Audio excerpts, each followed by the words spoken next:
Yo, thank you for the tier 3 mango.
Oh man, I forgot my house.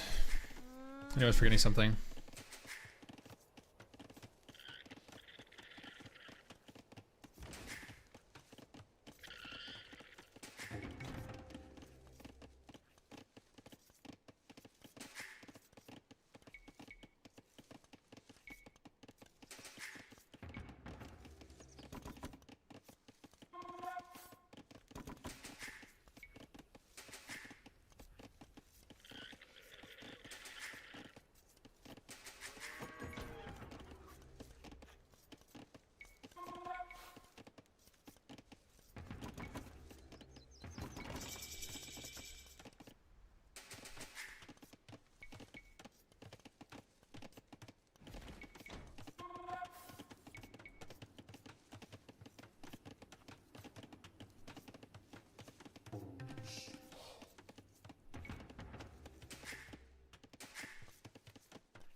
Shit, he's got a tower.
He's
not even shooting.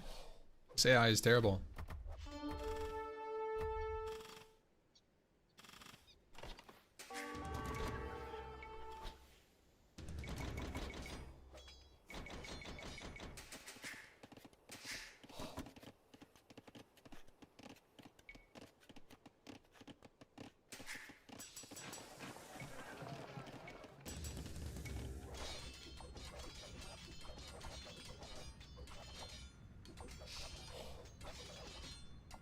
Okay, points diff.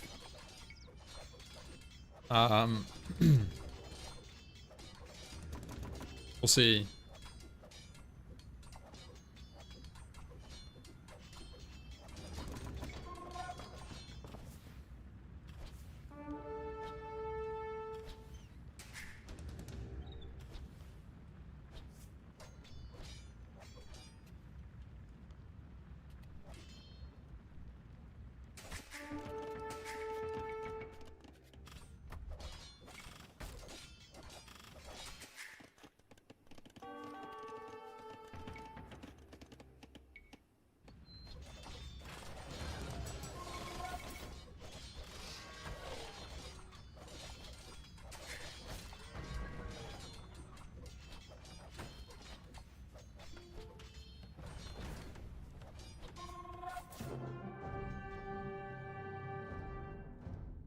Alright, we're doing multiplayer now.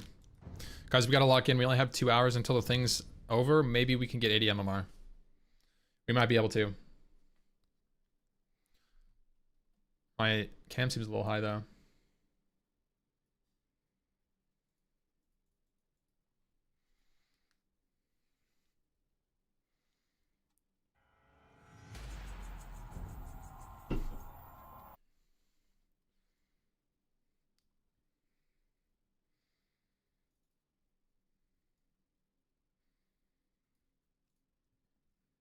Sorry, Mr. Duck. I can't chat right now.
Looks like the house speed is the same speed as making a villager. It's kind of nice.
I forgot about this house.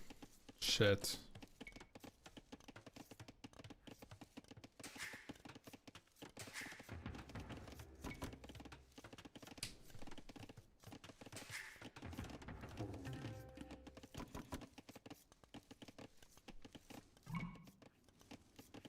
That was a fast-ass feudal for him.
Check for his gold.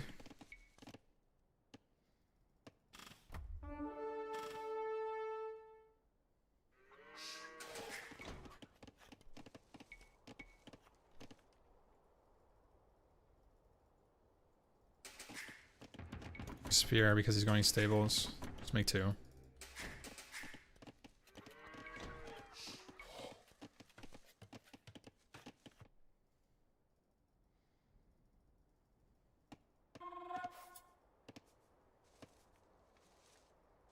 Ooh, here we go, here we go.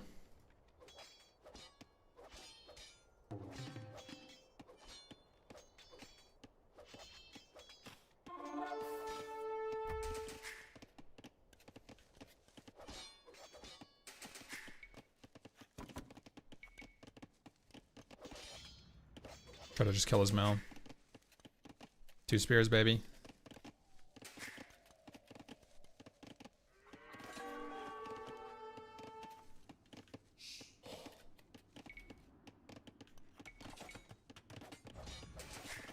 Ooh. Ooh, he did not see.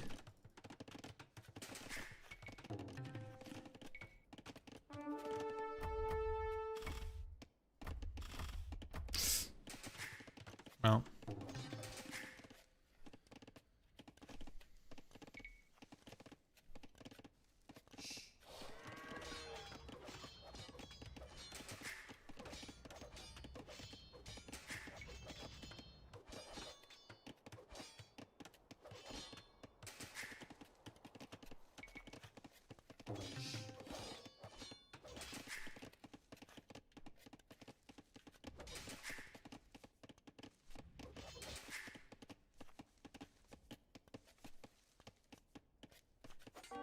No way there's a gap there.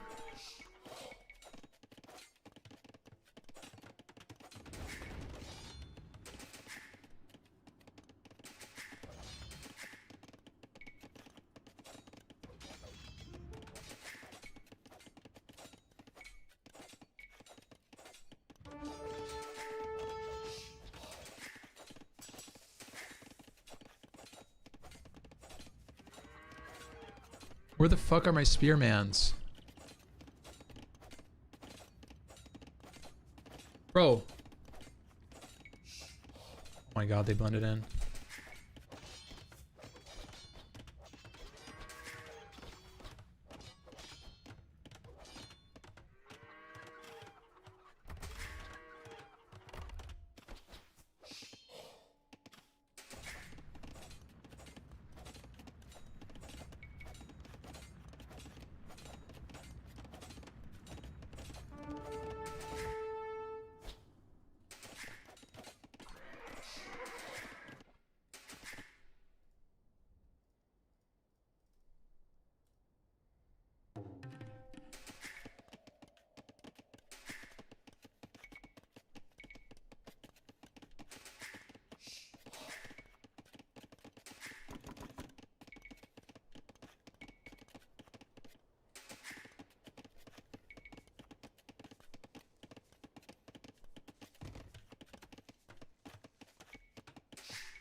Yep.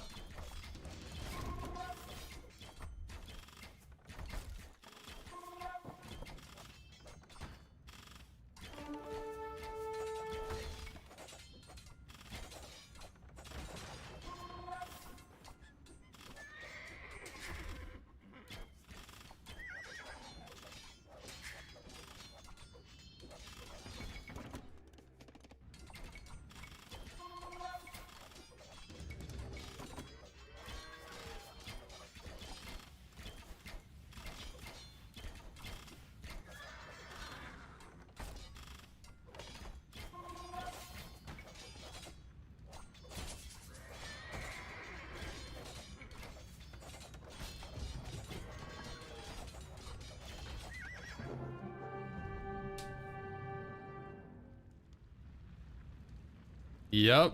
GG, baby.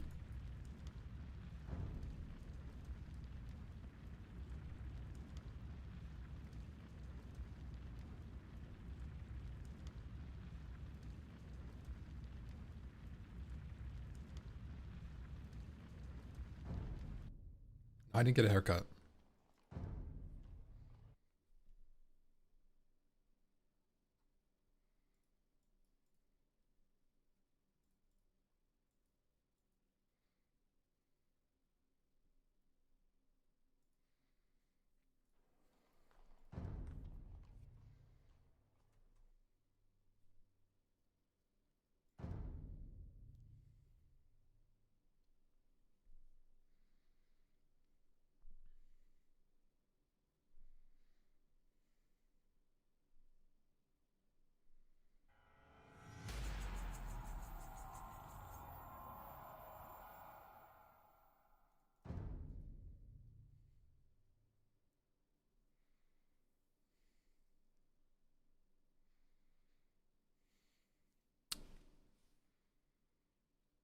I need to market earlier and sell my stone.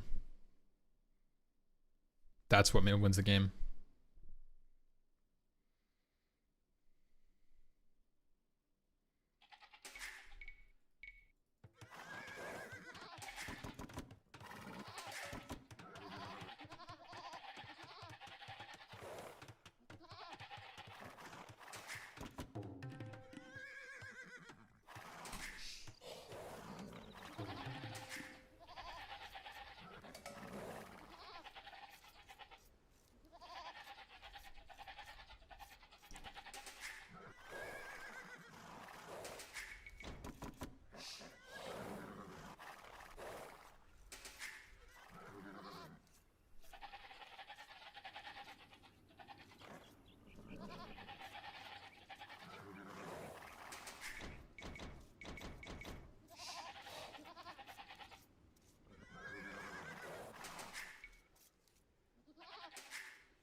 Oh my god. I got owned.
Ah, fuck.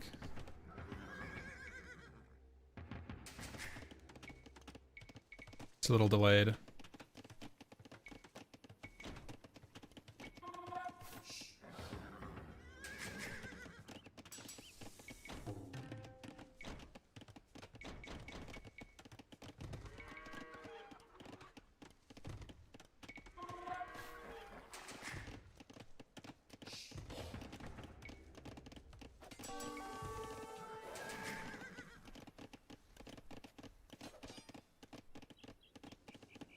Should I made 6? I was wondering what was happening.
Oh!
That's nice, guys. We're kind of slamming right now.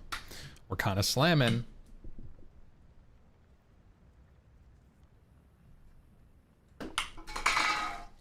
Didn't even have to ram his ass. Yeah, we were about to.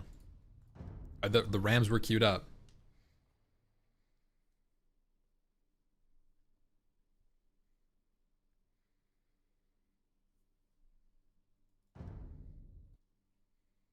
Good comes. How you doing? Yeah, what's up, Peter?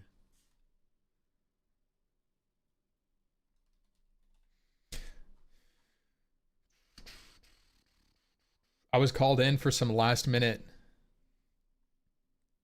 MMR pump. I don't know if I can do it though. Last night I tilted and I dropped like 30 MMR. I just played really badly the last 2 games that I played.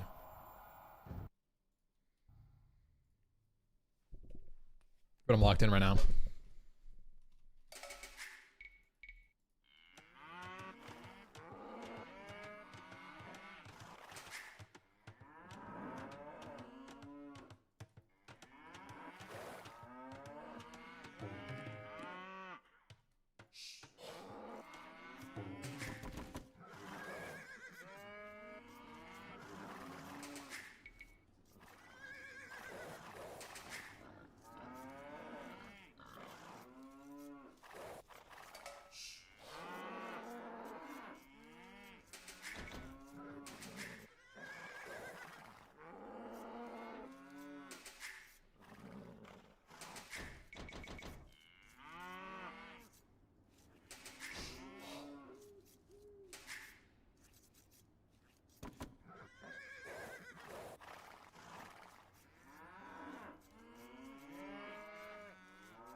Frick. The cow lasts a bit longer, bro.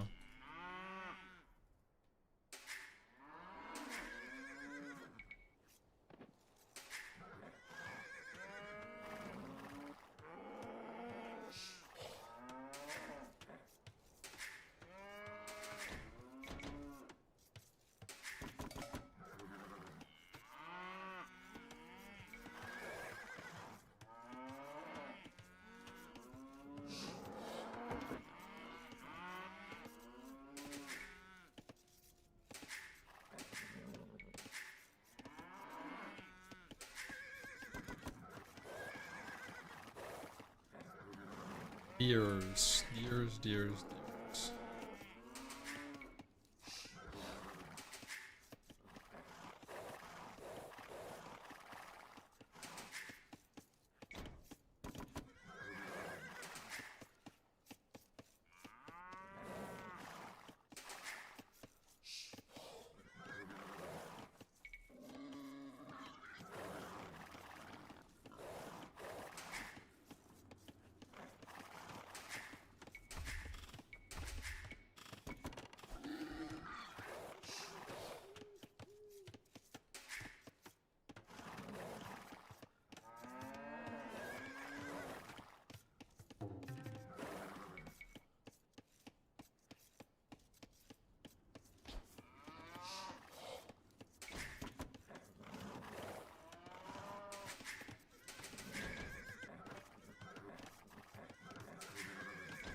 Damn it.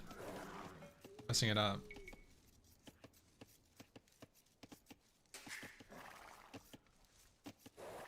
Still gonna do it.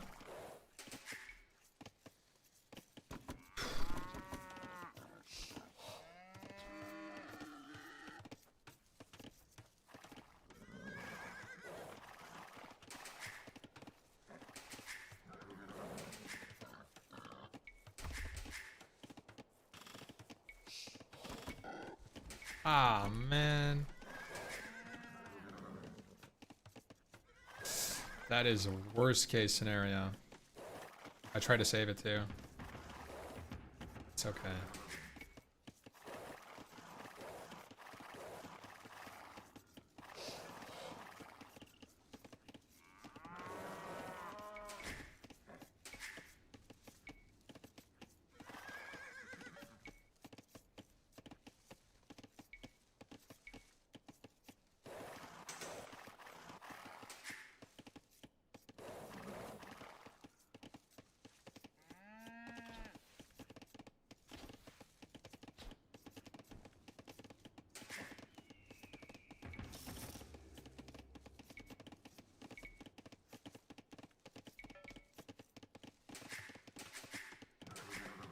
This is a rough opener, boys.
Not gonna make any more because it's walled in all this shit.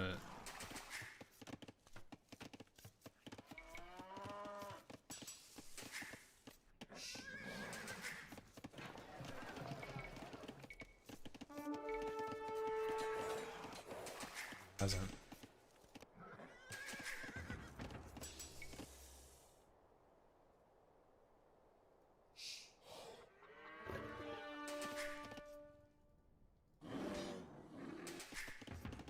Just go with form.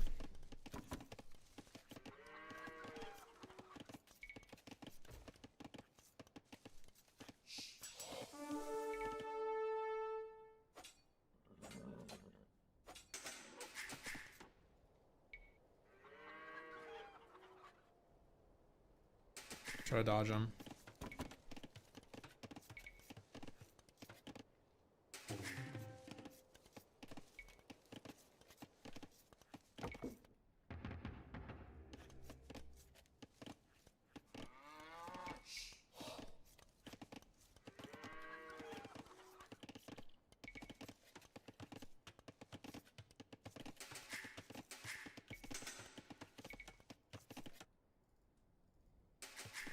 This is so late. It's full walled.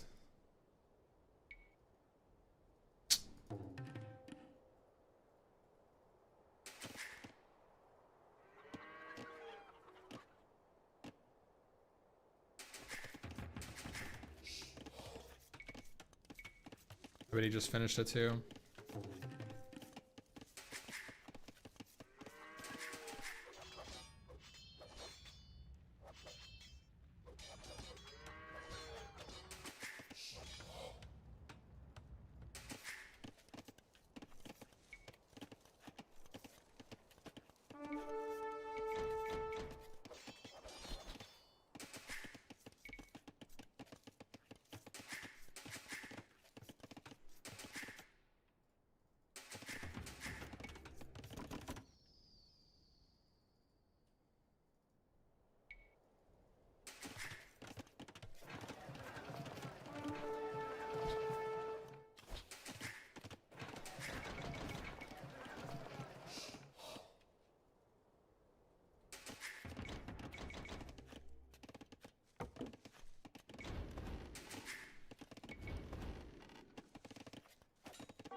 I'm gonna just go 1 racks.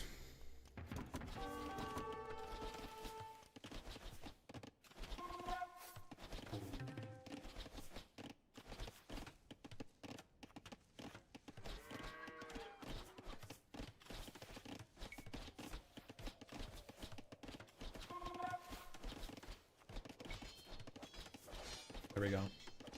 Nice.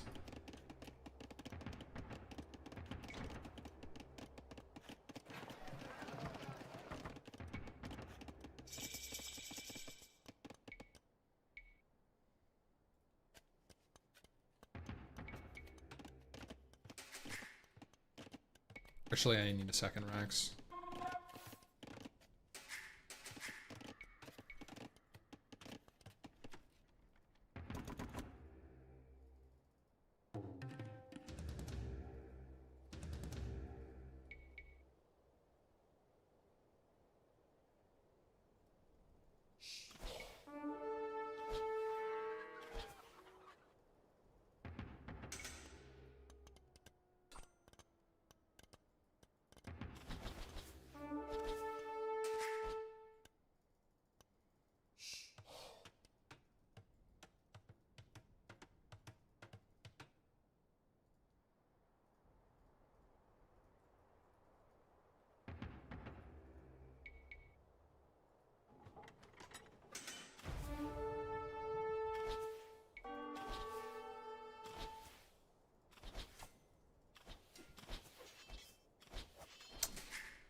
Man, motherfucker.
It's GG, baby.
There we go.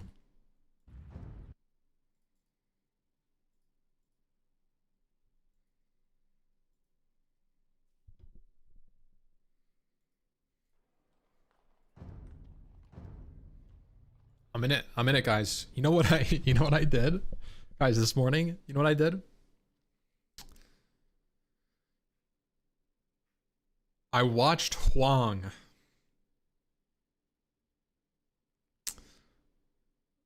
And I'm feeling good. I watched Huang for 2 hours. And that's a guy who plays infantry. He plays it with Celts. Celts.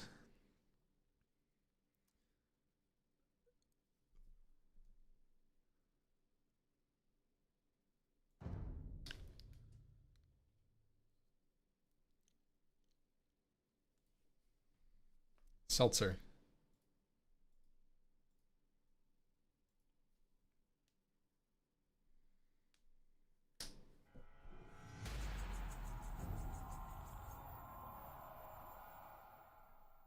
I feel like Celts would be an interesting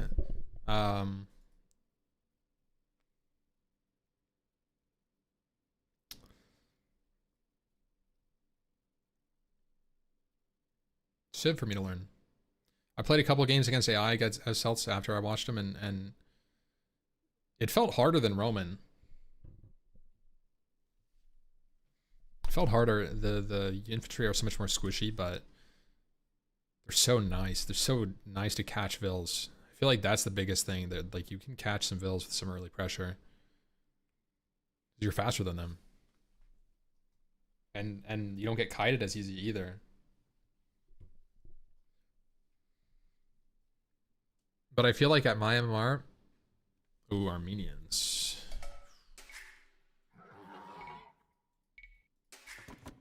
Uh-oh.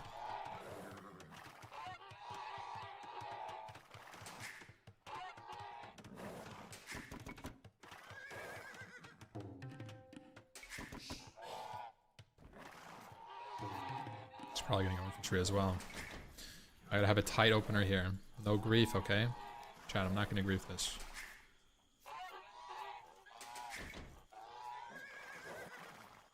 Have a nice gold plus lumber here.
Oh, they're geese.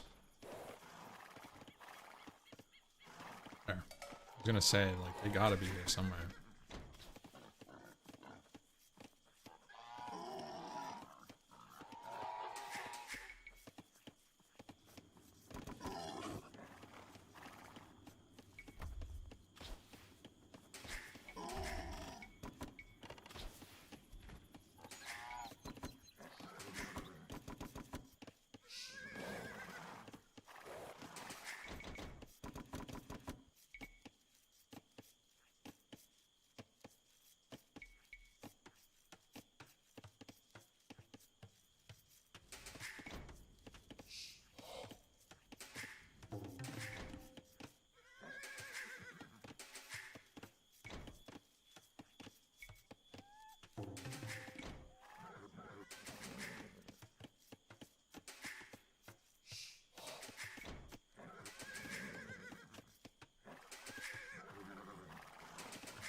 So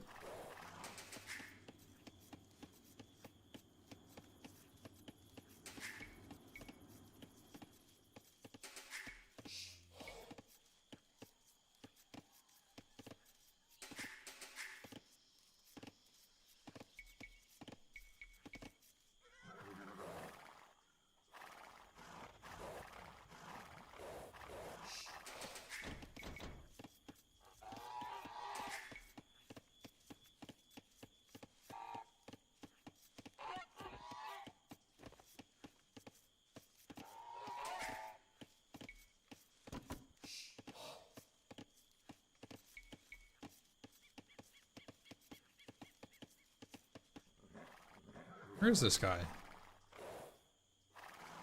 Must be like up top.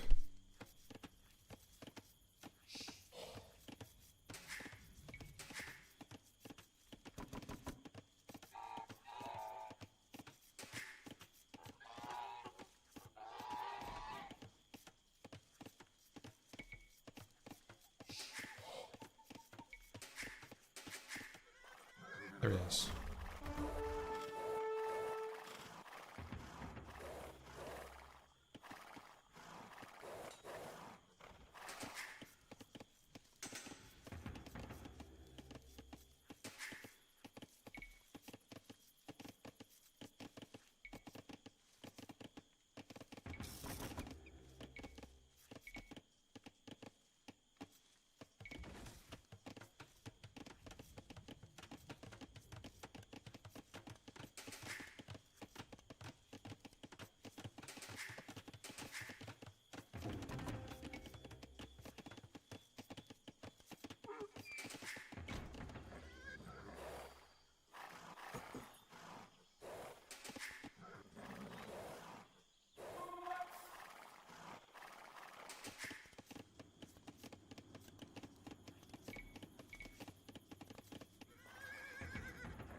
These guys should have already been over there.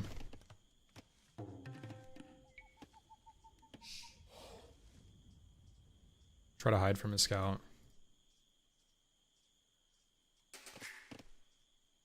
Of course. Wait, he might not have seen.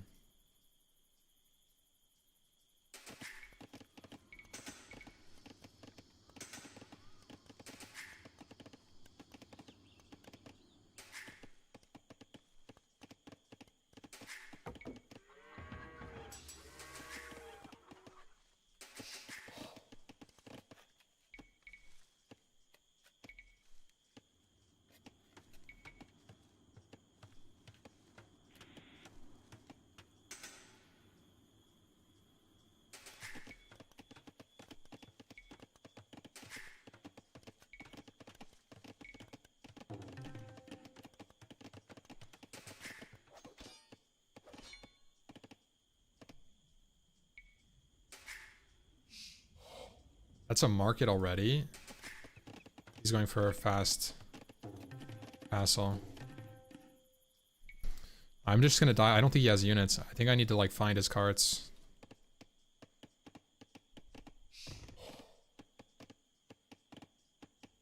I think I just need to do some economic damage here. Because he wins in Castle Age against me.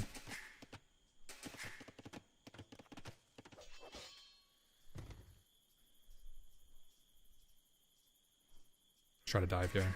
Oh, it's gated.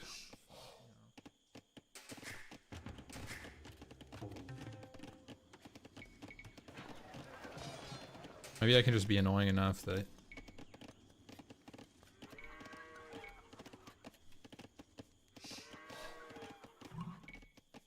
Yeah, that's so cooked, by the way.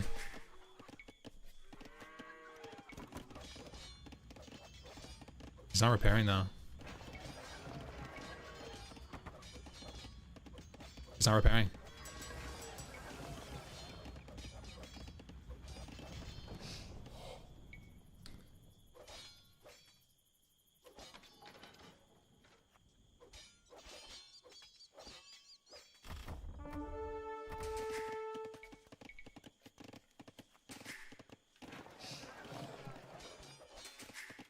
That is a fast fucking castle, bro.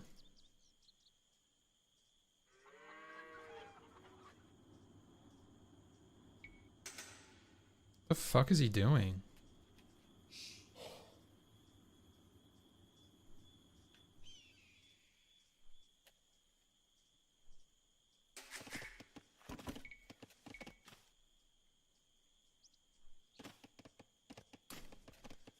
The fuck? He's doing the same thing that I was gonna do.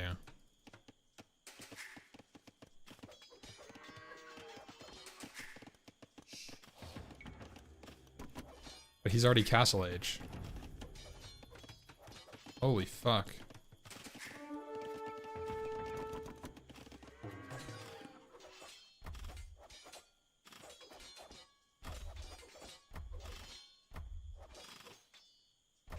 Dude, Armenians are freaking OP, man. Being able to just move like this on your resources is insane.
Oh, he's fucking ramming me, bro.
Whew.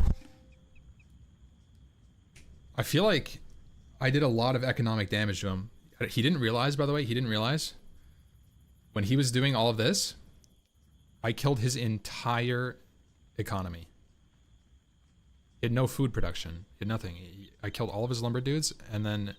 Dude, what is this, by the way? He just hides his gold like that? Freaking Armenians, bro. GG, thank you, bro.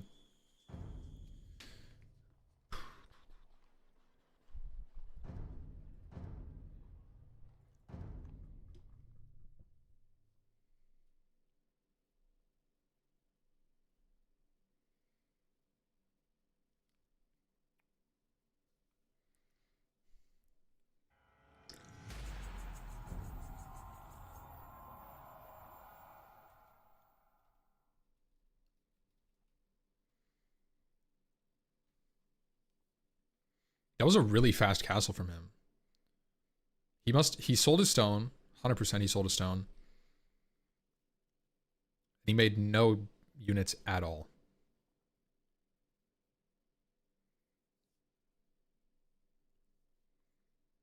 I'm pretty sure that guy only made 3 units. Like 4 units. It was like a warrior priest.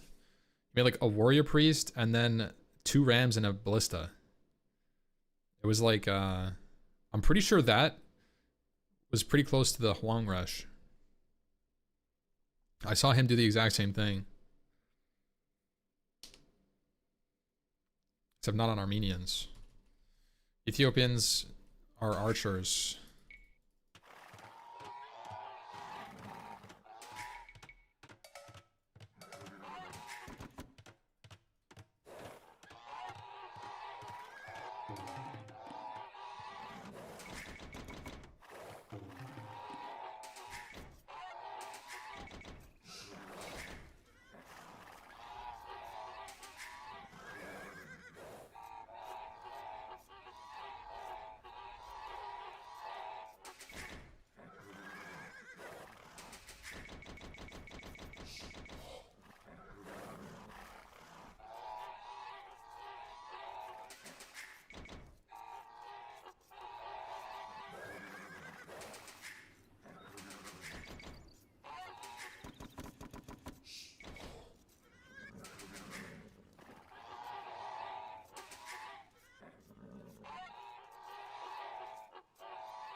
Should I need to send this guy back, actually?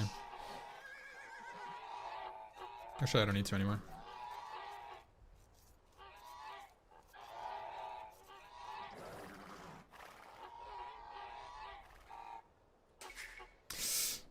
Oh no.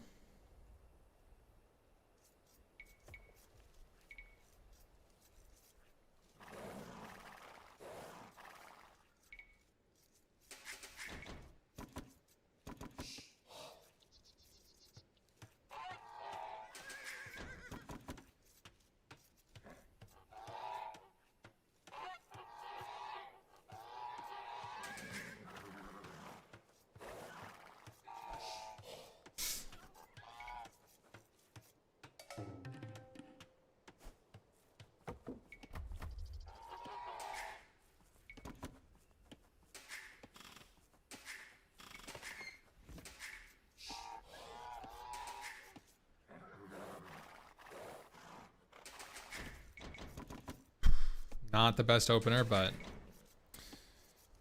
we come back from these. We come back from these guys.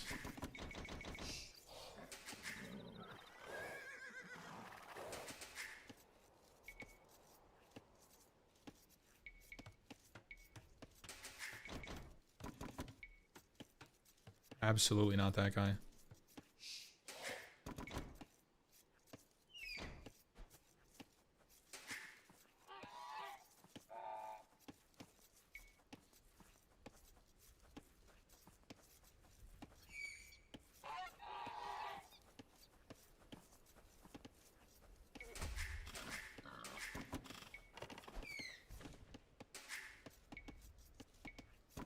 God, this is so bad.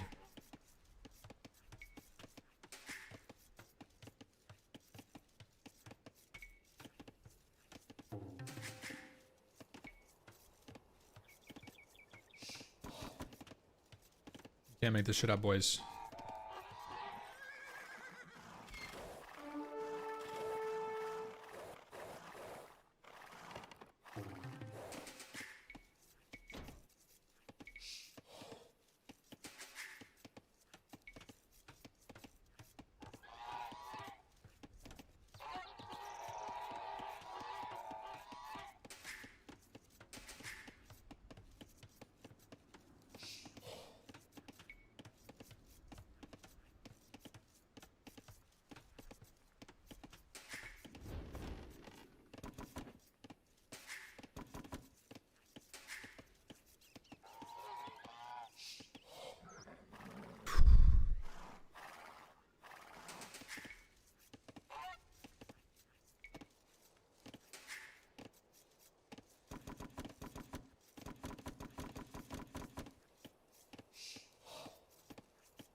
Let's skip Loom. So I have my timing.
Okay, the scout just passed. It's good. I power build a house here.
That's crazy.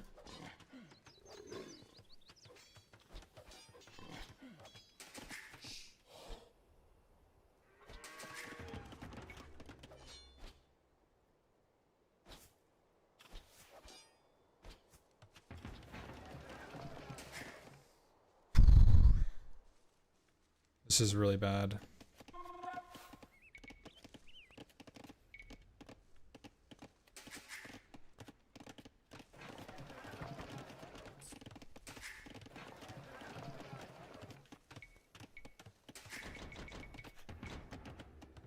Okay, well, let's try to live for a second here.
That is so fucked.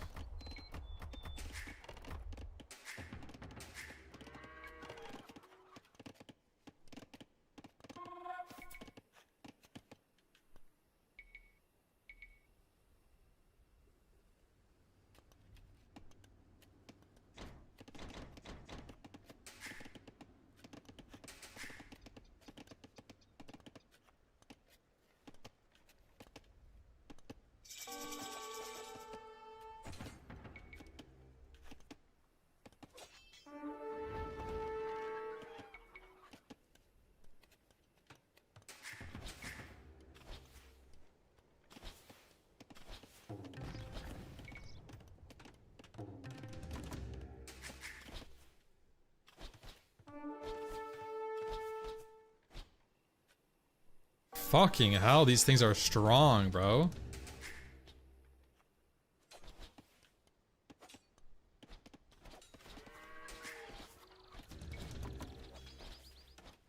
Oh my god.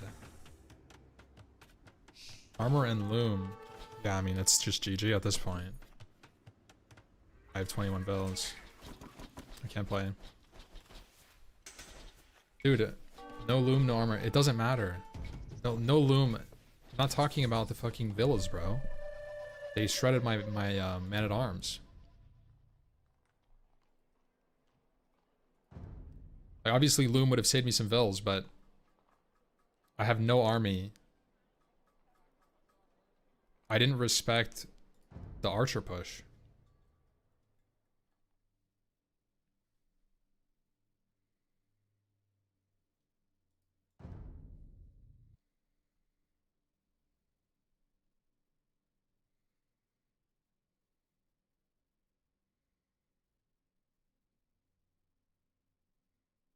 Oh, I didn't even get level 1 archer or level 1 armor? Yeah, that's rough. I mean, that's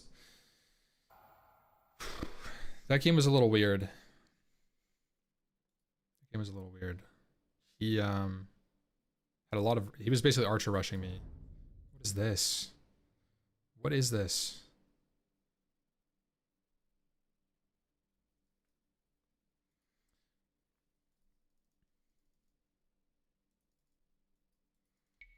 Just fucking place it, bro.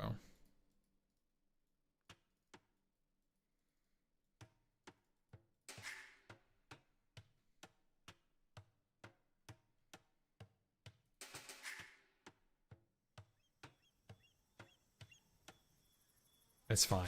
I don't, it doesn't matter. We'll play it.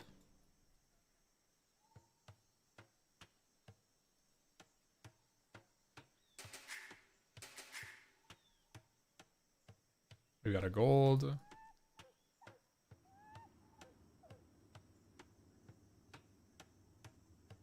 Got some trees here. What is that, a zebra? I don't know what that is. That's deer.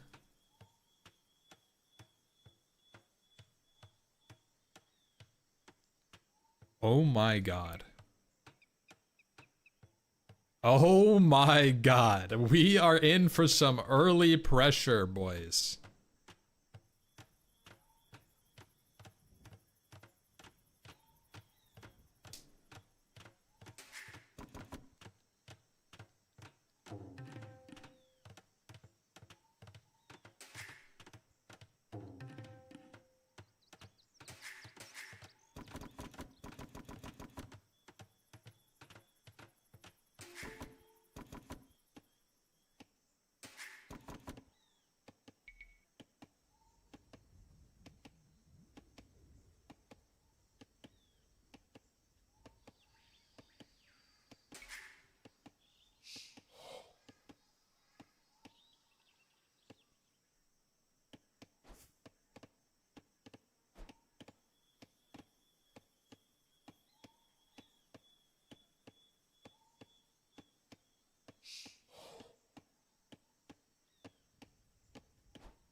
Well,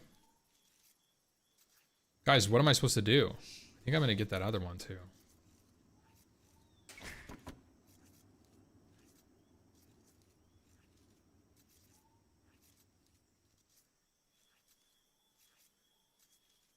Take his zebras.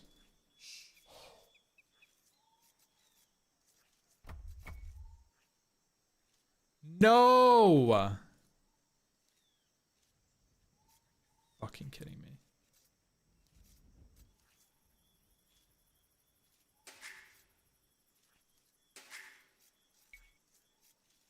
What is this fucking map, by the way?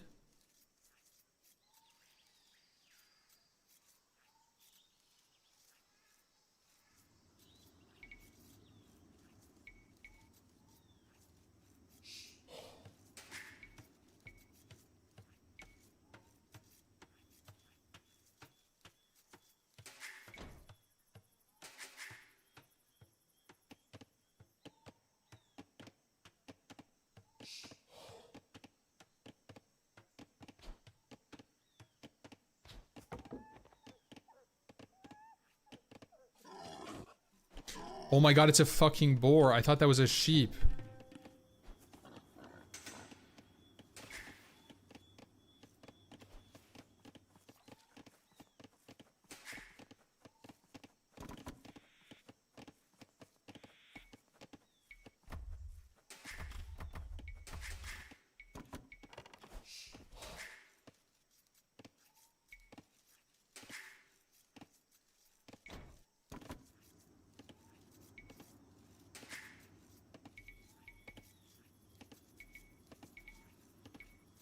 Bro.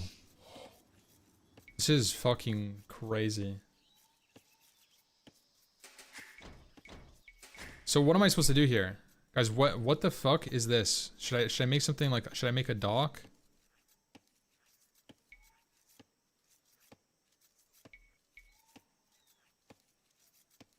How the fuck does this... What is this thing, dude? What a tiny ass little puddle. Kill the zebras.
What a fucking crazy ass game.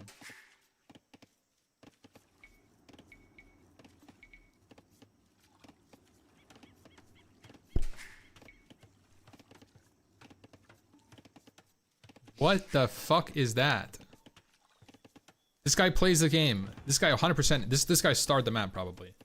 That's what it is. This guy knows what's up. I don't get this.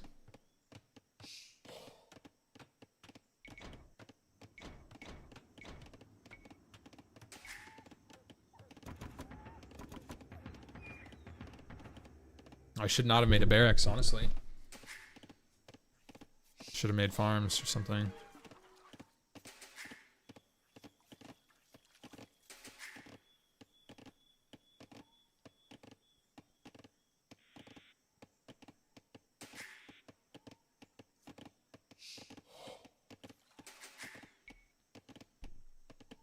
Don't farm, take fish.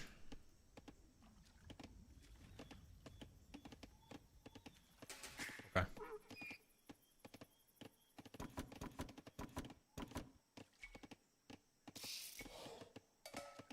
No loom? So everything we start with loom. I got a sheep!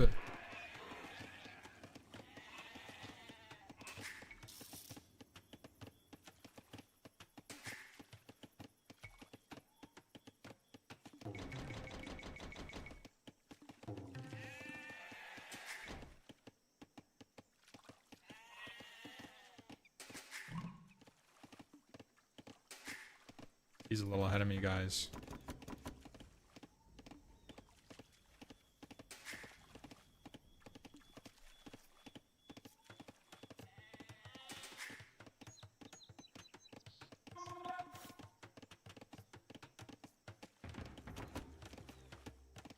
You see what this is? You see this shit? This is what I'm talking about.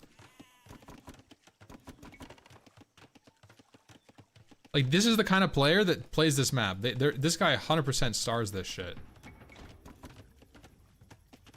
What even is this?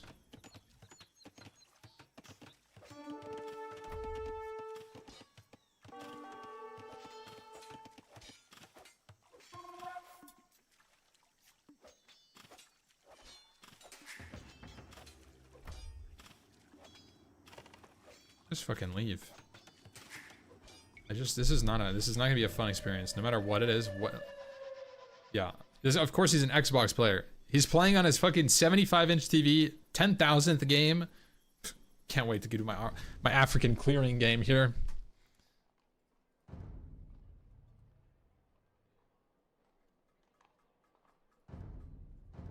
Give him a couple minutes, bro.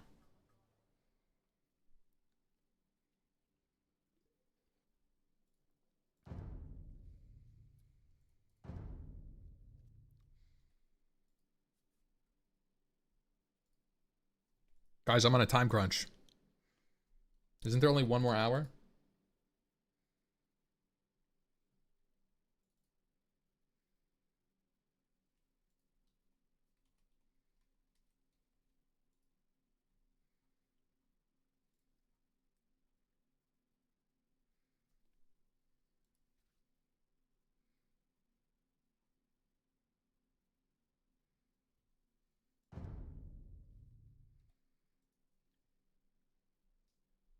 Oh, it's not gonna work.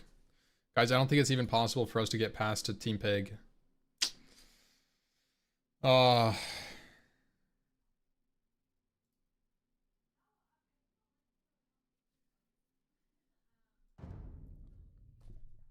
are these maps? What are these maps?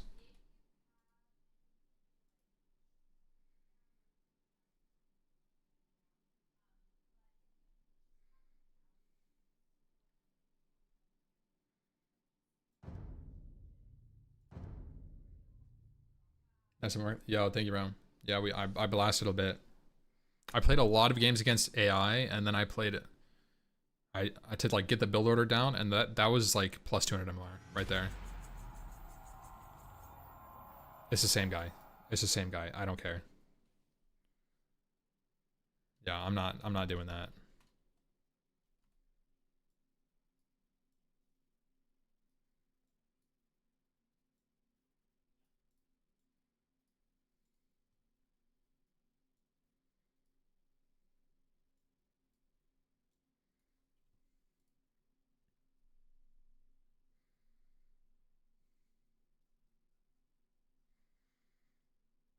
What I should do is I need to practice the Armenian push.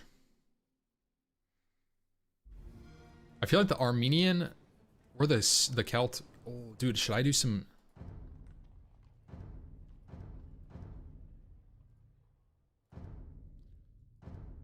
Some Armenians? Maybe I try an Armenian push. Feudal all in. That's what Wagamama was doing.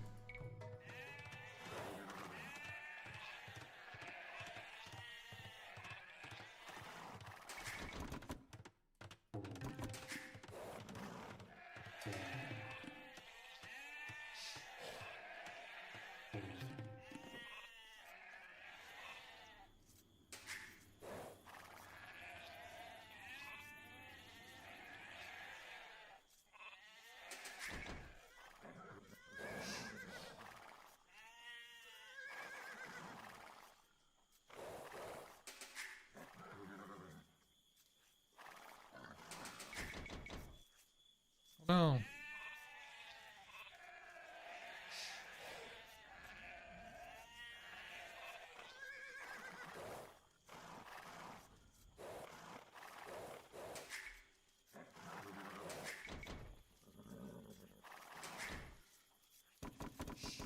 I like putting my lumber camp next to my gold. It's kind of risky, I think. I don't know, maybe it's not. Maybe it's good because you can tower the one. Oh, wait, I'm Armenian. Forget about that.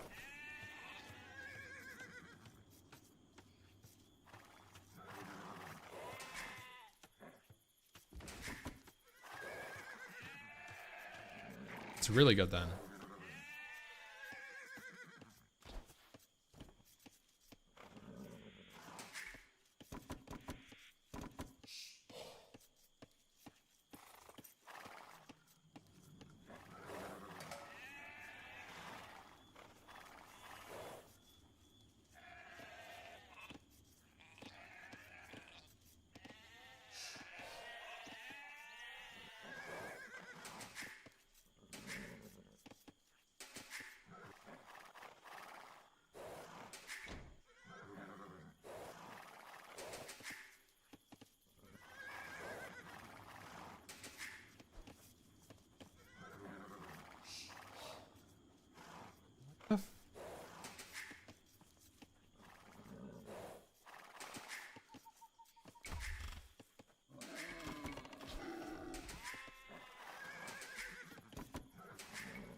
If I skipped Loom entirely, kind of like that.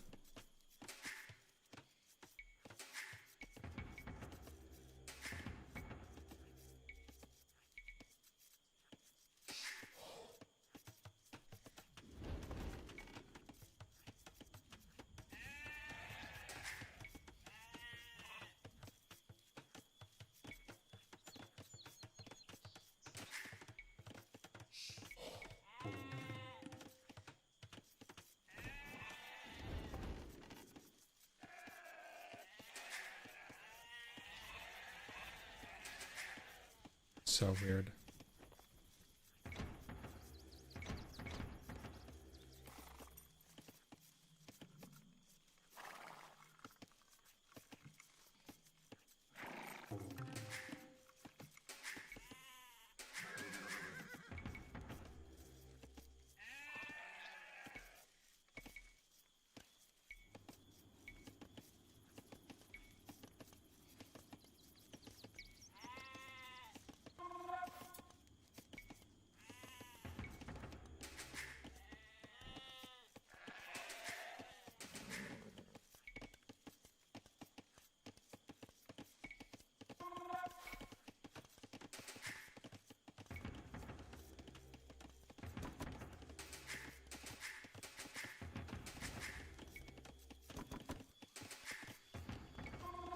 Go 5 militia.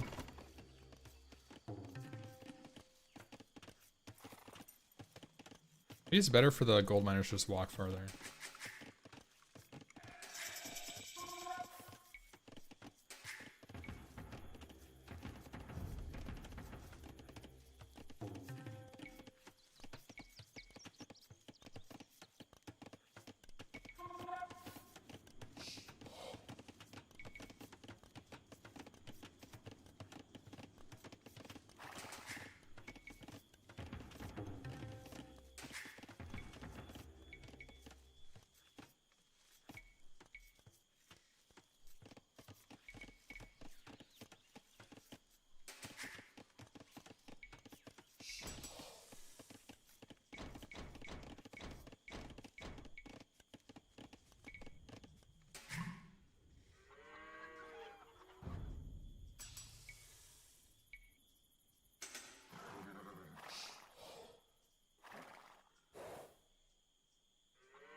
I don't even know where he is. Holy fuck.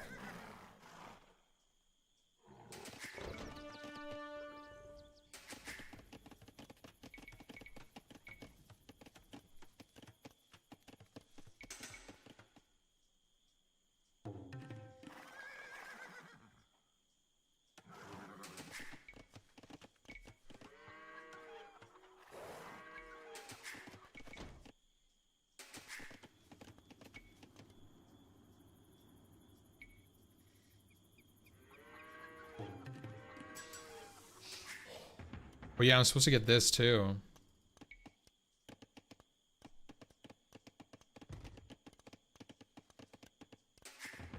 Forget that the Armenians have that, like, it's kind of crazy.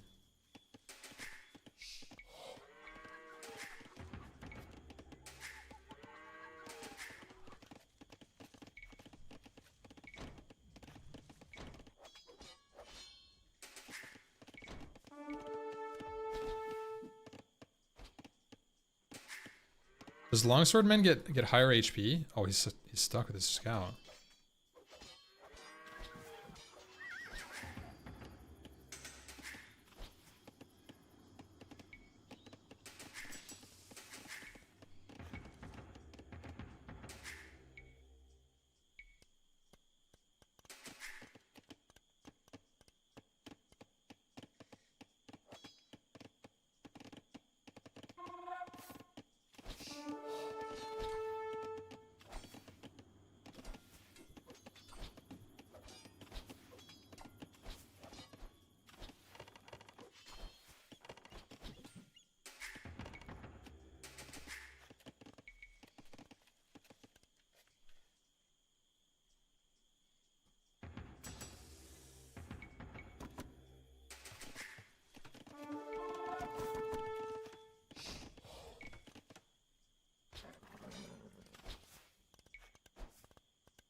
Damn, dude, wait. These things are kind of fucking me up. I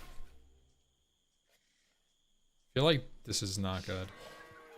This was was a game. I was watching Wagamama play Armenians, and he was doing double racks.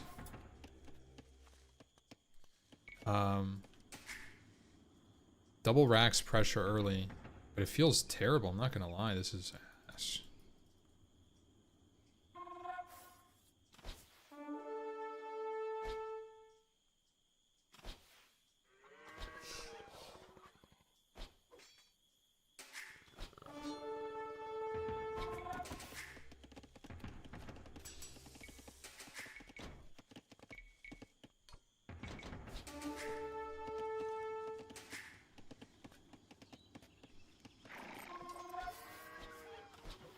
it's fine, actually. Maybe it just overwhelms them. I mean, it's long swords.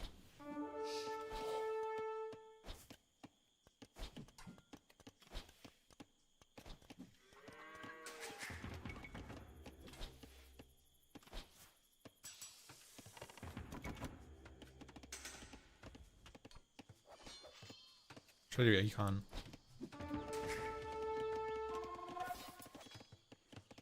Econ damage.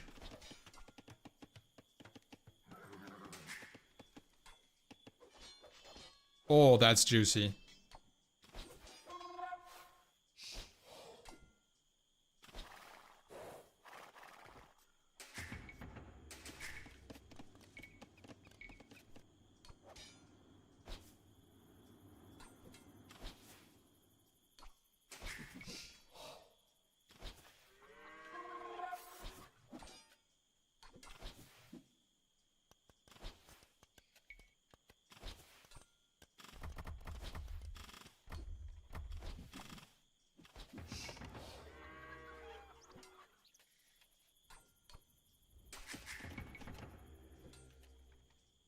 Maybe this is sick, actually.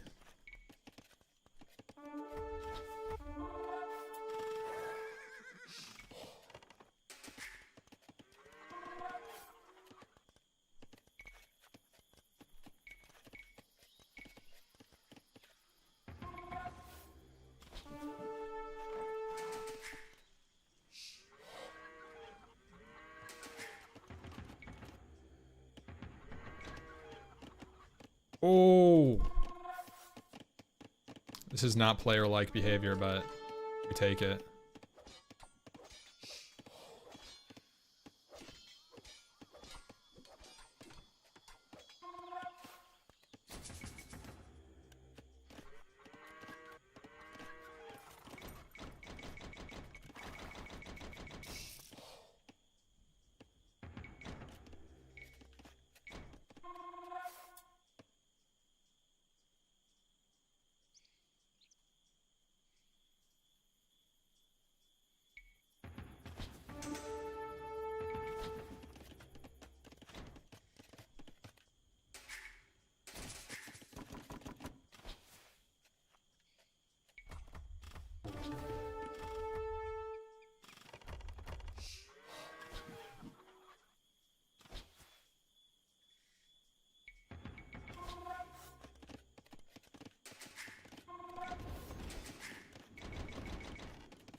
Oh!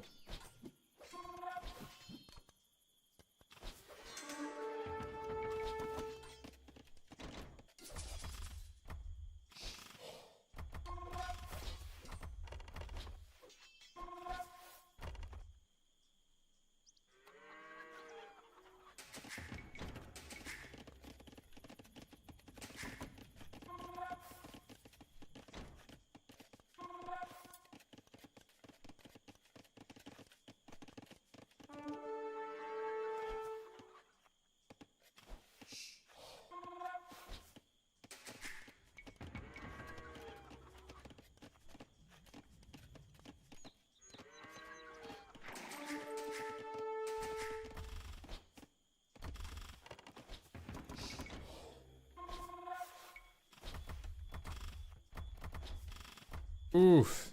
No, no, that's a lot of misses.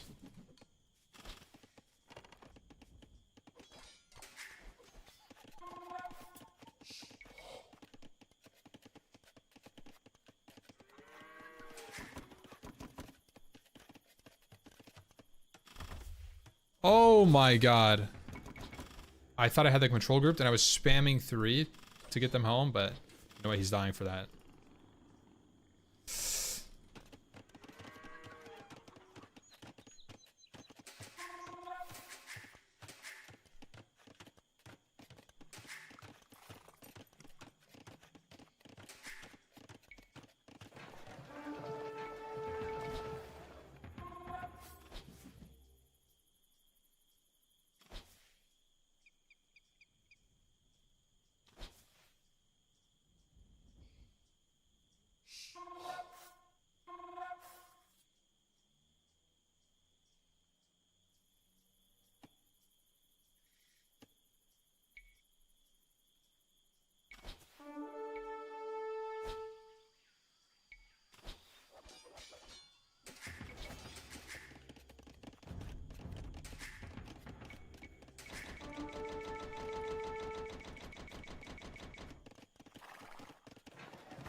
Let's go MP. I mean, it's not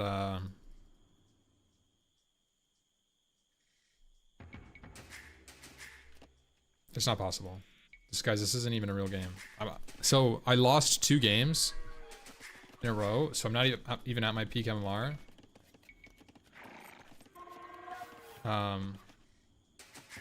Anymore. So I can't possibly win 3 games before the tournament's over, or the ladder race. Unfortunately.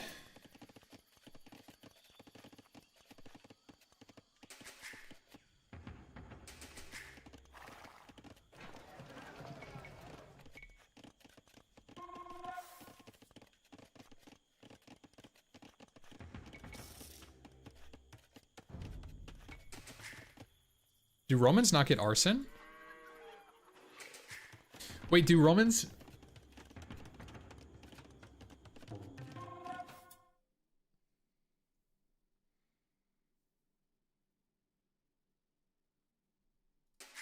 You ever plan to get Loom? I could get Loom now. But I was trying to practice an opener where I skipped Loom to get faster man-at-arms like pressure.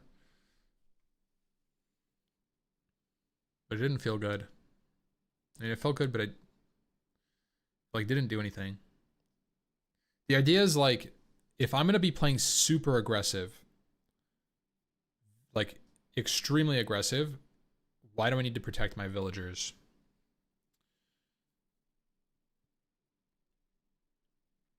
Now, obviously, there could be a counterattack. That's the thinking behind it. Like, it's good to get in a build, right? If you're playing, like, more standard. But if you're planning on, like, literally bum rushing them down...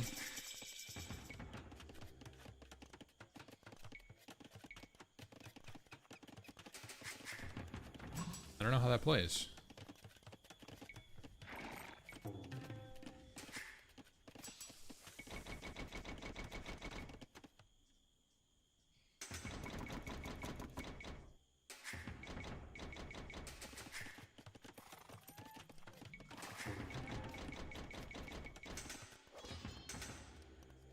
Two-handed swordsman. Oh shit, I've never even seen this unit.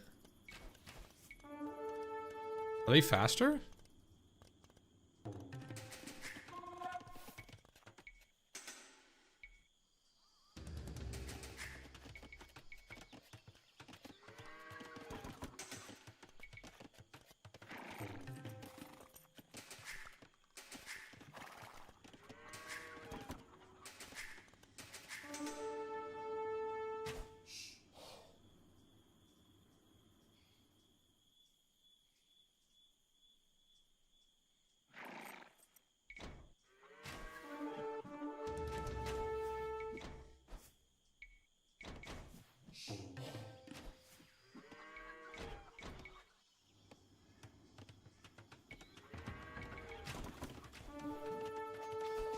Oh shit. You could just get this upgrade right now?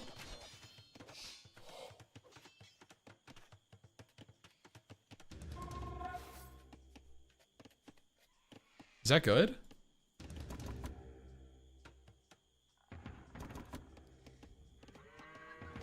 Should I prioritize champion over making more two-hand swordsman? Seems like it's really insane.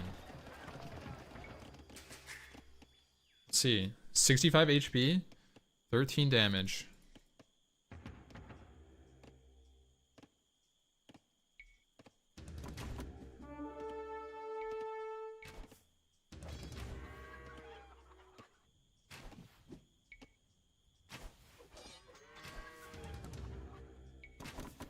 We're ramming.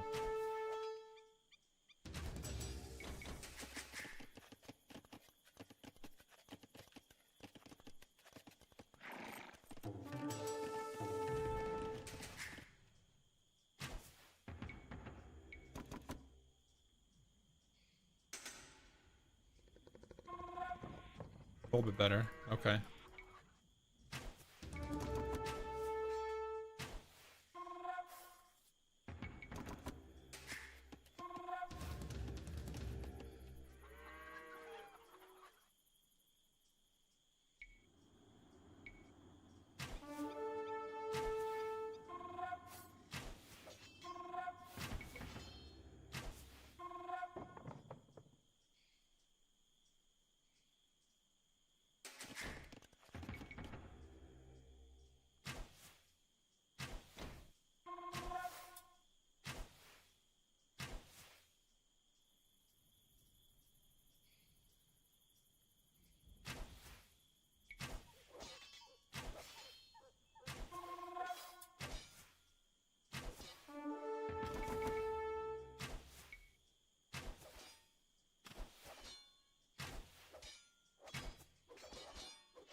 Yeah, no, it's not possible. I'm not pushing ranked. I'm trying to learn Armenians to see what they do. Oh my god, he has more.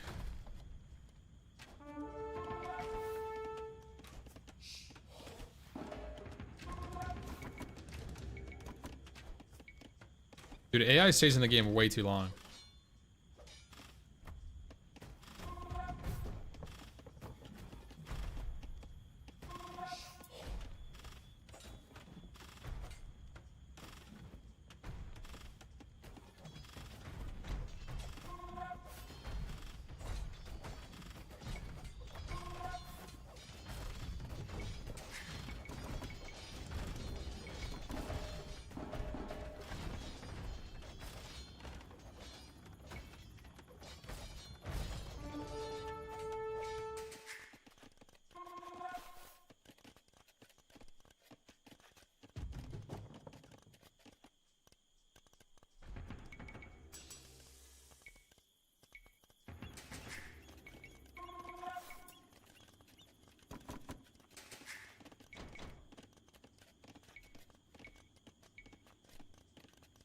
Fortified church. Monastery? Oh, yeah. So that's where you make monks.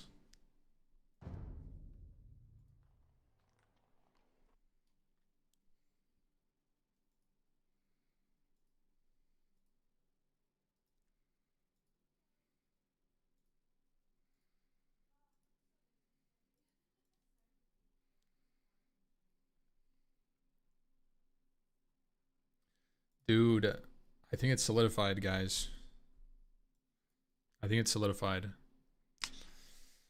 I tried. If I won one more game, I think we would be.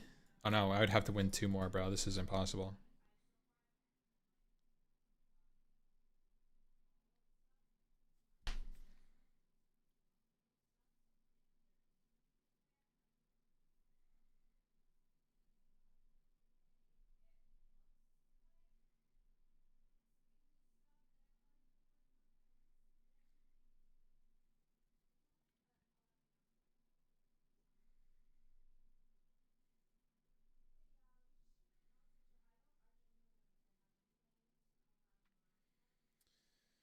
Damn, boys.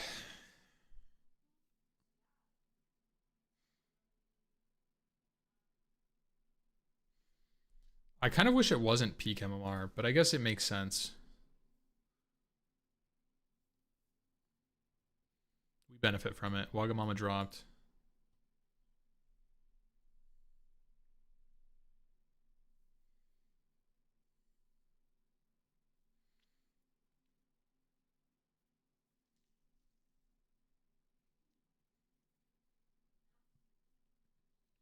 I guess most people are honestly close to their peak MMR. Except for Pestily.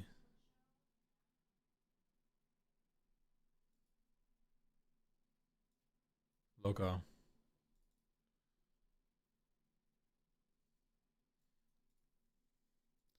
People would stop playing. Yeah, no, that's what I mean. Like, I get it. I get why it's not. It's not a big difference either. I was looking at it.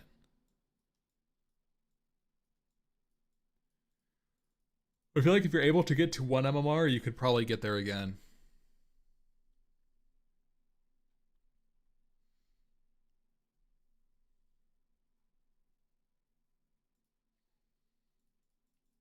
Guys, we secured one of the top spots, the biggest climber. Dude,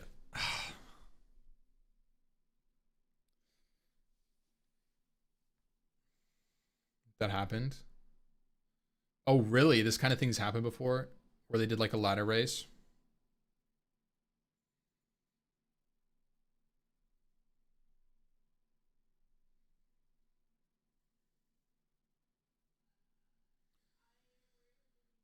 You know what actually I still struggle with is arena.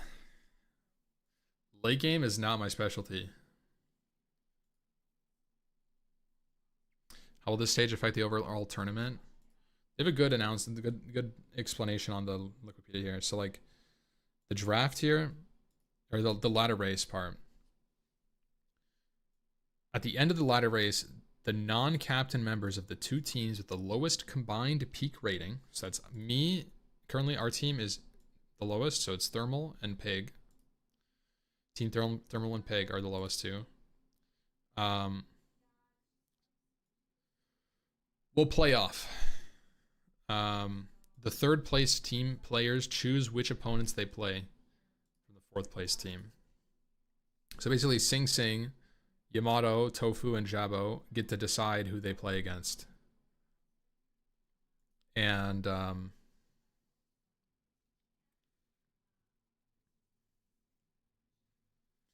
basically 4 of these 8 people are getting knocked out of the tournament. Which doesn't bode well for me, because I am an easy pick. I am an easy pick, guys. I'm not gonna lie.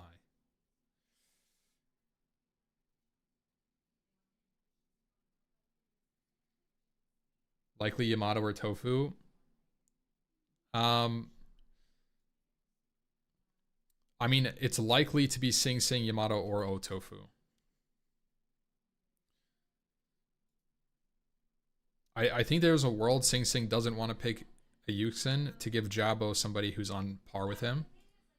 Otherwise, if Sing Sing picks a Yuxin, he's basically telling Jabo to pick some. He's like knocking Jabo out of the tournament. And so like, my guess is Sing Sing will pick me, which means I'm fricked, bro. I am fricked.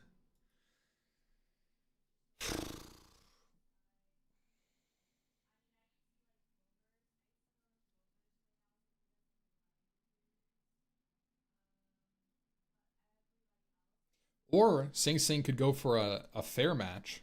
It's only speculation, yeah. I mean, Sing Sing could go for a fair match and go for Wagamama. And then it's like pretty fair. Like Yamato, Tofu, and Jabo are like, I would say all of them are like within a reasonable MMR gap to not be too crazy. What's in the future past AOE2?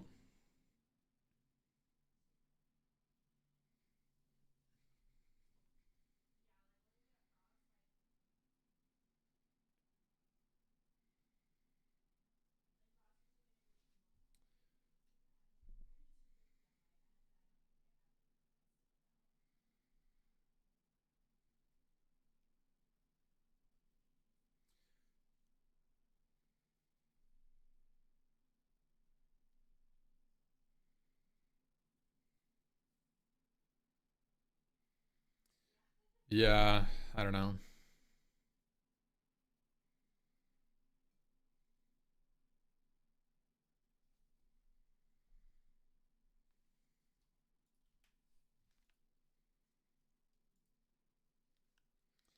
I don't know. I don't know what's next after AOE2. I was thinking about doing some speedrunning stuff, some WoW speedrunning. I was thinking about doing some Minecraft speedrunning stuff. But yeah, I don't know.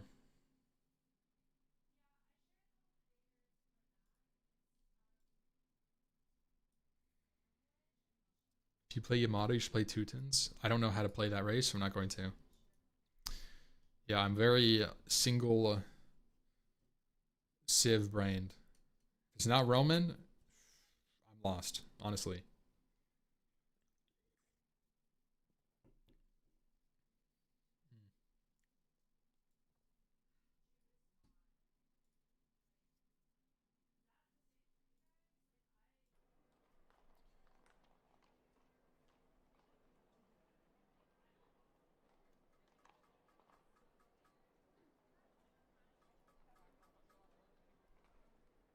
Yeah, I don't know what to do now, guys. I wanted to stream and try to push the last rating, but we didn't make it. I will not be playing SOD. No, I'm not doing it. I would rather do normal WoW speedrunning. You can still play one more. Yeah, it doesn't matter though. It doesn't matter.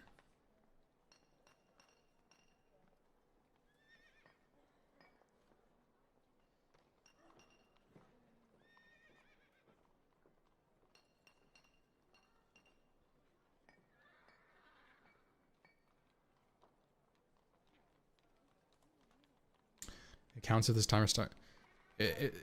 That's not the problem, guys. It's because I'm down 30 MMR for my peak, so I can't possibly get more than 30 MMR.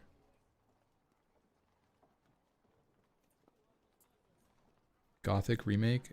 No, I mean I don't think I want to just do variety stuff.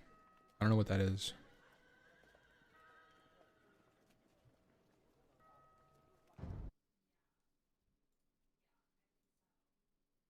Yeah, unfortunately.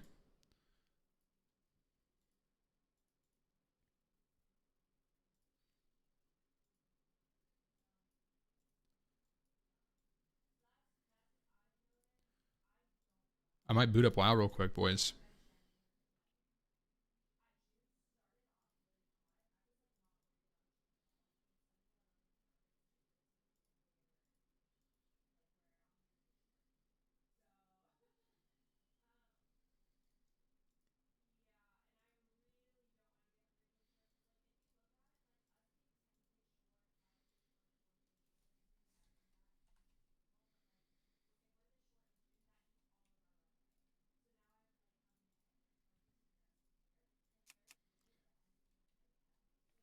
No, I don't play Titan. Titan Forged.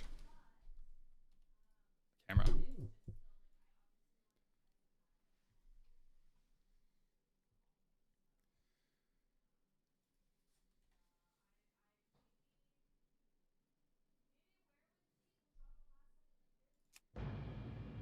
WoW? Yeah, it might be a WoW angle, boys. I've actually been kind of fiending for it. I was thinking about doing speedrunning like yesterday.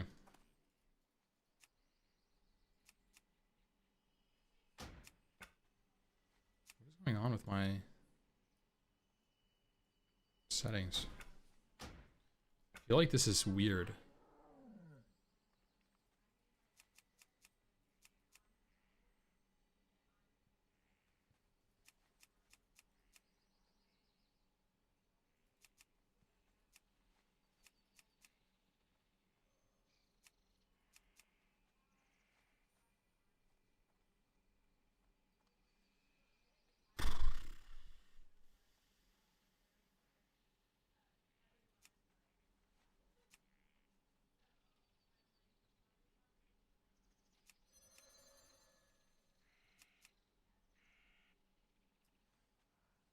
Uh, uh, uh, uh,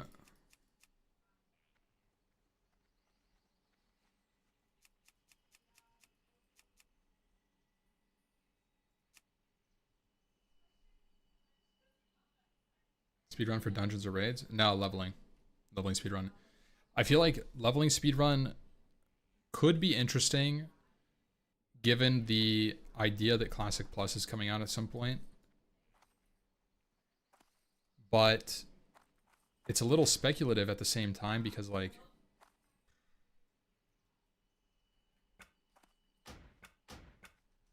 are you just gonna like assume what's fast in Classic Plus? There's no way. Like, there's probably gonna be changes.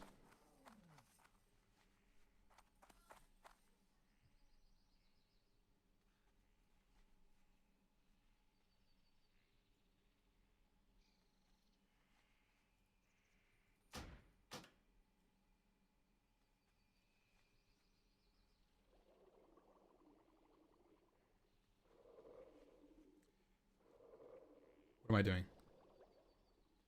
That's all I wanted to do. Oh no, it was WST.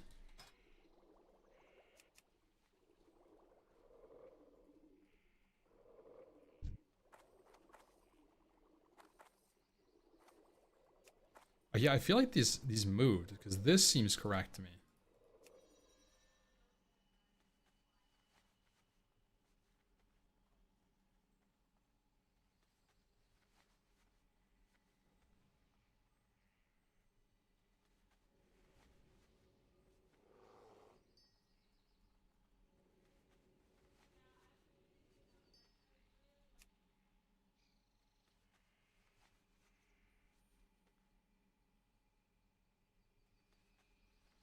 Hello.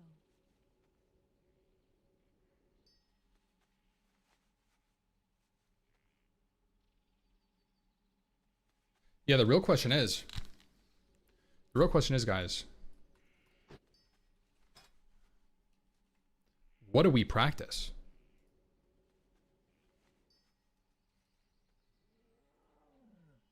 That's the real question. Like warrior. Warrior would be obviously, hopefully, a good tank. I'm gonna play Alliance for Classic Plus.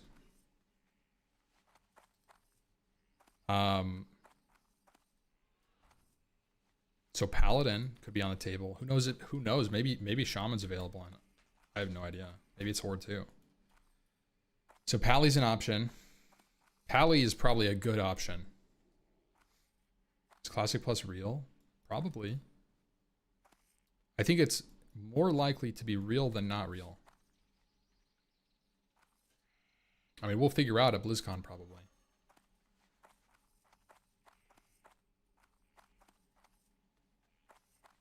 WoW is dead. Yeah. Yeah. That's kind of why I want to speedrun a little bit, get some prep in. It's perfect time. It's not more AoE mage. What, you don't like AoE mage? I actually thought AoE mage was great for speedrunning or for streaming because there's a lot of downtime. So you just talk to chat. It might not be fun to watch though. I could learn Pally speedrunning.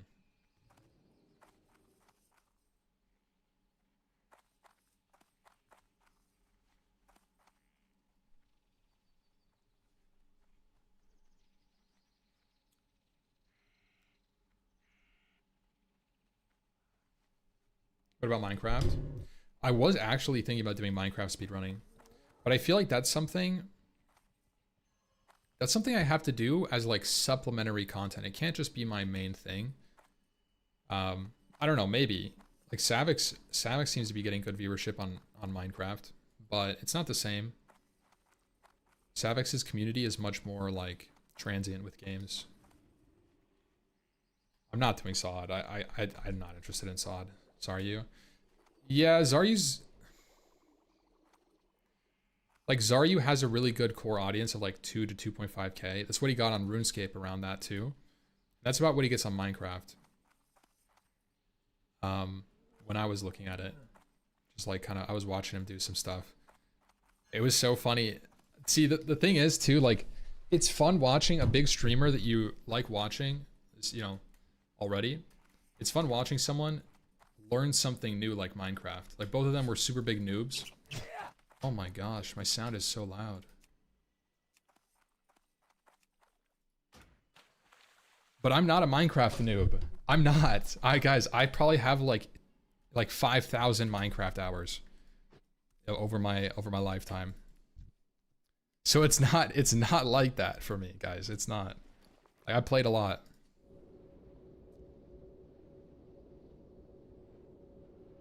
But it was a long time ago. Like I started playing in middle school and all my friends would play it, right?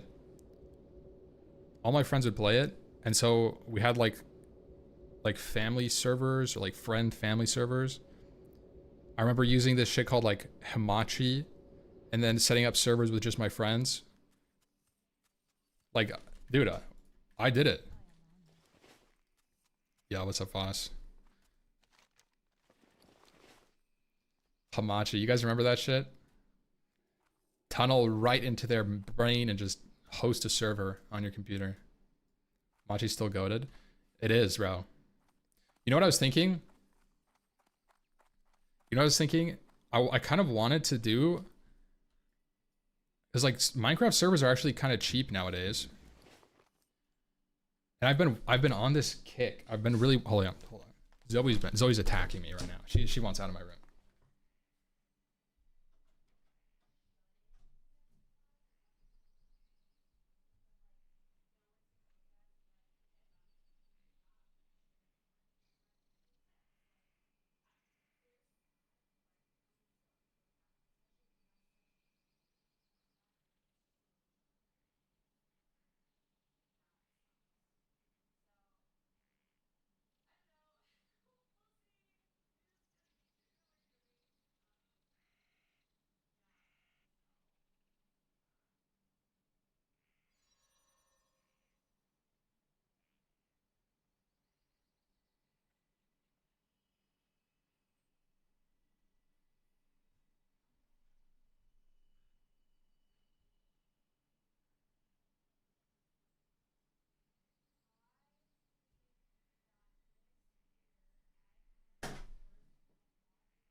Sorry. Sorry, boys. We are back. Oh, let me close my door because Liz is in a meeting.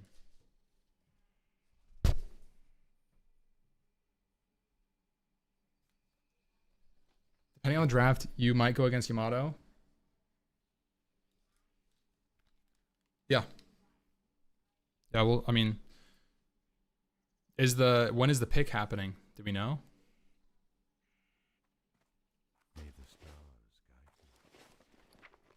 So what I was talking about before I got up, I kind of wanted to do like, I've been on a kick for modded Minecraft.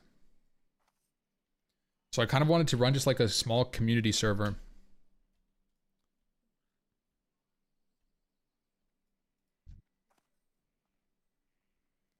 That would probably be off stream. Sometime today from Hera stream. Oh, okay. That's good.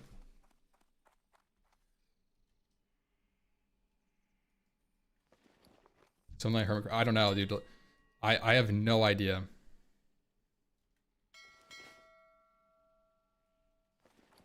About anything mods. I remember I played like, oh, what was it? I played something. I think it was called Tech It. Played that back in the day. Kind of fiending for something like that.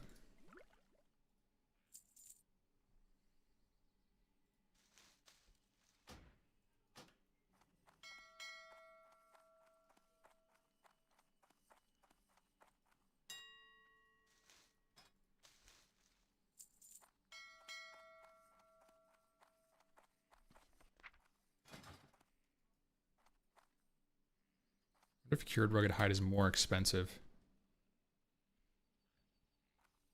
Sod? I'm not playing Sod.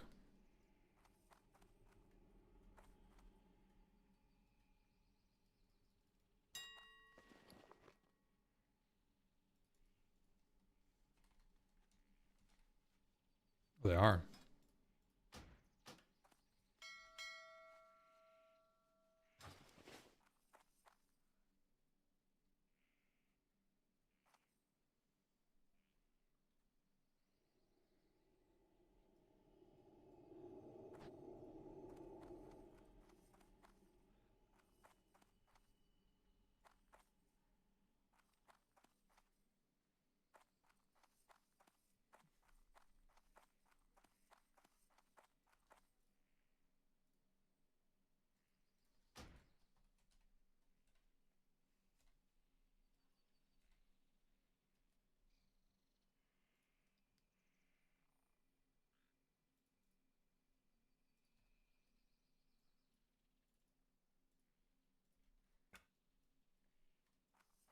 That's so much better. Holy crap. When I'm playing like RTS games, I have to I am listening. Greetings. Section my monitor off so only like the middle part is active. It doesn't go full screen properly. I'm trying to clear my inventory because this is a nightmare right now. If I want to play this character at all.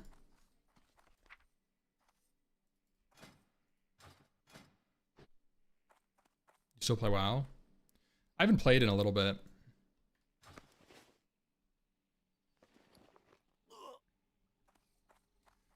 Oh, I have to go to Feralis.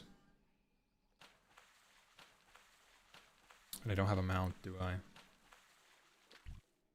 Might be making a run.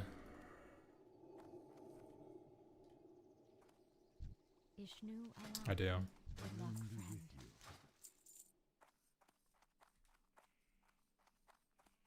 I like this Pally speedrun. Yeah, I think Pally speedrun could be an interesting concept.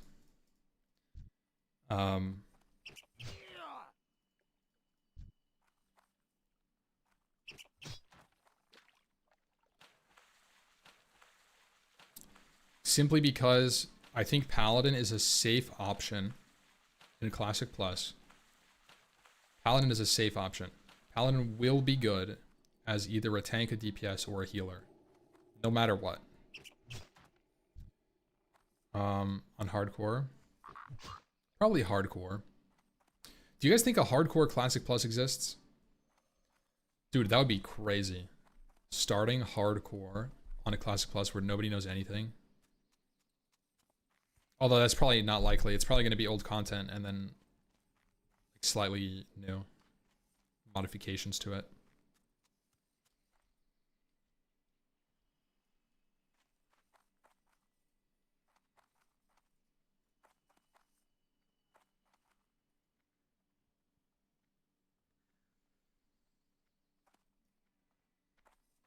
Yeah, they could go crazy.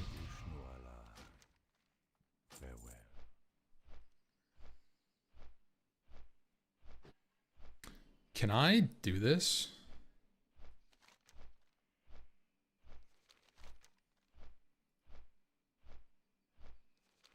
I have a lot of HP.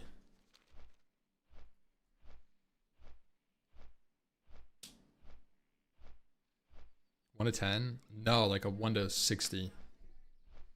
Maybe like 1 to 50.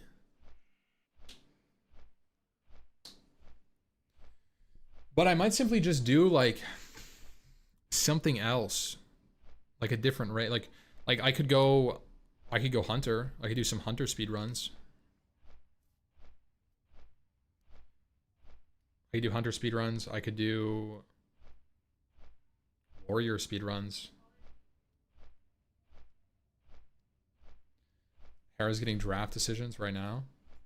Let's see. Take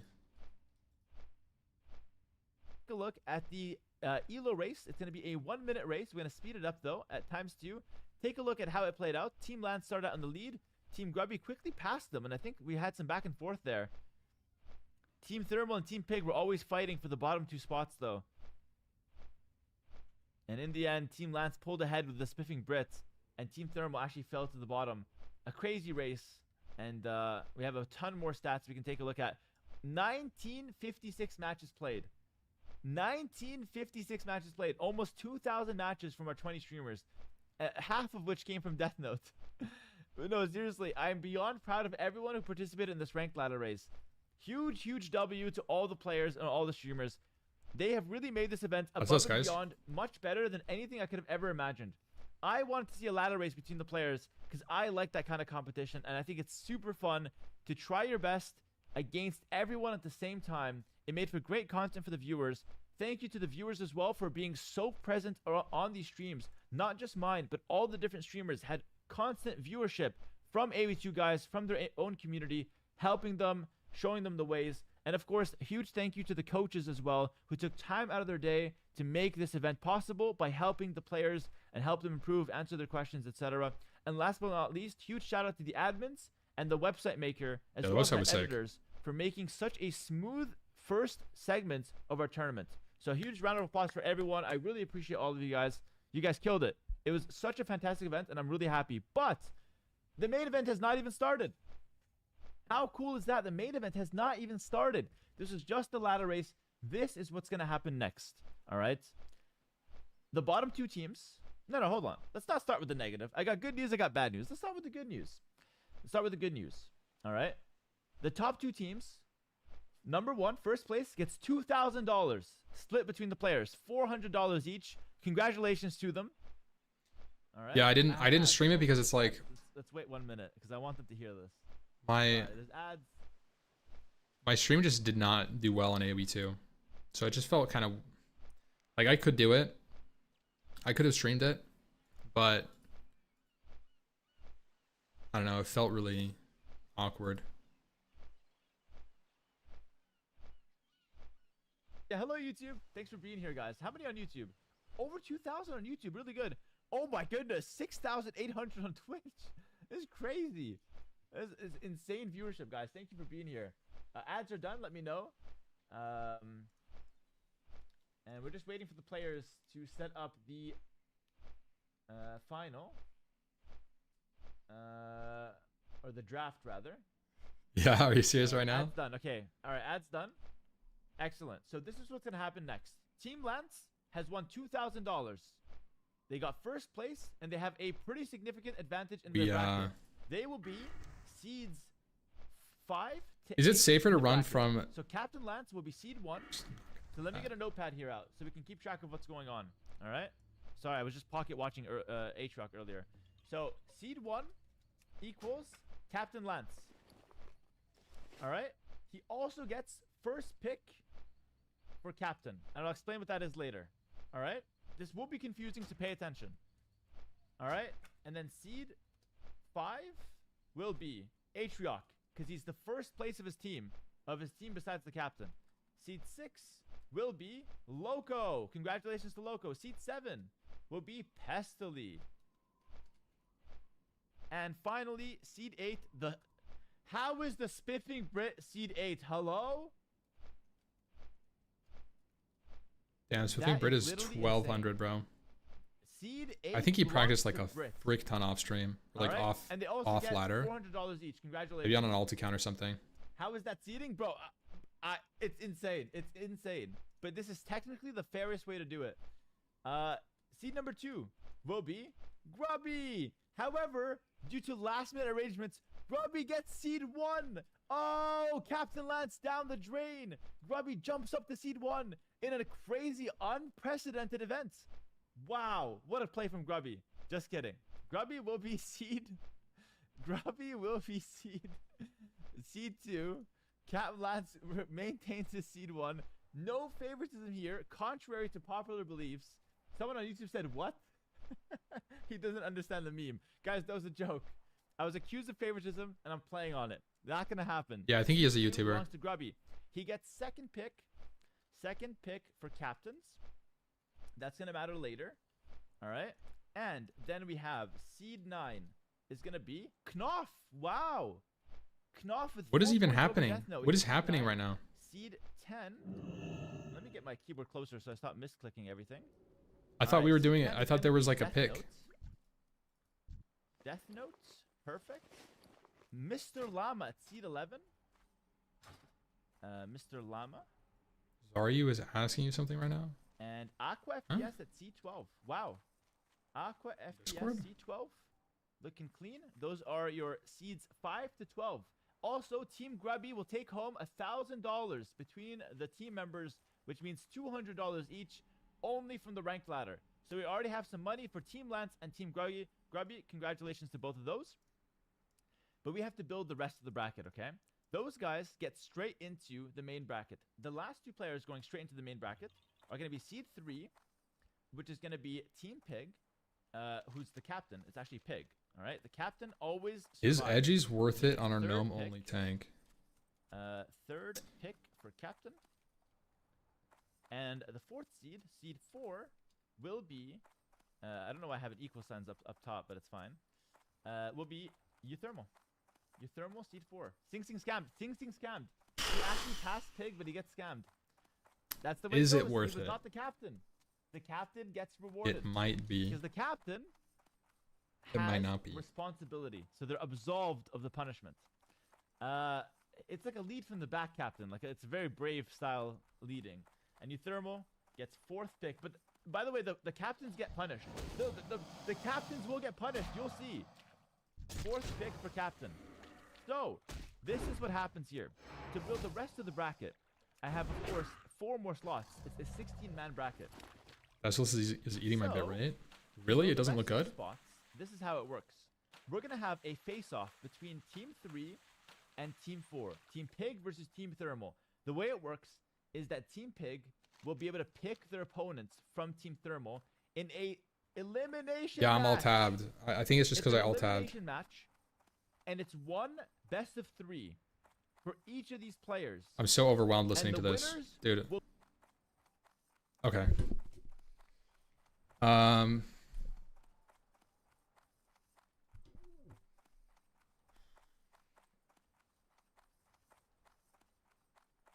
Oh no, when I alt tab, the quality gets worse actually. Do you guys see it? Like look at the pixels on the ground. Look at this. Look at this. Look.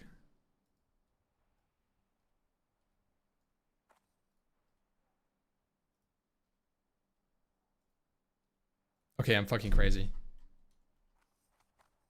But it does.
Well, I had normal music on. I'm just because I was listening to a stream.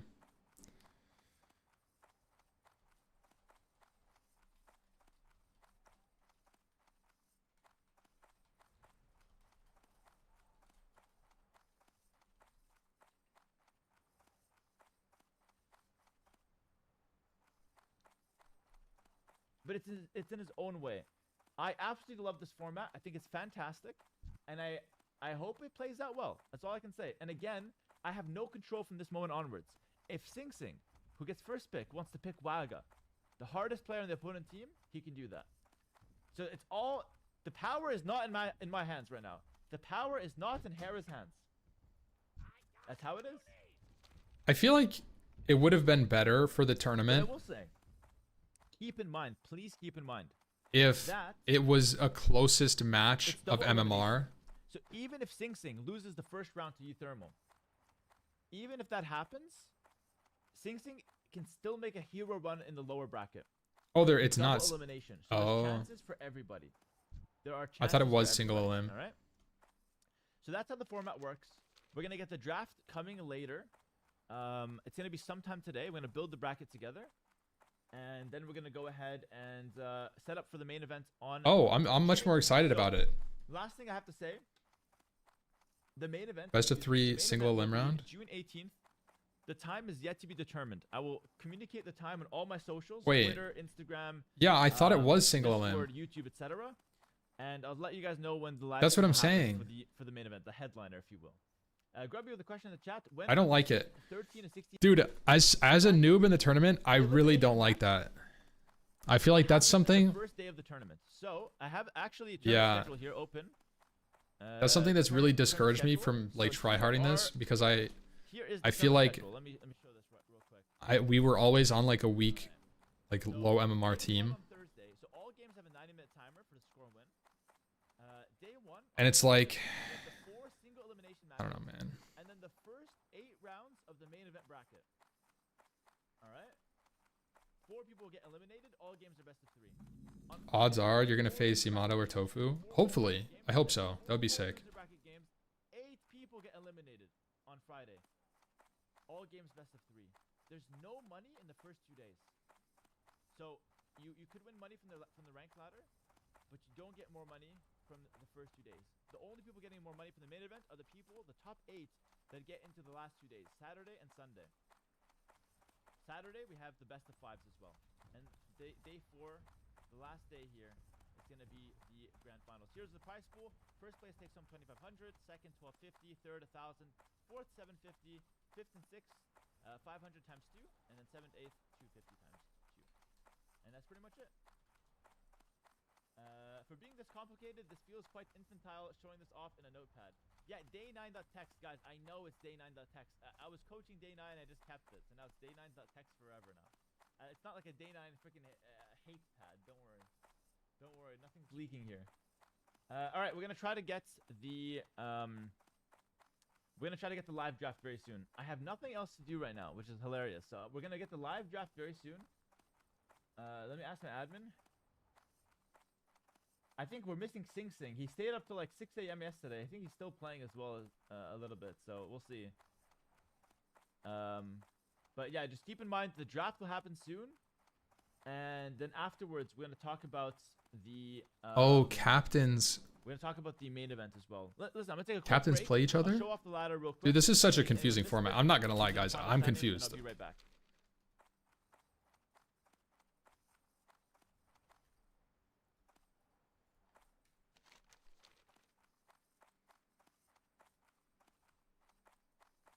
Captains are not playing the elim. Yeah, but apparently captains are facing each other. Is that not how it's working?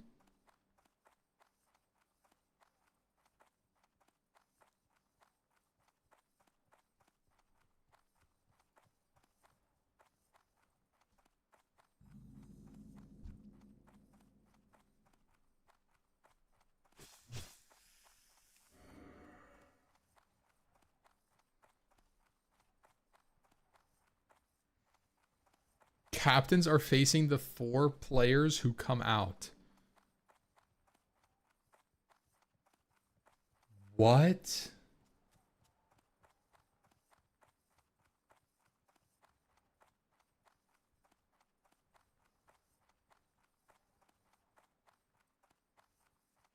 That's rigged.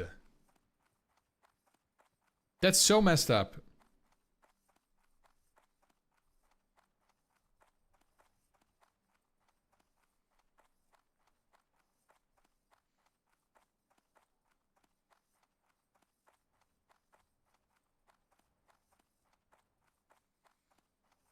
No, it's not.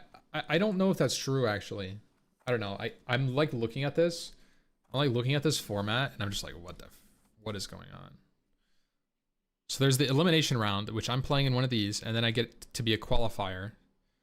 But I don't know which one of these boxes is going to be me. I think the qualifier maybe goes in the captain, and then seed like three, like maybe it's like 5, 6, 7, 8 or something. Who knows?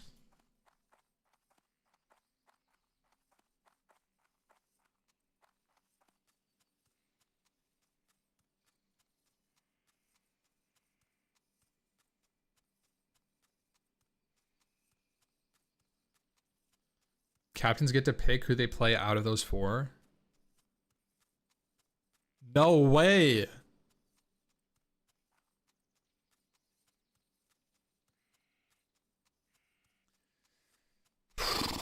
Bro. I'm like livestock in this tournament. Just messed up.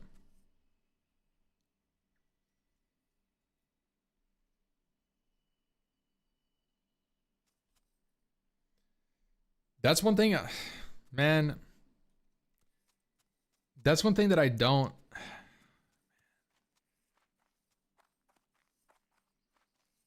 I didn't resonate with this tournament as much as Grubby's tournament, and I think it's the format. I think that this whole thing, where it's like, all right, we're gonna invite noobs, and then we're gonna invite RTS former pros, and then we're gonna put you on teams, and then have you face the noobs are gonna face the pros, bruh.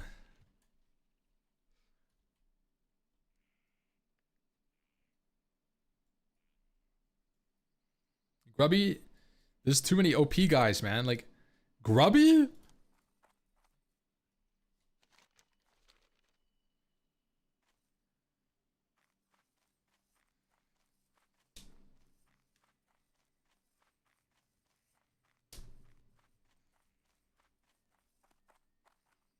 But it is cool to have a large event like this.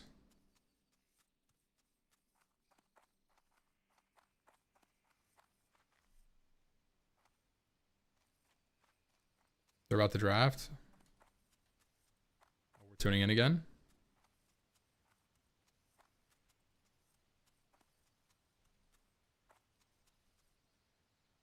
That's not an official pick.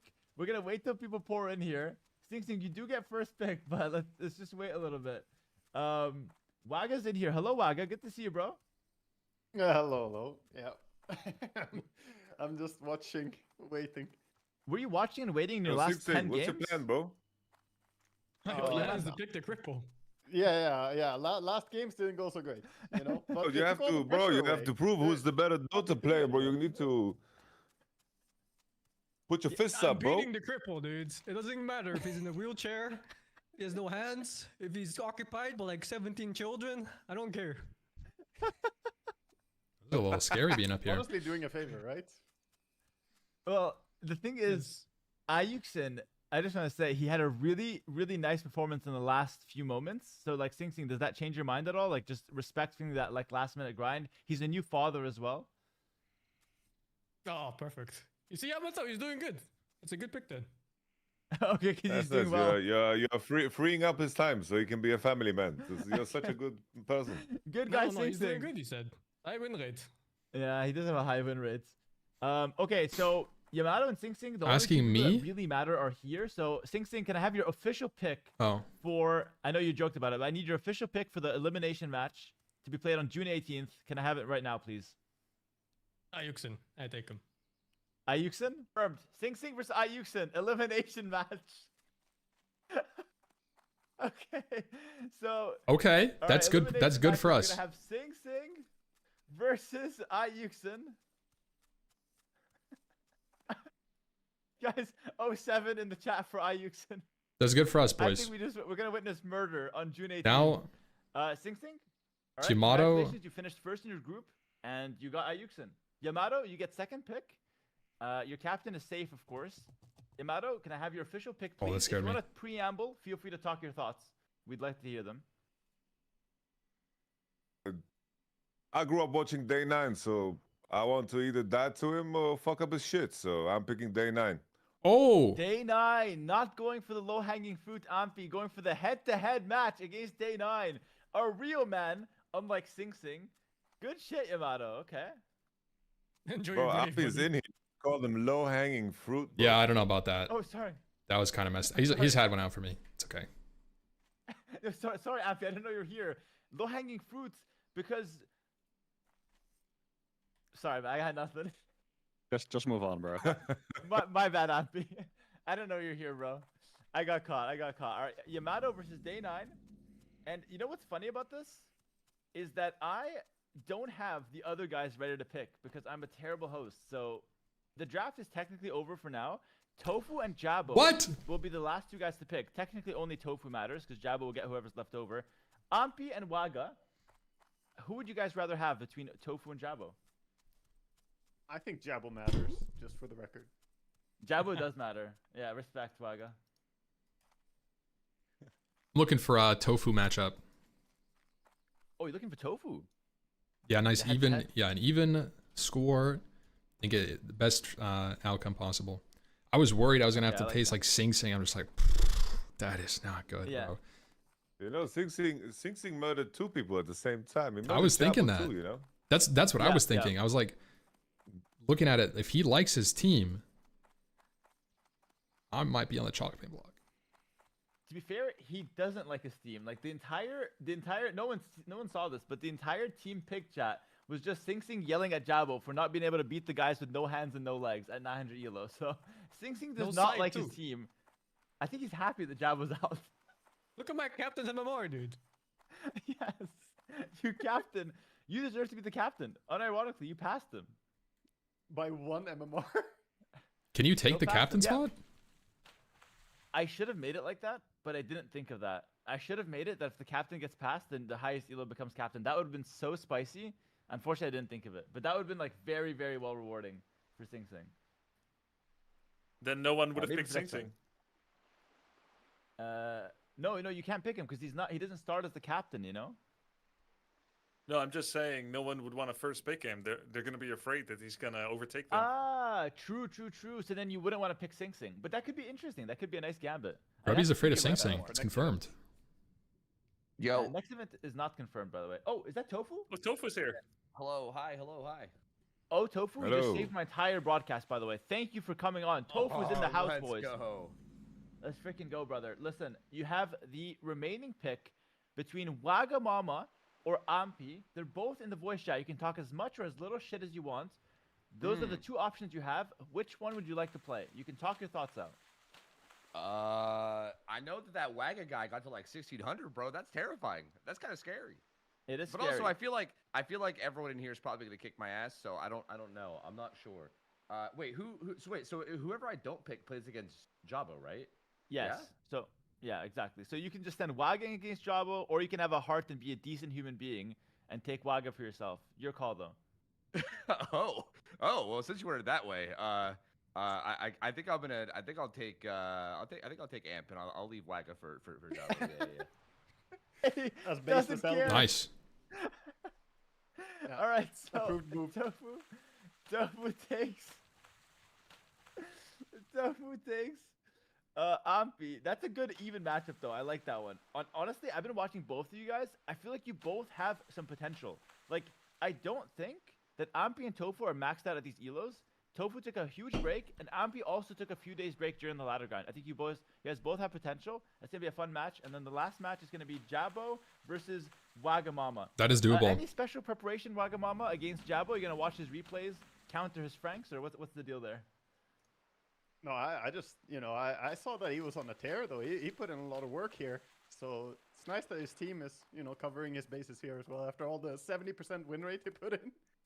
I know, like he played his ass off today, and he got completely betrayed by his team. And like Damn. at the same time, like 70% win rate, like such a good performance, and just got nothing out of it. But that's the way it goes, bro. It is what it is. Is there a reward for longest game played? Longest game played does not get a reward. Bro, they played a 6-hour game. A No, little. you Yamato played- Cannon thinking Yamato he played a paid per 6-hour hour. game one night. Yeah, actually, You believe that? I did a pocket watch on Aatrox, and Aatrox made a whopping $5.63 an hour playing these games, and he finished first place. So, yeah, the paid by the hour is rough, but you guys all got paid in exposure, so I don't expect any complaints, right? Everyone's happy? More exposed than a fucking 1000 elo woodline did. I got some Right. nice Hera coaching. Finish the castle. Says Yeah. Faker of Age of Empires. Thank you. Yes! But you weren't doing it, though. You're like, Yamato, I swear. You talk back, but it's like, if you just watch your own gameplay, bro, I want to rip my freaking hair off my head. Like, Damn. why are you so slow as well, Nah, Yamato? Why the bro. hell are you so Protect, slow? protect your hairline. Don't watch my games. Look away, bro. Actually, my hairline's as bad as yours, according to the chat, so I'm already cooked there. But listen, why the hell are you so slow? Do I need these? I'm me slow, bro. You're very Bro, slow. you can't spell APM without 3 letters All right, I'm that leaving are this in the call. alphabet. I'm leaving this call. Guys, we got our match against Tofu. I'm happy with that, honestly. I feel like that's best case scenario for me.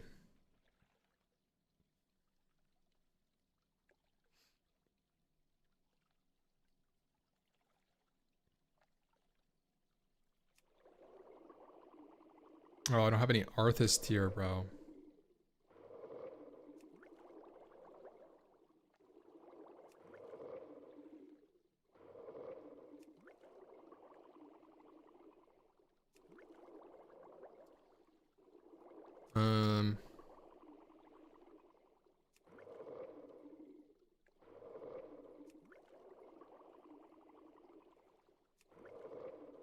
Why are you leveling this guy? I don't know, I was just messing around on it.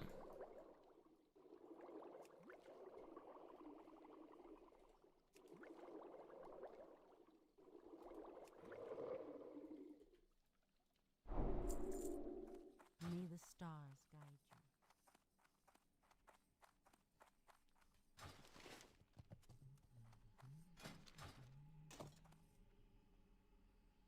you. Czar wanted to talk about some hardcore stuff.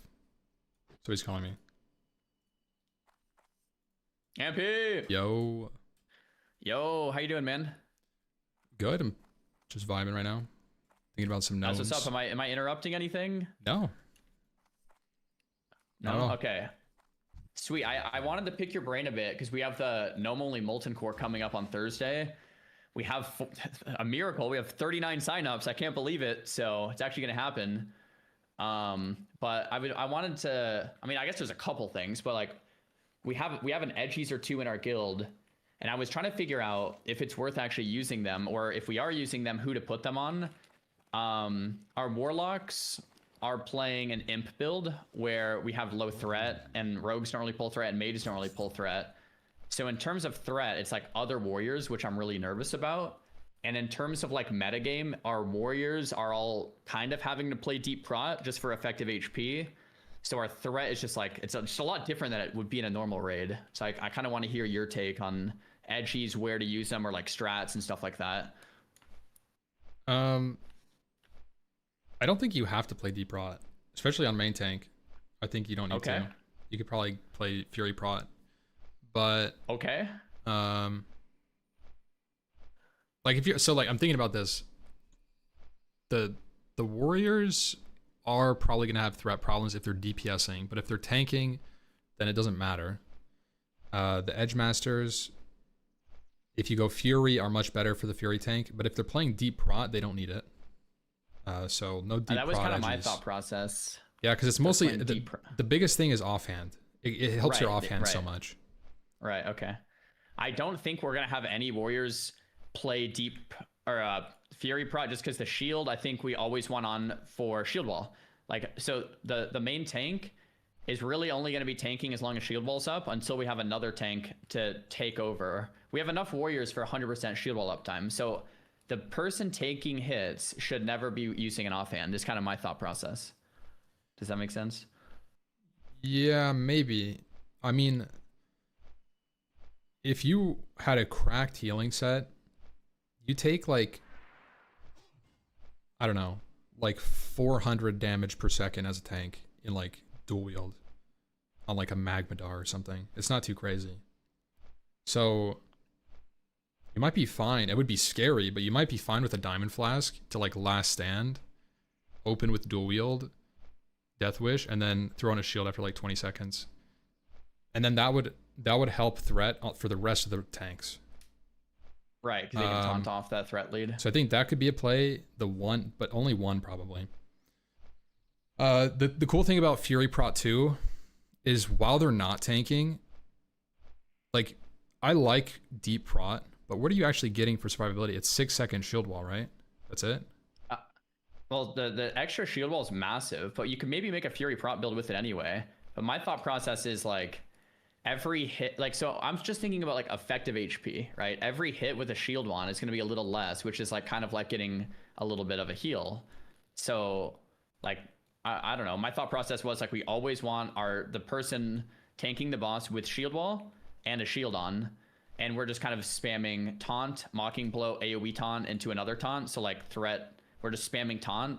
And then we have a new warrior pick up and then do taunt, mocking blow, AoE taunt, normal taunt, and then a new tank pick up. So we just don't take damage on our tank, essentially. But maybe you have a better idea. I mean, in arenas, you know that sometimes dealing damage is more defensive than trying to mitigate it. Yeah, totally. So the way I'm thinking right now, I don't know if this is true. Okay. But if you put your warriors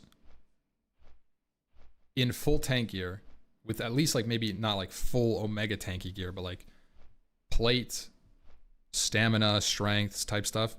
If you put them on a Fury prot, leather shoulders and stuff. Yeah. If you put them on Fury prot, if someone's job is to only tank for 18 seconds with shield wall, the rest of the time they're like not going to do anything as prot. So if you have like off tanks and Fury prot, they would be able to dual wield for like 30 or 40 seconds, which would like double their DPS. That's true. So you like if you have like 5 Fury prot tanks dual wielding, you're creating 2.5 DPS out of thin air. So like, good point. I think the shield wall deep prot thing might be a little too conservative. I think I would be concerned about DPS for specifically something like I guess I didn't mention, but like the plan is really to just kill Lucy like first, and I'm thinking that fight is going to be with 40 DPS. It's going to be like 20 seconds or something, maybe 30. It's probably under 30, right? Yeah. It should be fast. It'll be real it's quick. more like I'm trying not to have anyone die here, right? Yeah, I'd be most concerned for the MCs because you don't have any purge. We have Fell Hunter Purge. Oh. Yeah. Oh, you do. We have Fell Hunter Dispel for Magic. So like the strat I was thinking of for MC, yeah, you're good. Or for Lucy is we have most of our locks play Fell Hunter, and we prio the shadow damage dispel on our tanks. Everyone else sips a resto pot, so it takes off the curse and magic, and then we have mages, dispelling too, and then we just pump. No, you gotta wait. Is Fell Hunter an offensive dispel? It's both. It can be either one. You should use it to dispel the MC, not the shadow debuff. Okay. I mean, we have a lot of locks. Like we're gonna have like 10 locks, I think. Well, that's a good point. You need to dispel it every 4 seconds. So you need more than 2 people on it. I don't know what the cooldown is. It's 8 seconds, I think. Okay. And then like, I think the next thing was just like trash. I mean, I don't know. Is there any destroyers on the way to? Is there one? I think. No, not on Lucy. Not on Lucy. Okay. Are you just doing one boss? Destroyers. Well, I mean, okay. We're gonna go in with 40 gnomes. We won't okay. How do I say this and be as respectful as possible?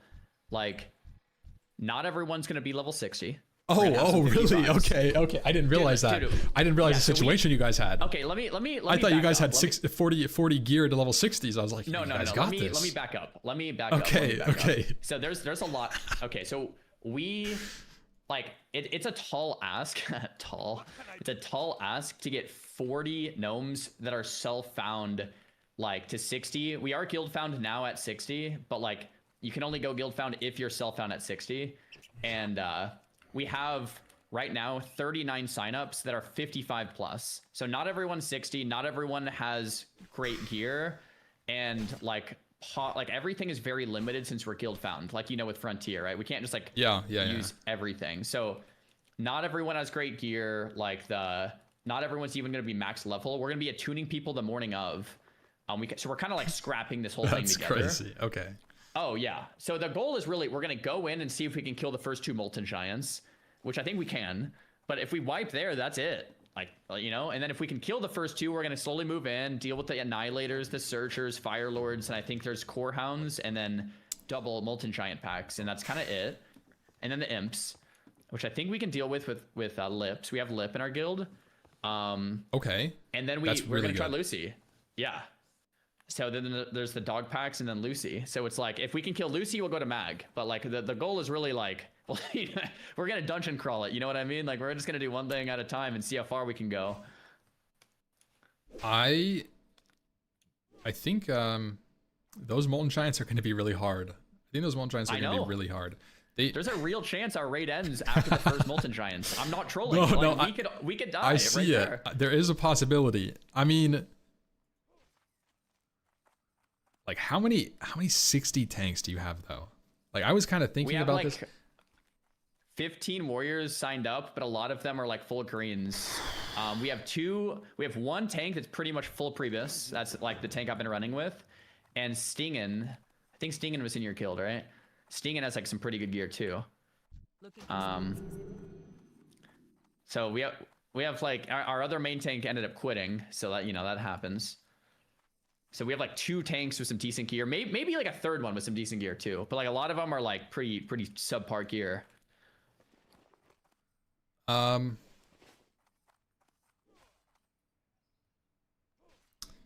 You might want to break out the Voidwalkers then. Okay. Yeah. yeah. You might want to have like a Voidwalker off tank kind of situation. Yeah. That sounds so scary. Yeah, dude, I know. I've been trying, like, I'm thinking like, okay, worst case scenario, there's like 6 trash pulls before the Imps or something. Like we can, okay, so side note, I was gonna do Gehennis, because Gehennis I think is gonna be easier. No. But it's harder. Core Hounds respawn. No way. Until you kill Mag. And I think Core Hounds spawn every 8 minutes. I think they're gonna spawn on us. It's 15 minutes for Core Hounds. 15? I mean, we could... Don't try Gehennis. Don't do it. Don't do it. It's way harder. Yeah, I think Lucy. Yeah, let's do Lucy. Okay. I actually think Gehennis will kill at least 5 people. You take so much damage on that fight, and like traditional things won't work because like you're probably going to be perma-cursed. I mean, you guys maybe have a lot of mages. We have... I mean, I can show you our roster. Like I said, it's more about, it's not really a roster. It's more just like what we have that's signed up. We have 3 tanks, 12 DPS warriors, but a lot of them will probably end up being just shield wall tanking. We have 6 rogues, 7 mages, and 10 warlocks. That's not that bad. That's a decent. Yeah. It's a decent spread. Yeah. But yeah, in terms of the strategy, like, so we full cleared Ubers, we killed Drac, and we did the, like, we had 2 warriors, we had shield wall, taunt, like kind of swap situation. Actually Chomper, you know Chomper. Yeah. Chomper ended up dying because he didn't want to take self-found off, and we couldn't give him a GFPP, and I told him like 100 times, you're going to die without a GFPP, and he got conflagged and died, like, so that sucked. So yeah, we lost Chomper too, which was brutal for us. Warrior? Yeah. He was trying to main tank the conflag with no GFPP and no healer, and he died. Just like, dude, I don't know. Shouldn't be laughing, but it was brutal. It was brutal. Yeah, I'm not gonna lie, you guys are screwed. No, I'll watch. don't tell I'll me watch on that. Thursday. Don't tell me we're screwed. What time are you guys I'm calling going? You for 12:30 PST. I'll be there. I'll be there. Thanks for the confidence, Ampy. Like, okay, so I mean, really, I'm thinking we go to Lucy, we try to kill Lucy. That's the raid, right? If it's somehow really easy, we could go to Mag. I'm thinking like for the Mag dies. If you can kill Lucy, you can kill Mag. Straight up. We have to have like 0 deaths because we have no replacements. So if we kill Lucy with 8 deaths between the trash and Lucy, then we're down to 30 gnomes. So that is true. Yeah, that's. But for imps, we have we pull imps just like normal. We AoE taunt lip into a second AoE taunt lip. You think that's fine? They'll be dead before the second AoE. Okay, so just one AoE taunt lip. We move in. We kill the searcher. Yeah, they don't do anything. If you have GFPP on, it's fine. Those things are. Okay. I'd be concerned. I'd be really concerned about the giant packs. Okay. And then that's pretty much maybe like a core hound. Okay. Yeah, so core hound is a little. Oh, you don't. Yeah. So have you looked at all the core hound options? Like know all the answers to everything? I mean, I thought you just fapped on the core hounds. Yeah. I mean, that's yeah, what you I could know. do that. No, I don't want like could do that. I just like trying to I figure mean, out like exactly. You're rolling the dice. If you're all in range, you're rolling the dice on losing people every core hound if you only fap. You should have at least one person on the aggro table out of range of Ancient Despair. Because then the whole raid gets blinded. And if they resist it, they get aggro. Oh my gosh. Be really afraid of that. Should be really afraid of that. I forgot about that. You don't have Dispel. You have Dispel. What you could do is use a Fell Hunt. Maybe Fell Hunters have a higher chance of resisting it. You just have Fell Hunters in.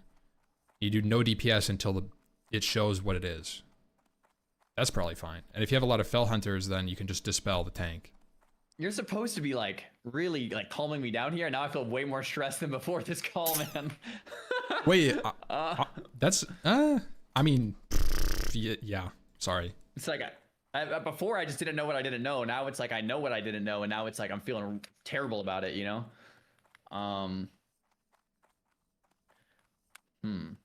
Okay, so there's the double molten giants. That's it though. Core hounds. That's all there. There's nothing else. There's fire lords, but we should kill those. Fire lords instantly, are super easy because you have magic dispel, and that's all they do.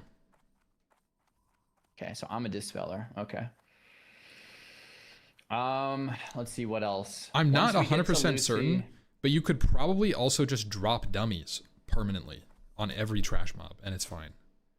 That's what I'm thinking too. Yeah. I think you could literally just send like 300 dummies, and you clear all the trash with no breaks, no downtime, and you just speedrun it with dummies. And we all have world buffs. So I think we just unboon. You have full world buffs. Don't in. You could kill Rag. Yeah.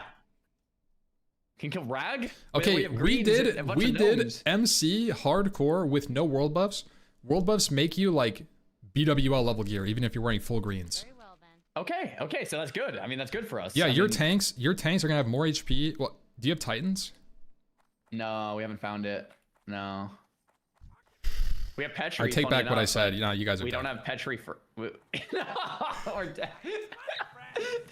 We found a Petri flask, which is crazy. That is crazy. But we don't have enough to give to everyone, so we can't really make a Petri out call. It's more just for like if we need to avoid a mechanic, like in Ubers, if our tank gets conflagged, you can have them Petri, right? Like stuff like that. But we don't really have enough to go around for like everyone, so.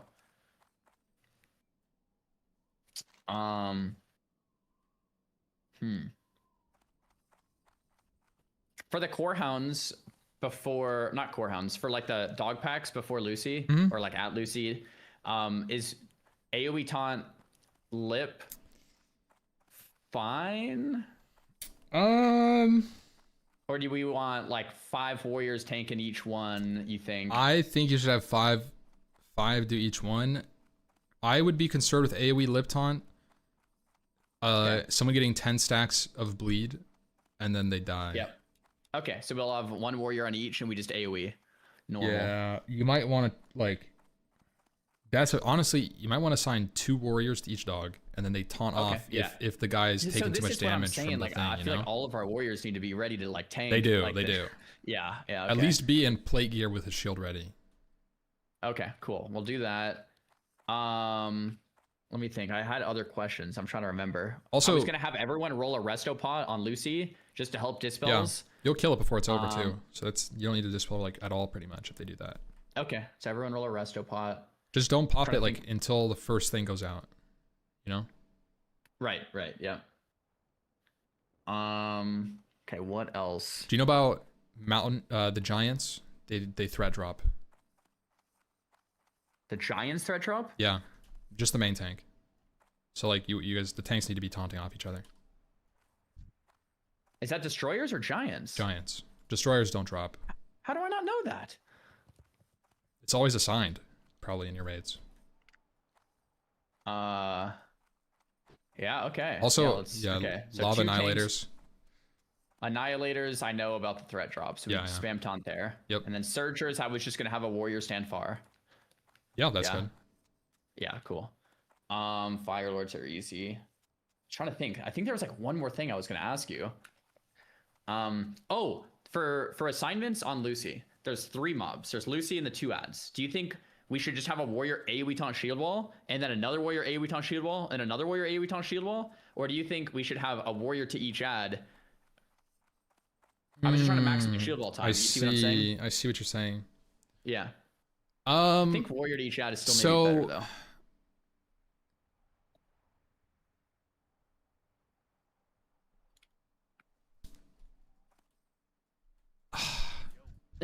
Yeah, this I haven't really thought about this, so like I'm kind of 3 weeks. I'm kind of like thinking about this on the spot.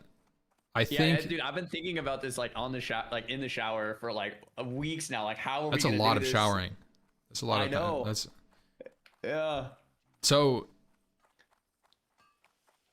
If you do AoE, I'm just thinking about the pros and cons. You do AoE taunt, shield wall. You're not actually maximizing your AoE. You're not maximizing your shield wall. Because when you AoE taunt, it lasts for 5 seconds. And then it's a fixate. It doesn't generate any threat. So your warrior is going to have no rage because he's shield walled.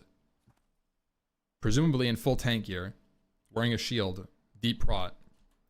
That guy is not holding aggro on anything but maybe the main target. Maybe the main boss. Yeah, the other 2 so, are free. Yeah. It would be more efficient, if you're thinking about that, it would be more efficient to use 3 shield walls for 18 seconds with no AoE taunt, and then you use AoE taunt if threat goes crazy. Like, let's say Skull tank gets MC'd, one of the warriors could AoE taunt that are already shield walled. I think that's a better solution than, and you could just have two tanks to each mob, maybe 3 to the main target. I was thinking that exact same thing. Yep. Yeah. So no AoE. We have like 2 warriors to each mob. It could be even like a DPS warrior with get ready to shield. I honestly think this is overcomplicating it though. I straight up think you play 3 tank, all the rest of your warriors go Fury Prot. So they have Last Stand, because Last Stand could be used as a Fury Warrior. They go full DPS gear. The main 3 you think deep prot? Yeah, I don't know. Just I'm following you. I think so.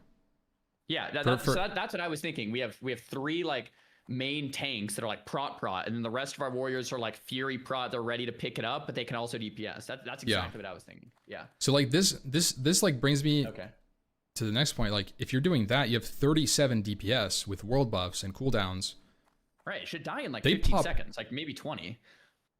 Yeah. Like it'll be quick. It's just we still have no healers. Like every warrior diamond flasks. We go in there, we taunt shield wall, we spam resto pots, target dummies. Like that's what I'm thinking. Like I think we can do this. It's just getting there without the trap, without dying. People did this, like they did no healer runs. Like there's like horde speed runs that did like 0 healer, like full shaman spec to DPS on Lucifron. Like, this has been done. Okay, with I might world have to buffs. watch those. Look up parsing runs, because it's not gonna be a speed run. Okay. I was but- looking up like the 40 mage run and stuff, and like they just died after every pull. It made me feel like Yeah, way that's worse not about hardcore. everything. Yeah. No, that honestly, of all the bosses in there, Lucifron will just fall over to 37 DPS. It'll Okay. die in like I- 15 seconds. The so we'll one get the curse will go cooldown out. threat situation figured out. We'll have like a warrior pick up threat and run max range, or like maybe I'll This- pick up threat and run max range. This might sound crazy,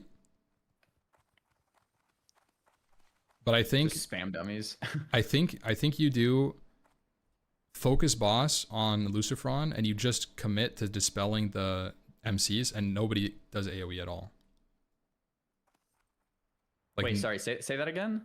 I think you should do 0 AoE on Lucifron Yeah. and Totally. full single target the boss first. Oh, kill boss before ads. Yeah. What's the point of that? He's the To actual alleviate the problem. main tank? The ads do literally nothing. They do nothing, but they spam MC. So like, I think the biggest risk I think on Lucifron is you killing your friends, and that's gonna happen if you're cleaving. So like Yeah, Blade well, I mean, Flurry. for sure it'll be no AoE. What I was thinking is we kill each ad in 4 seconds flat. Just add dead, then boss. They have a dead. lot of. If you kill both ads, that's the same amount of HP as the boss, pretty much. I'm pretty sure But it's we have like 37 DPS with world buffs. Like, I mean, each ad should take like what, 5 seconds? Like, I don't know. Maybe Yeah. maybe a bit longer. 8. yeah. I mean, you could do that. There's. I'm not saying either is right, but I think that would be what I would do. Is ignore Because ads, like you just burn yeah boss. you just like bring the ads to like a little bit away from the boss and then you just focus boss and it just dies. Okay. But you think either way it kind of works? Like Yeah. if we killed ads, okay. All right, I'm trying to think. I think that answers like most questions. I was really trying to figure out like taunt assignments, and then I was trying to figure out like, yeah, how to actually get there. Oh yeah, going back to Edge Masters then, and now that we really know kind of like the full grasp of what's going on, do we give those to one of the Fury Prot Warriors then? Or give it to the main tank? Or don't use it at all? Or like what do you think? I would Well met. Safe I would just give it to your best performer. I don't think it matters tank or DPS. If they think if somebody wants it, like if somebody wants it and they're tanking and they're a good tank, I would give it to them. If a DPS I'm wants thinking it and those maxed. like I don't Okay. yeah, I think it's better on the best player because they're gonna make Okay. use of it. Yeah. I don't think it matters DPS Alright. or tank. I have a player in mind for him then. And I think he'll be running Fury Prot, so. That's best case Cool. scenario. Yep. Good player, Fury Protter. He has good gear too. Sweet. Is there anything else you can think of that might help us with success here? I don't know. Like I'm optimistic we can take down Lucy, but I'm also kind of what you're thinking. Like there's a real chance we all just die to the first 2 Molten Giants and it's just like over, you know? 2 warriors to each giant, you know? Even 3 warriors to each giant.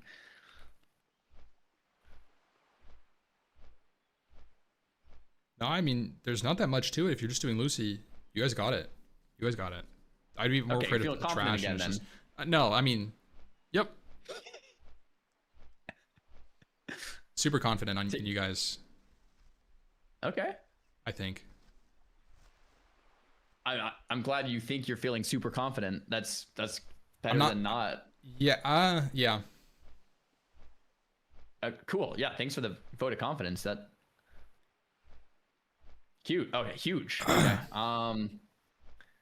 Cool. I'm trying to think of any other tech. We have those Ungoro crystals for the heals. We have Gnomish Mind Control Cap. We can use Gnomish Mind Control Cap to get FR on our tanks from Ubers. We have like random items that like people have that can like send little heals here and there. We have Hellstones. Like You have Recon Bobs? yeah, there's Recon Bobs. I have, yes, I have one. The problem Honestly, is you're a healer with a Recombobulator. Easy peasy. so it only heals 150 to 250 and it scales with spell damage, so mine will heal for like 400 health.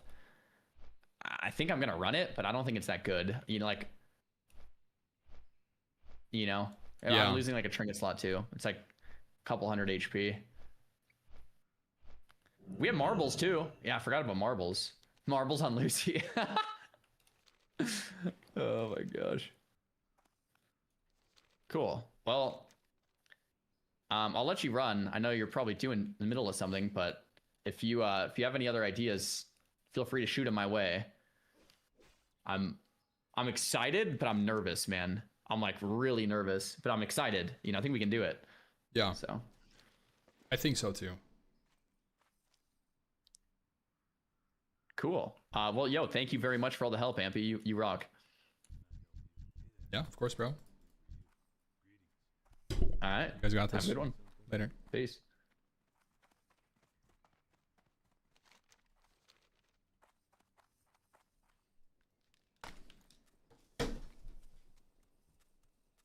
What's that, guys? They're fucked.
We're back, boys.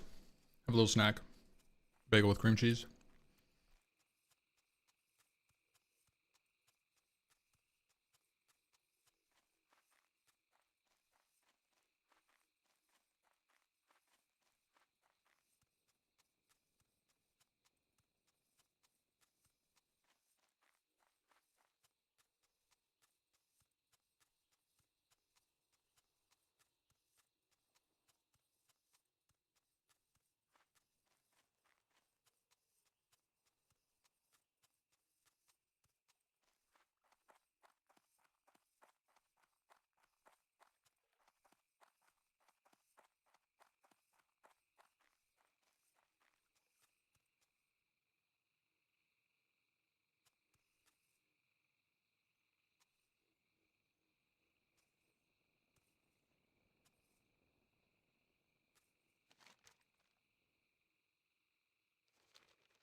Warriors are the god class in hardcore. Hero class.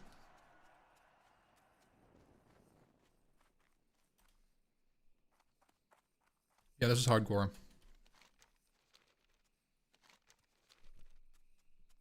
Mages? Don't get me wrong, mages are good. Mages are good, but warriors are insane.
I just remembered. This segment is only good because it logout skips. Damn it. I guess I could just hearth from here.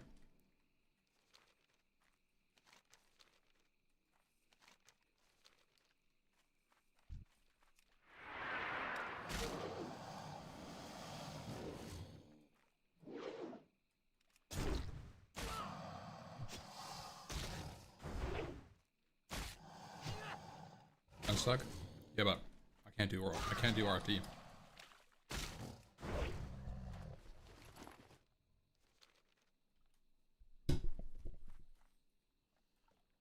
Is that the plan? That was the plan. This is the duo leveling guide, which I was using, and I forgot that's what the section was.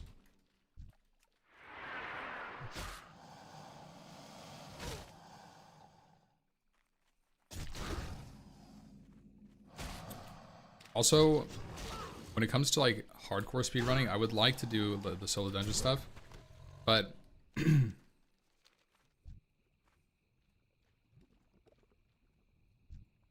my motivation for speedrunning was more so like kind of getting back into the swing of things with leveling specifically for like a classic plus. But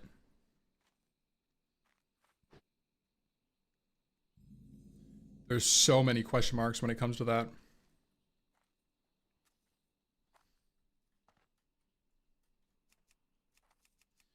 So many question marks.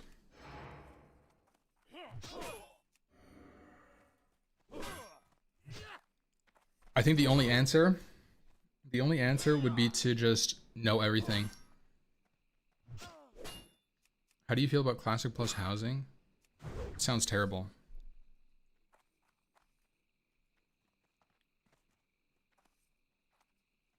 I actually don't think it is. Now, like,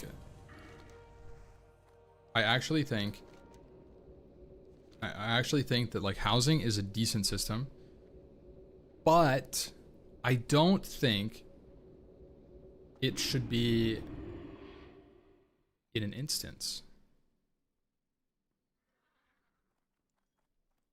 I think that there should be locations where you can buy houses. And I think they should be limited. I think they should be like coveted spots. And they should be like Final Fantasy sort of housing, where there actually are houses in the world which are owned by certain people. And I think that's best case scenario. Farewell. Because I think that sort of system is conducive to like establishing yourself on a server, which in many ways is the ultimate reason to play classic WoW. You know? So in that regard, I think it's a really good idea. If the idea of housing was to be accessible for everyone as a cosmetic collection journey, I think that that would hit the mark for the people it's targeted to, but I think it's antithetical to classic WoW to have something that you can zone into that's your own private spot that other people are zoning in and out of at the same spot. It's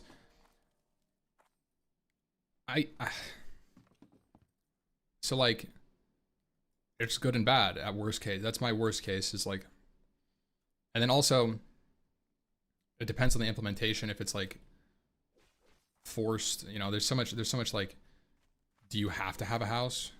Is there like a quest line you have to do? It's kind of like what retail does. I don't think they make you do anything with the houses, but like implement their system with like a very heavy, like, you got to do this.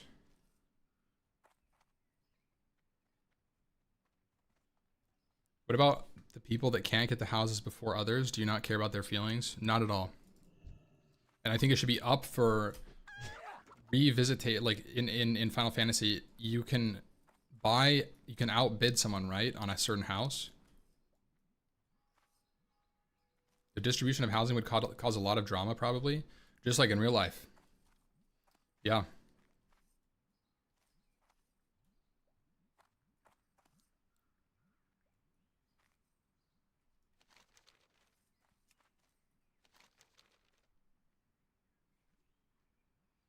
Final Fantasy housing is horrific.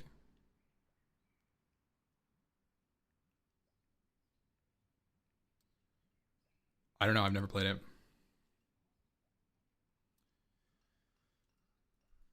Now, I think that there should be, like, that's kind of the problem with housing, where like the way that I'm thinking about it is that, like I talked about just now, but that's not realistic for the amount of space that's open in the world available for housing. They would basically have to add like a large neighborhood zone if they did that.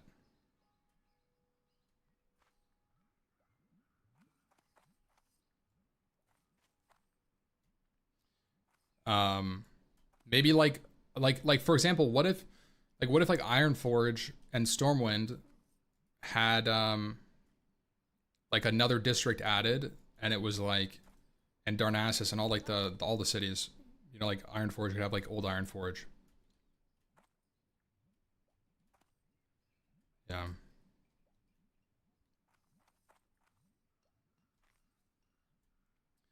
Yeah, I don't know. I don't know. Maybe there is a way to do it where like you can like have that ward change, and then they could be like more accessible. Like you can kind of choose which ward, I don't know, you see. How are you? It's hard. Yeah, it's very hard. It's a hard. There's no like good answer, to be honest. What's on your mind? People are always gonna be left out. But that's why I think there's a problem. Now, you could do this is where I was leading to before I got derailed.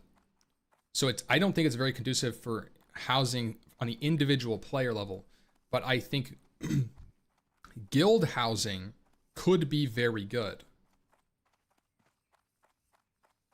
Like you could add 10 guild houses in each main city, and per server 30 guild houses is a lot.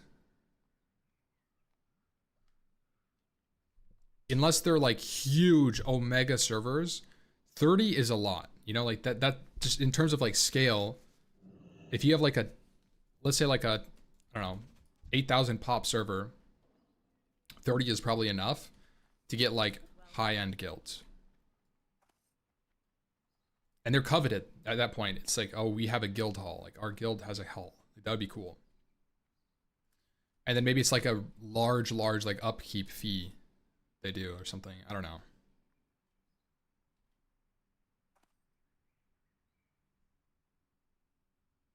Massive guild PvP. Yeah, maybe you have to like win an arena or something.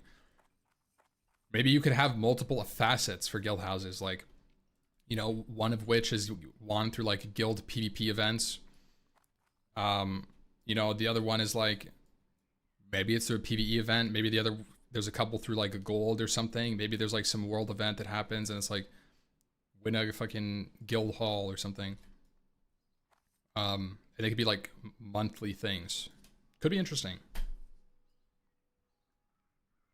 Would be cool if you could raid another guild's house. Absolutely not, dude. There's no raiding in this game at all of like resources from other players.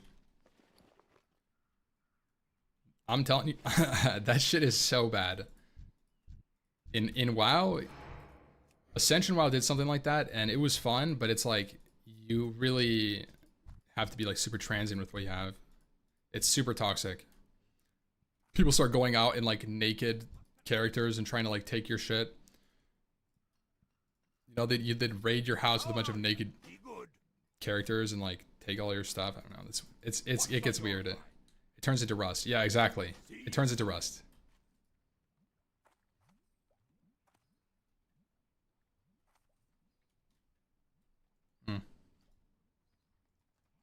Well met.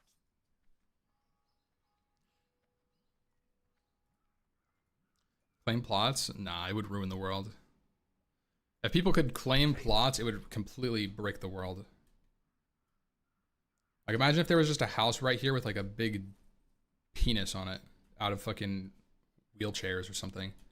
That's the kind of shit you would get just walking around. You'd walk around in Dunrow and you'd see like, what the fuck is that? Somebody's custom made house.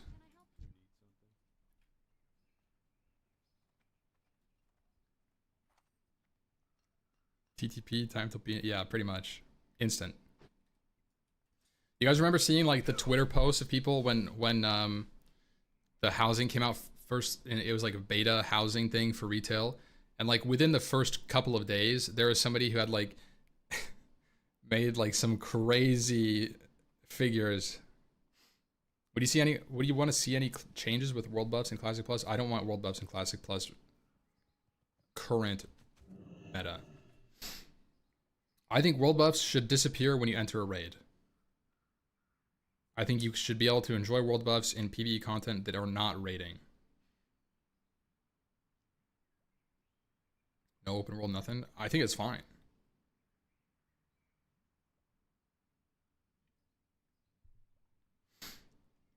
People refuse to level or invite to groups if you don't have world buffs.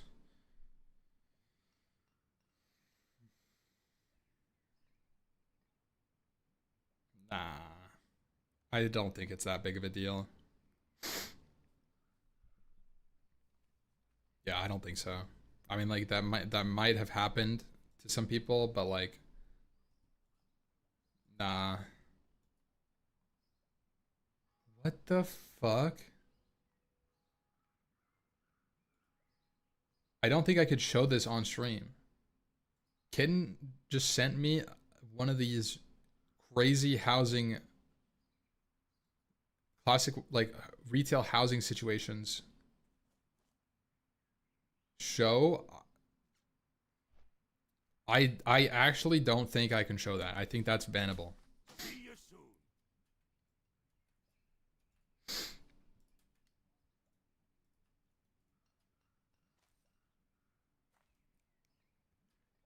Yeah, I actually don't think I can.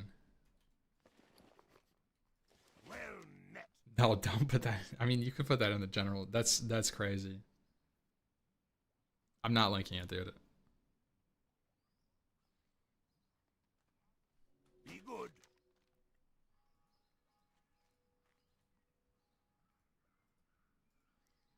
Dude, I'm not leveling this character. I was thinking about it. I logged on. And I wanted to like possibly level this character to 60, so I had a hardcore 60 on the server. But nah, I can't do it, dude. I can't do it. Logging on to an already progressed character is so hard, bro. Because you're not like in the mindset for the character. I'm not like immersed in it at all. And I'm at the worst part, level 40.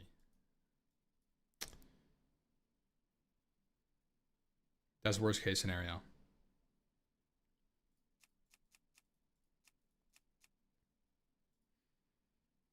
Yeah, I would actually rather do a fresh one, but I don't want to. Dude. I'd have to speedrun it. I'd have to do speedrunning, and that means I can't play like I can't do like speedrunning on the current hardcore server. It's miserable. Minecraft hardcore. I'm not doing hardcore Minecraft ever. Guys,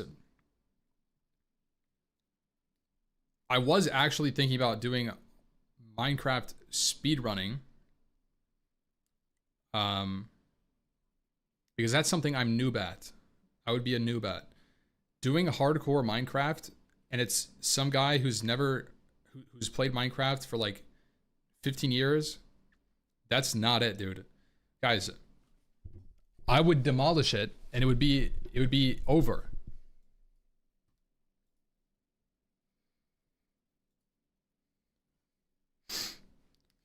Mainline progression. Can I show this?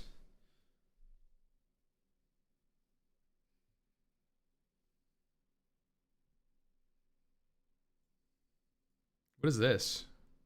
What is this tweet?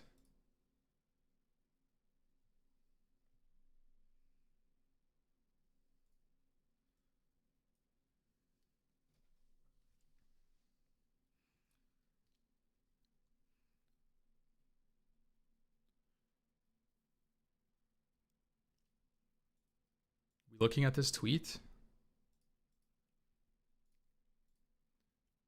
Franchise World of Warcraft. Mainline expansions War Within, Cataclysm, Classic, Fresh, TBC, Wrath.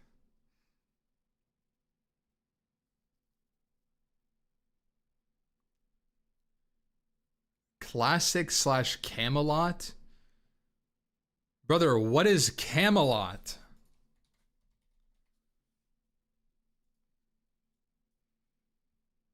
What is that name?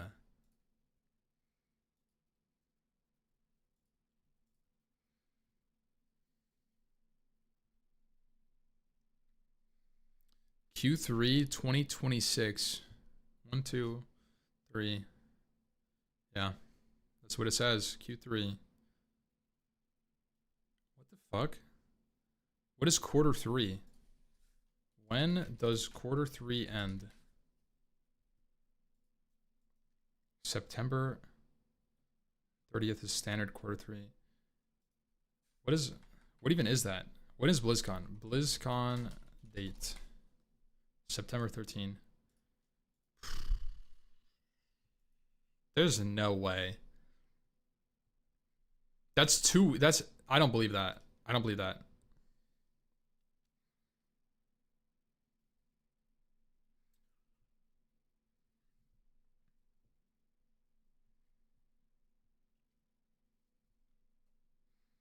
Maybe like quarter 4.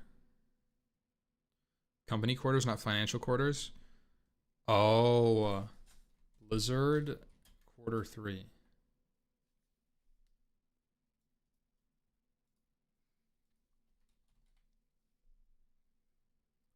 This looks like their timeline estimate was from 2 years ago. It definitely got delayed.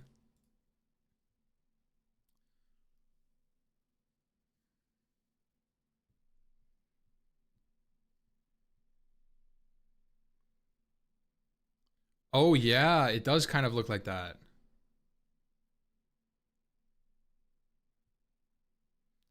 Warcraft Chronicles RTS. Arthas ARPG. Sheesh. What is that? Chinese mobile. I can't even read this. Arcade. Notice the fuck is what is this, bro? What does that say? Anime series. What does that say? Live action. What? Bro, they're following the handbook. Everybody's doing this shit. I bet there's a live action League of Legends show coming out soon, boys.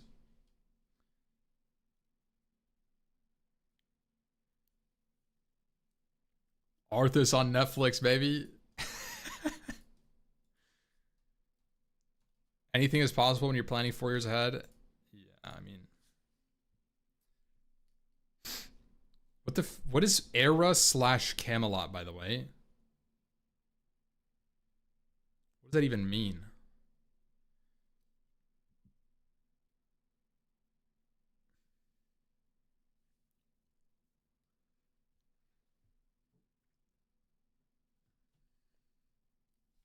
Camelot's their internal code name for Classic Plus. Project Camelot. Getting nerds, bro. Data miners may have just uncovered the next iteration of WoW Classic Project 382. Oh my god, 3 hours ago.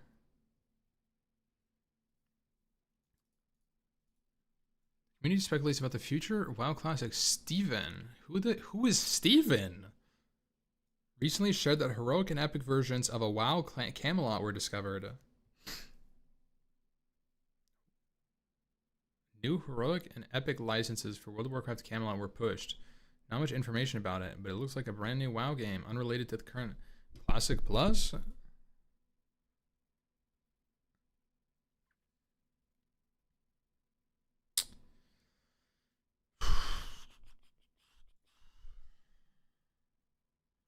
Confirmed that it is related to the mysterious patch 1.6 that's been visible on Blizzard's internal servers since 2025. Dude, we are so cooked. We are so cooked. You guys are telling me October 2025 was when they started working on patch 1.6, aka if it's a Classic Plus, dev time, they give them 1 year. That's like the same amount of time they gave SOD.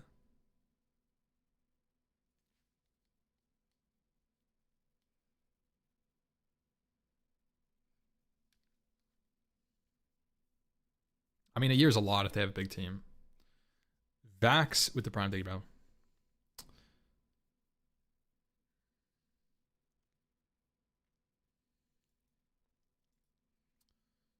Okay. Yeah, whatever.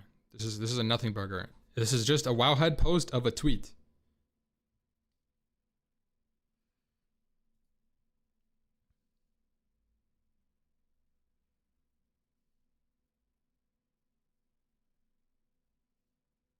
John Blizzard just called your brokerage account.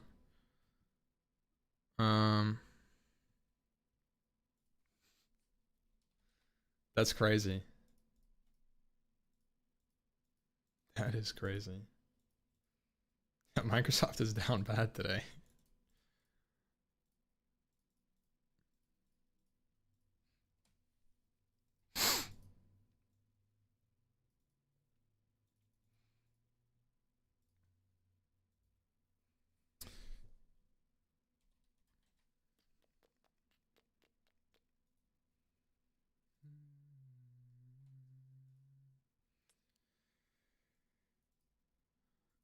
Shit is beyond hyped. It'll never deliver the same. Yeah, I mean, yeah.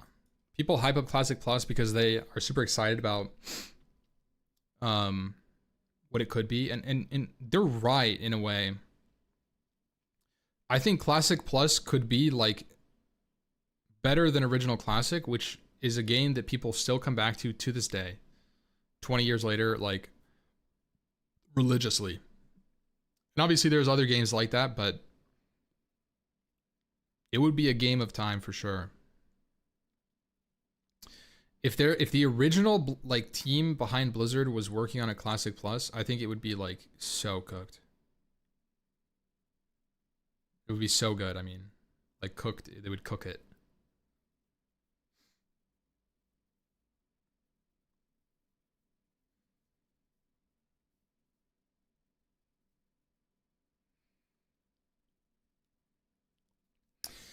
Yeah.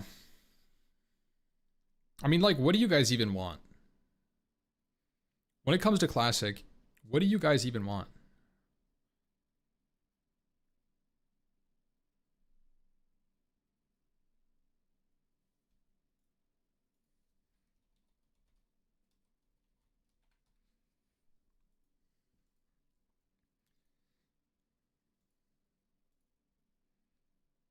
Be reworking some new content.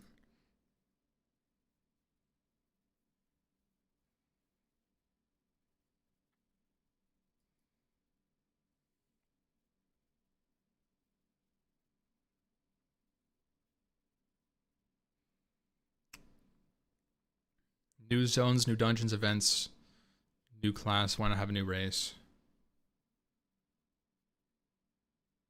Yeah, okay, okay. So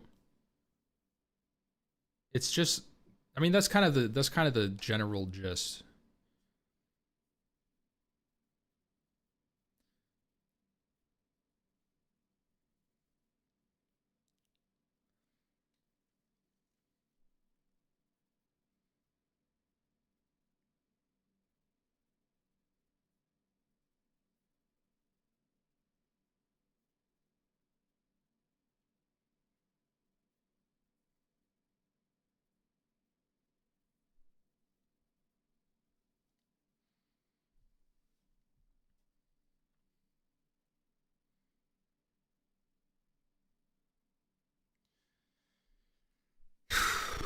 Less grind for consumes, bots removed horizontal content, new zones, dungeons, events, quests, raids.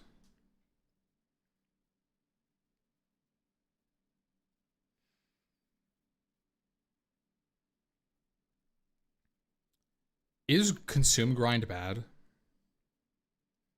I think it's bad because of buff cap.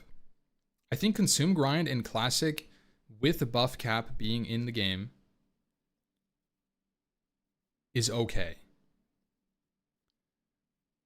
I think when it's not in the game and you're a warrior going to farm spell power consumables and double food buffs, I think the problem with Classic WoW consumables is category based. Like, you shouldn't be able to have Dragon Breath Chili and a food buff. That's fixed in TBC. I also think Guardian Battle Elixir is a great system to still allow you to choose what you want to use. And I think that's probably the best solution.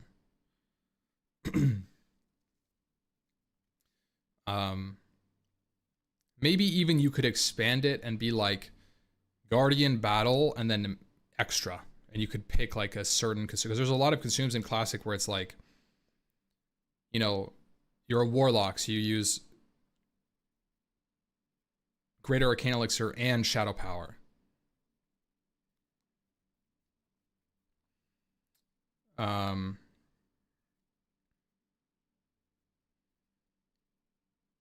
Or something like, you know, you want a Mongoose and then maybe like an HP and then the rest is up to you. I think that is probably the best of both worlds for me. I think Guardian Battle is a little too restrictive with how powerful flasks are, because you would just flask every time. I'd rather have a flask than a Mongoose and a health elixir. And I think elixir stacking is interesting. To some extent, like you could have a giant Mongoose and an armor elixir. I think that's enough. The 3 consumes is probably enough. Having 3, I think, is a good balance without it being too cumbersome. And it still gives you some like expression a little bit, because you could go like, I don't know, Mage Blood for healers. You could go Mage Blood to go Grit Arcane or something. TBC like changes are good, but I want more herb and mining node spawns. Chance for Black Lotus in the herbs. Haste spots are too expensive in TBC, but removing bots and adding nodes could help with that. Haste spots are 5 gold. They're not too expensive. You just need to play the game. People talk a lot about TBC being too expensive consume-wise, but you get 150 gold from doing like 10 dailies, and it takes you like, they're 15 gold right now. Okay, that's shot up. They were 5 gold for 2 months. Wow, I made a lot of money. I've like 400 haste spots.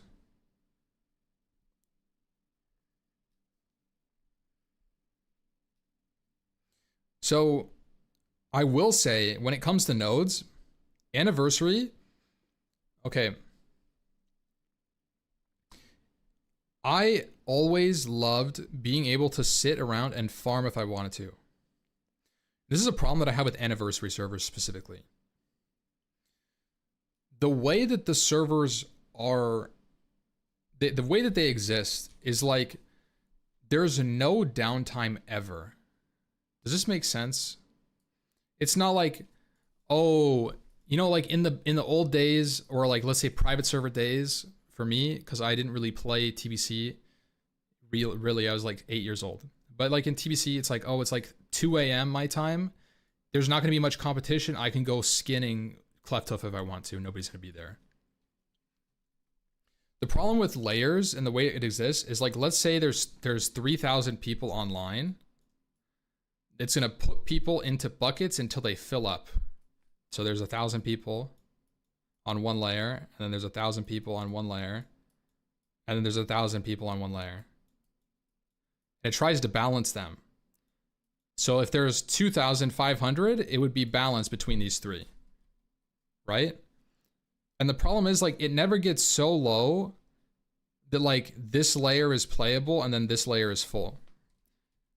And so you don't get like this effect throughout the day of like peak and trough of like player population,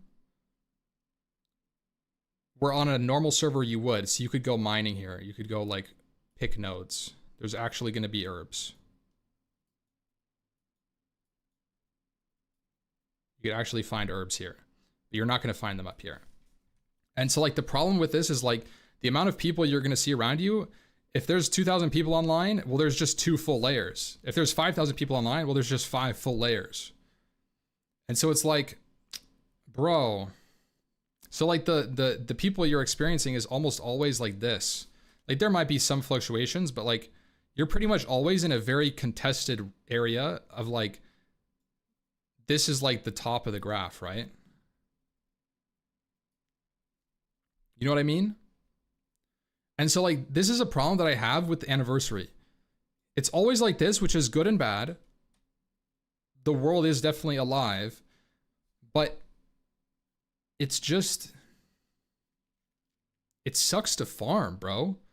I've tried, I played Anniversary and I really wanted to farm. I farmed a frick ton. I love farming in TBC. And I just couldn't farm. After 3 weeks, I couldn't farm. I spent an hour running around Nagrand trying to find adamantite, and I got like 1 node, 2 nodes. And you get them because they spawn on top of you. I don't know if that's a botting problem. I don't know if that's a node problem. I don't know what it is, but it's miserable and it sucks to farm, and I hate it as somebody who likes farming. I don't know. I don't know the solution. It's the bots. Yeah, I mean, like I said.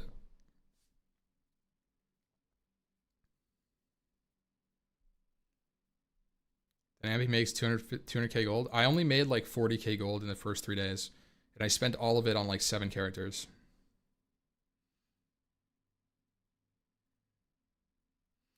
We should automatically be in the layers with the most people to make the game feel alive, but still have empty layers that we can go to if we want to. That's very abusable.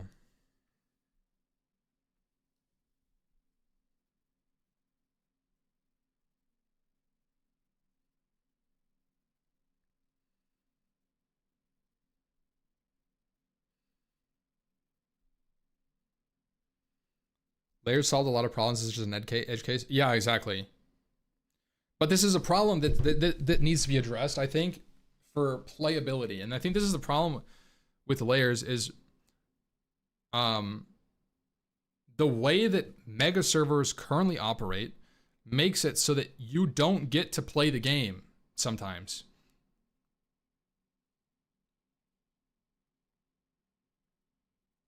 And so what happens is because the world isn't plentiful enough for the peak population, I think there's two ways to solve this, right? Your world has to grow bigger. The amount of resources within the world should accommodate the peak instead of the mid. Because right now I think that this, like, if you're thinking about like the way that the world is currently operating in like one layer, let's say you're playing in original TBC, I think that they most likely balanced herbs and respawn rates to be an approximate like rate based on average server pop. So you're lined here, which means that like during peak times you're going to get less and during downtime you'll get more, but it's about the same overall. And so like the problem is, I think that with layers this is where the bar is, and so it feels shitty to farm. And I think you can move that up, and it's not a big deal. Everybody likes picking nodes. Everybody likes picking nodes. I don't understand the problem. Like, let's say you make adamantite spawn more frequently. What is the actual effect on the world?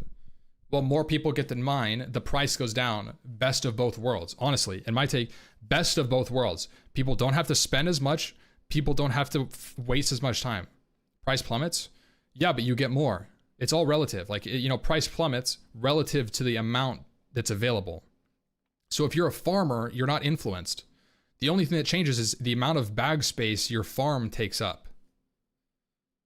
And the price per actual individual little nugget you get. You get an adamantite piece. That one piece is worth less, but you get 4 instead of 1.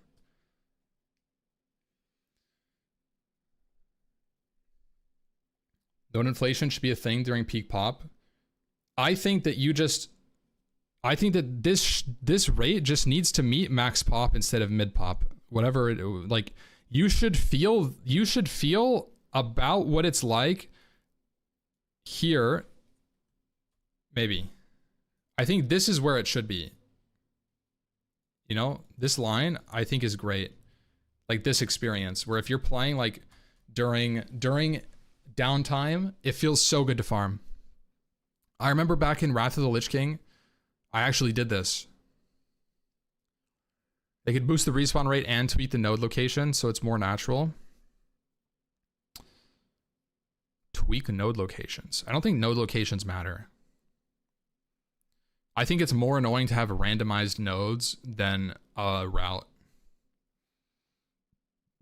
I think they should just still be node spawns. There could also be some leeway system where, like, let's say, you know, one flower, you know, gets picked. You pick one flower, and then, you know, for 10 seconds, someone else can see this flower and pick it as well. But that's also abusable by multi-boxing bots. You see it in retail. So maybe that's a bad decision. What happens if the bots sit on the same location during rapid respawn? Ban the bots. Respawns shouldn't be like reliable. Like you shouldn't be able to sit on one location and farm a reasonable amount of things. It's not true. You can't do that anywhere. Link to tweet. I don't know where it is.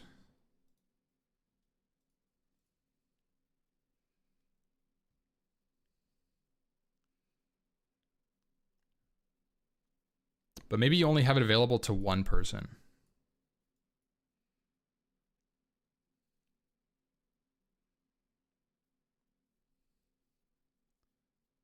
A map of clusters for every node slash plant in Classic. Oh, you mean like, yeah, it's a little gate kept. Like, for example, in Winter Spring, this is a secret tech for you guys. Certain areas of the zone are always linked. Like, for example, in Winter Spring, there's like a snowman. Like this. And so, like, you know, if you have a node here and here, here and here, here and here, this is what would be likely. Right?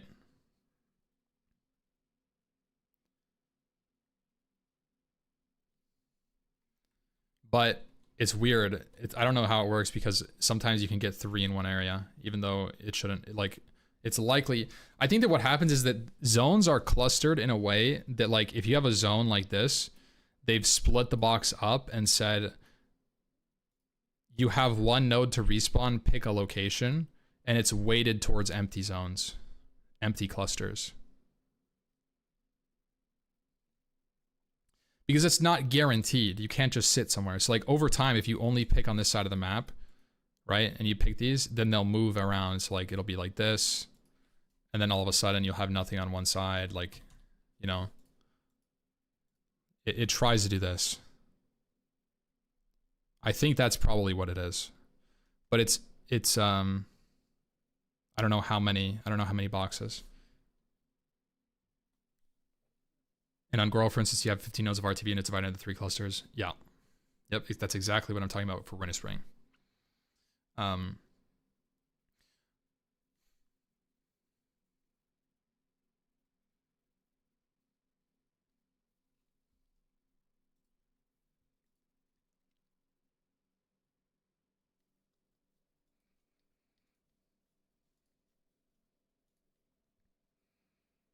Add hyperspawns. Doesn't matter if bots bought the resources. It becomes so worthless the boss can't pay for themselves doing the farming. No,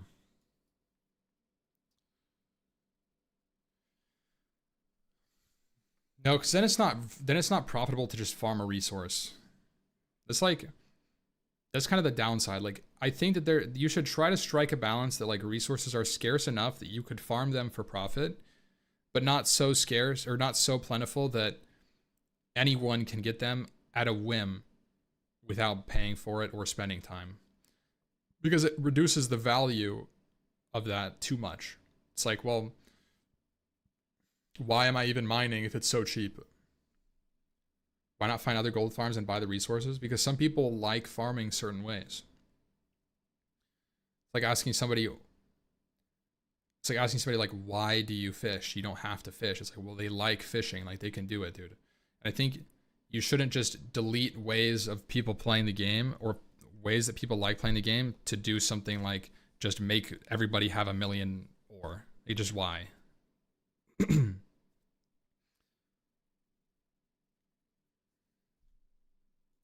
Just doesn't accomplish anything.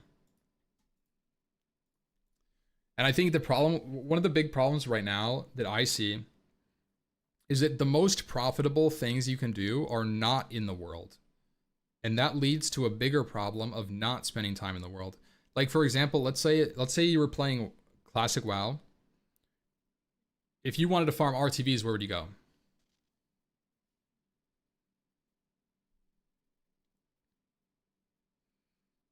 It's a high density server.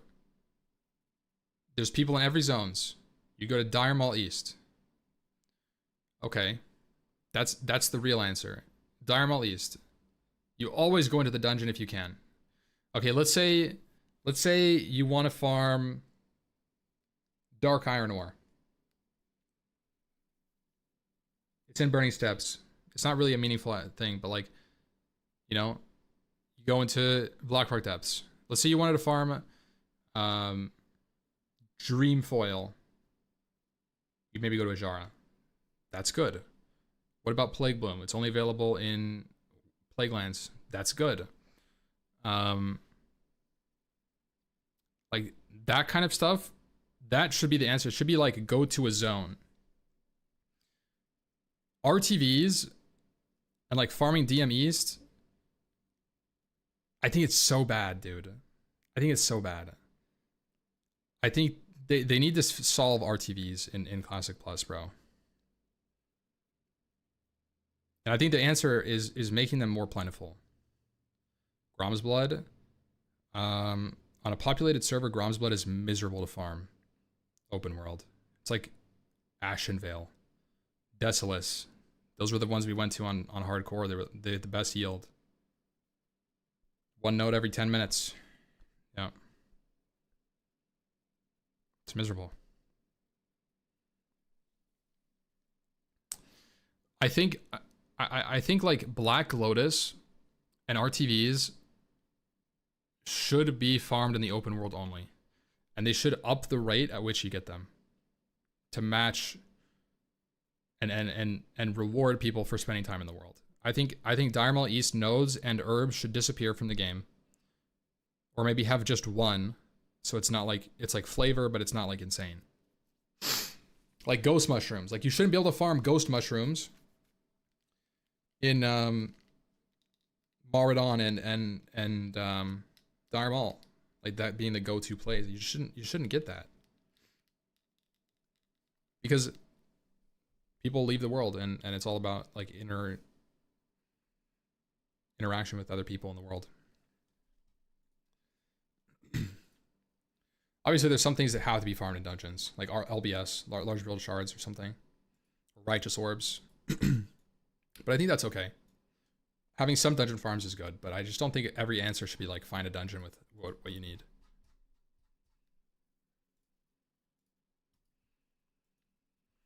Hinterlands Cave spawns 5 mushrooms every 20 minutes. Yeah, I think that I think that they should add more locations for ghost mushroom, and they should make them like, I don't know, more plentiful.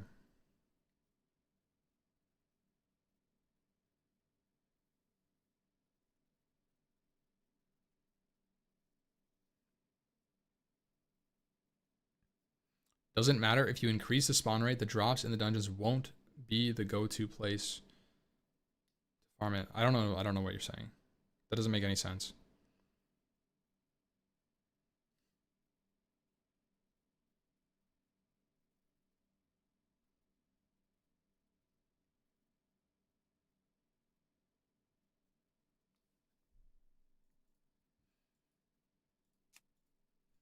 What the hell?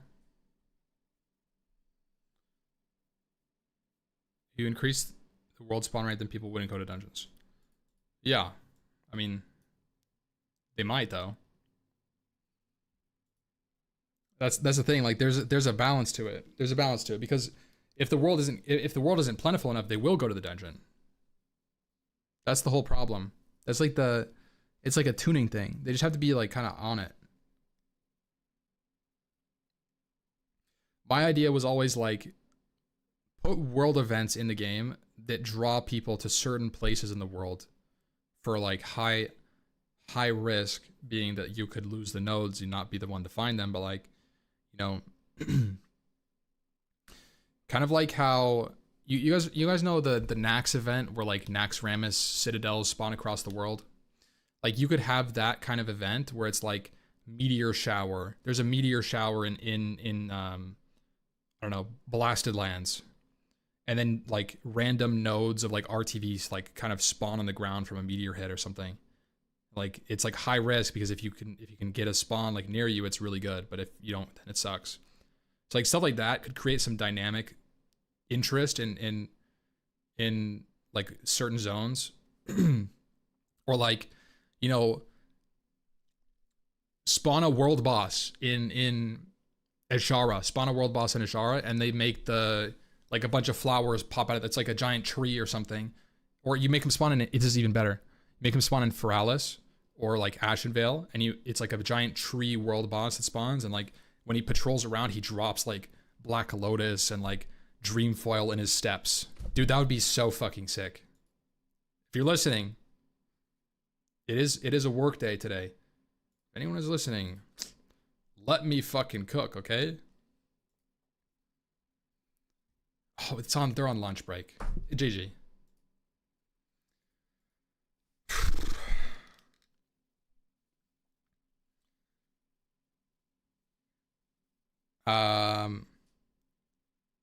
Have spawn rate increased when it rains. Yeah, exactly. That could be cool. Spawn, like interaction with events that happen around the world create a level of dynamic interest in the world, which is good. You want that. Your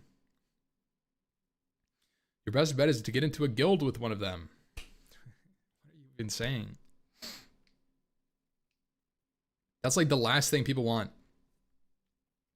Bro, like, imagine you're just living your life. You work at Blizzard, okay? Let's put your guys in their shoes. You work at Blizzard. You come home. You just worked a 10-hour day overtime on Project Camelot. And you have this dumbass whispering shit in your ear during raid. Like, hey, man, I know you work at Blizzard. So have you thought about that? Fuck off, bro. Like, no fucking shot that's you're in. Are you kidding me? There's no way that's good. Like, maybe on a weekend, like, but like, dude, that's so dumb. You're gonna be that guy.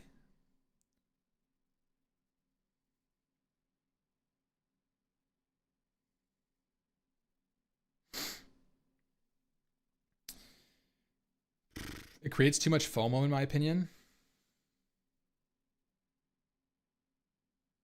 Do you get FOMO over world bosses? I don't get FOMO over world bosses.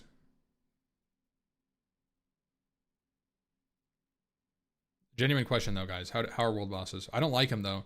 The thing I don't like about world bosses is they're like way too degen. To be honest.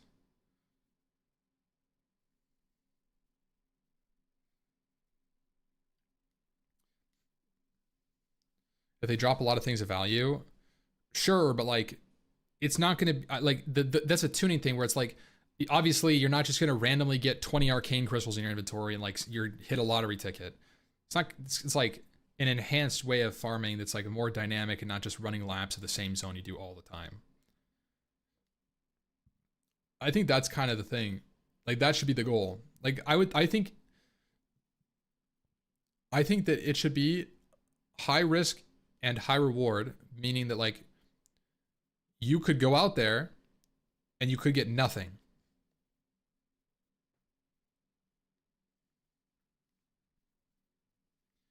But you could go out there and get really lucky and like get like some crazy like double Black Lotus step spawn or something.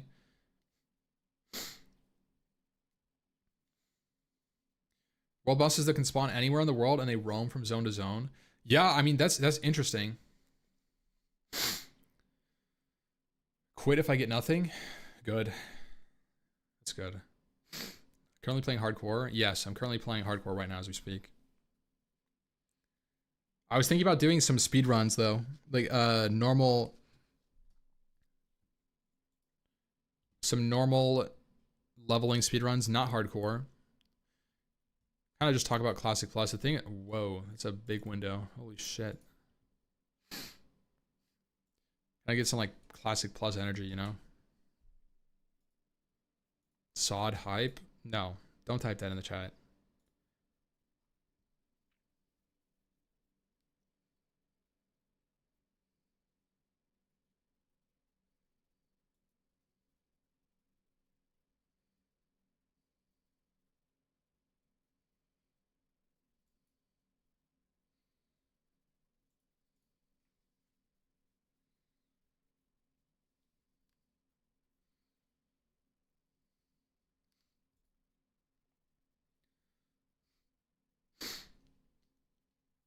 One to 20 is a nice format. I like 1 to 20 a lot.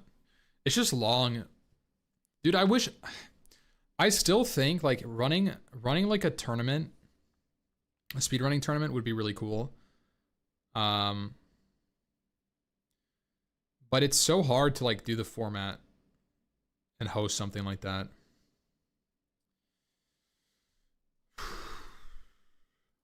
I think people would be really interested.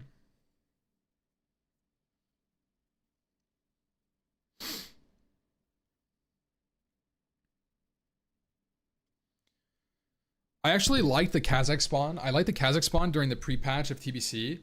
I just think it was a little oppressive and way too often. But like, you know, if a world boss could just spawn and then like wander a zone for like an hour, that would be sick. It sucks for hardcore servers though. Or does it? Does it suck for hardcore servers? Like random noobs got spawned on. That sucked. That sucked. I think it would have to, you'd have to get warned. Like the sky would turn red in your zone.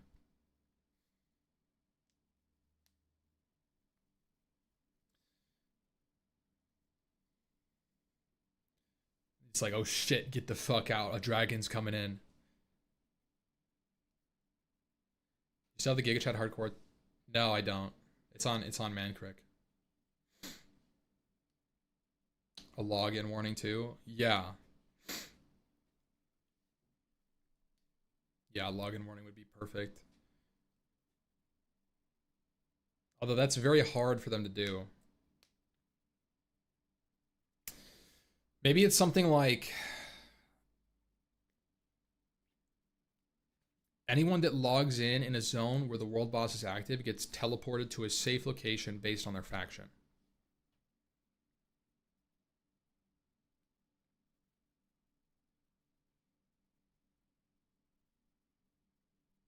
It's probably the best answer. Their nearest like flight path or something.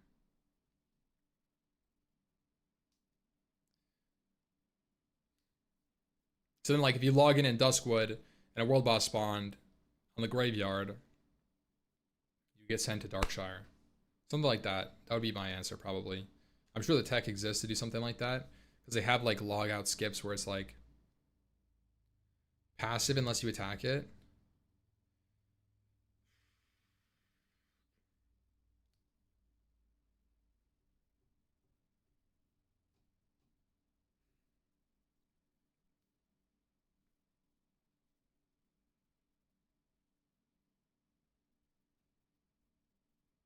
Summonable world boss, like the Windseeker that with drops that take time and resources to summon would be cool. Yeah, they could do more. Like I was playing Monsters and Memories recently, and they had bosses that you would summon, like a raid boss that you would summon, almost kind of like the Abyssal world bosses, where like you kind of build up the scepter and then you build like into a signet and you put the thing on the full set, the cultist set, and you click the stone. It's an interesting concept. But I think it's a little bit too random.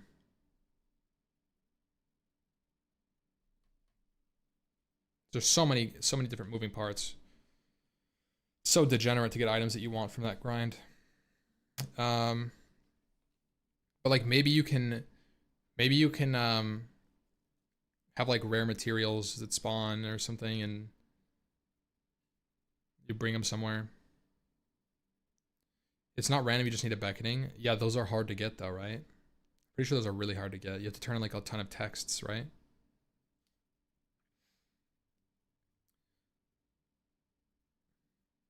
Classic Plus needs new geography, new quests that shake up the streamlined leveling. It doesn't matter what systems they add if the geography of the game stays the same.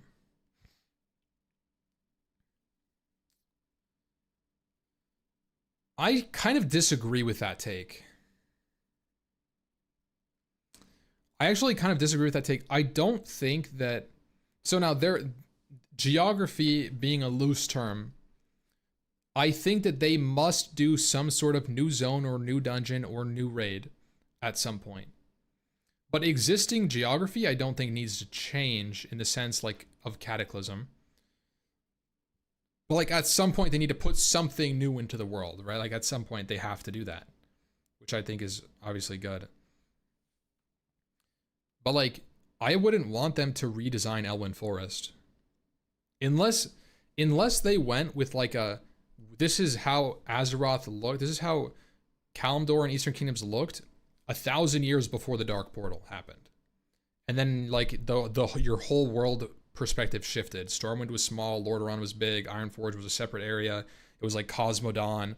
And then you have like the orcs are just like setting up Orgrimmar and they're like tents and shit. Like that kind of thing could be interesting, but it's way too much work and it would never happen. That's like a WoW 2 angle. There's no way that they would ever do something like that. There were no orcs back then. That makes sense. Yeah, it would just be trolls then. And Tauren. It would be trolls, Tauren. Are undead even in? Maybe put high elves, trolls, Tauren. I don't know the lore enough to do this, guys. Naga. Put Naga on Horde. Wait, no, Naga should be on Alliance.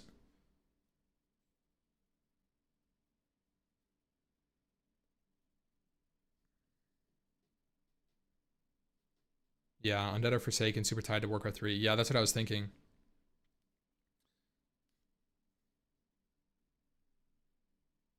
Elves are trolls? Yeah. But trolls existed before the orcs, as far as I'm concerned. I would love to see a version of WoW hundreds of years before the vanilla WoW story. Yeah, I think that could be very interesting, but they would have to make every single NPC that's not immortal completely different, or people would... Actually, this guy, little Timmy, shouldn't exist because he wouldn't have been born. Like, okay. Naga would be Horde, they held the Blood Elves and the Night Elves. In, like, if you're thinking before... Like, didn't the Nagas work with... like Illidan and shit? I don't know. Guys, I'm not gonna lie, I'm way out of my depth here. When it comes to lore, I don't know shit.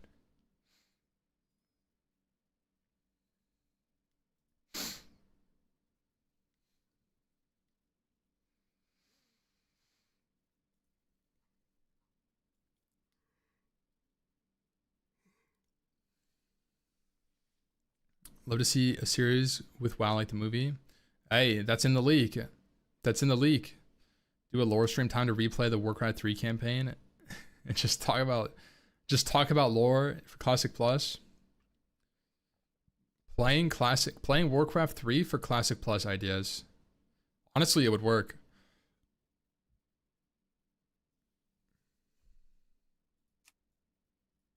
That would be good. That would be sick, actually.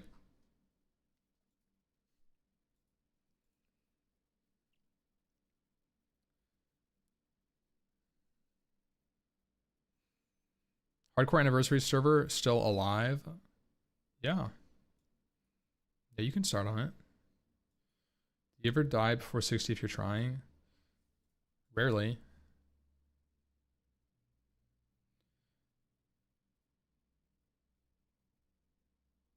Yeah, like I can get into a bad situation. If I'm really locked in, it's kind of hard. Just because I have the knowledge checks and Like, it's not a skill check, it's a knowledge check. Most of the time. Unless you're playing really recklessly and it demands like a super high level like performance check. Like I almost died a couple times on my hardcore mage. Wasn't that the first Only Fangs death? Yeah, DC.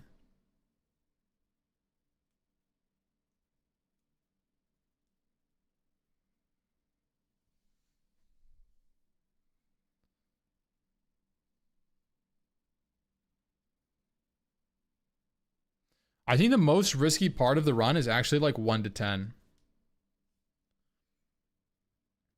1 to like 1 to 15, 1 to 18 maybe is probably the most high risk area because like I play pretty recklessly at low level.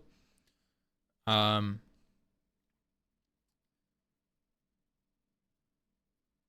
once you get like 20, it's hard to die, man. Like I swear, once you actually get your kit, it's kind of hard to die. You kind of got to get caught off guard. There's definitely some hot spots. Like, you know, for example, like you get like randomly checked by something like you're a warrior running through Stone Talon, you pull 2 spiders, you die to like random patrols. GG.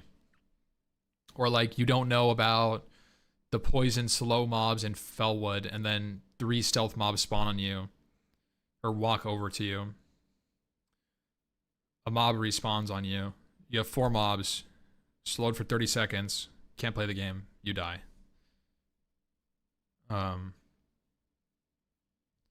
That kind of shit, you know? That's what really kills people. After 20. Red Ridge Orcs netting, yeah, that's another one. Nets. Rare Elemental in Ashenvale. The one that roots at the water elemental, the like Novas. Or what?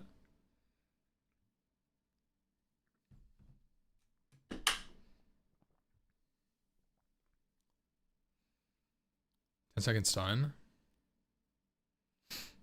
Oh my god. What the fuck? I don't think I've ever seen that mob you're talking about, Ek Alum. I don't do Ashenvale 2. Ashenvale is ass, guys. It is in terms of XP, it is some of the worst you can get. Like 27, 28 in Ashenvale. That is some slim pickings right there.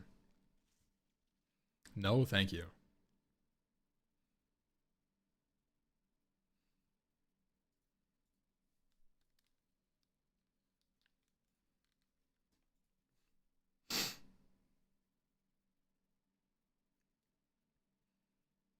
Favorite part in the 1 to 60?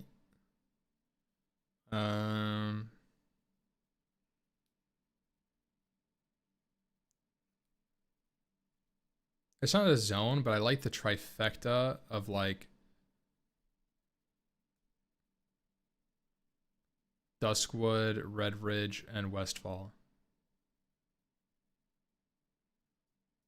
And kind of like into stockades. It's like super sick. You know, like you do like the Red Ridge Elite quests, and you get your quests and you go and do stockades. Yeah.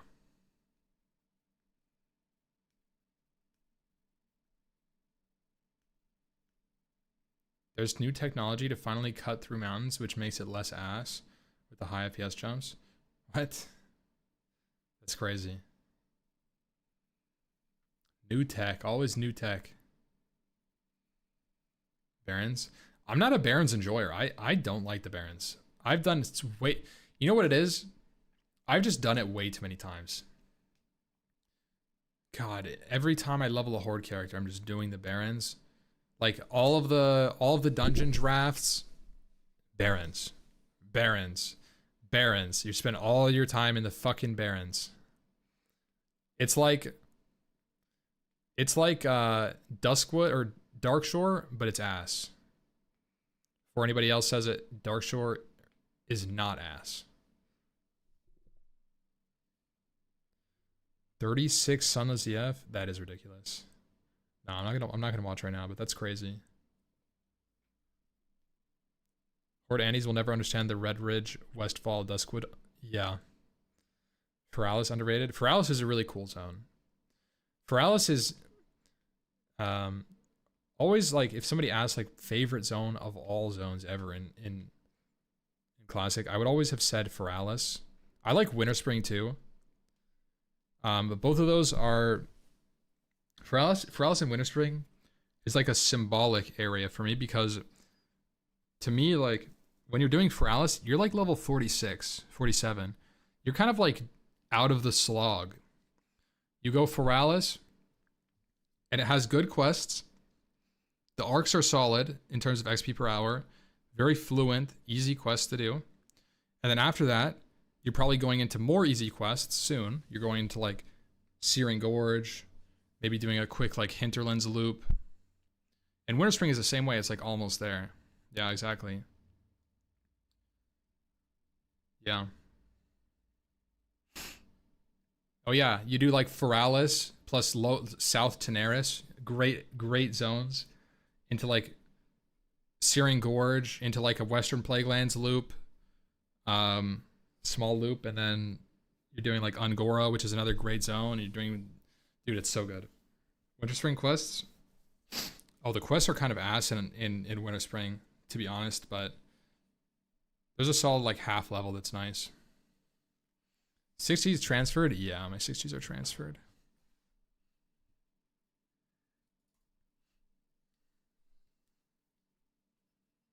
I transferred for some reason because I thought they were getting deleted. I kind of wish I kept this guy on the hardcore servers. I didn't realize that like the hardcore servers were just, I don't know. I thought, you know what it was? I thought the characters were going to TBC. I thought the characters were going to TBC. Not till just like the hardcore server was changing until the Era realm list.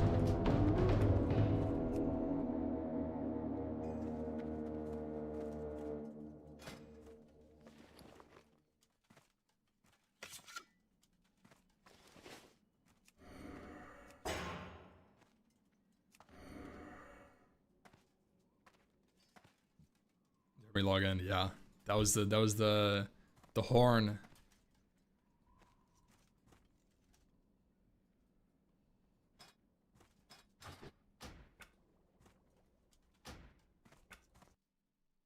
Then I've got this guy.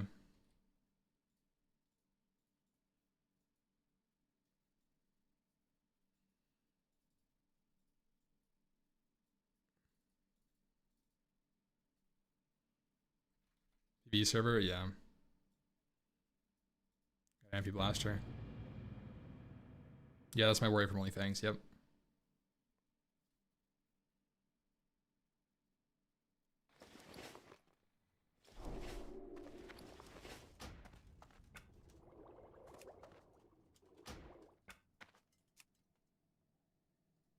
What's on your mind?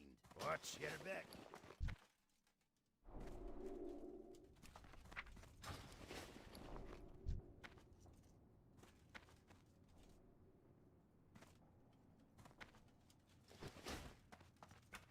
But yeah. Ampy Blaster.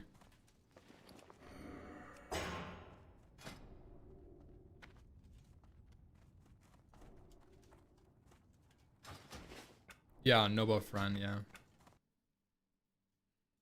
I've also got this guy.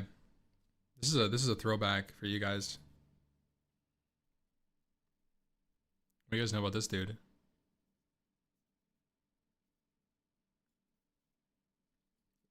I've never logged into this character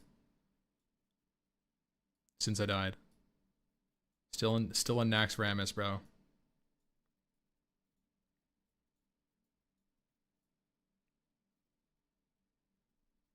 Holy.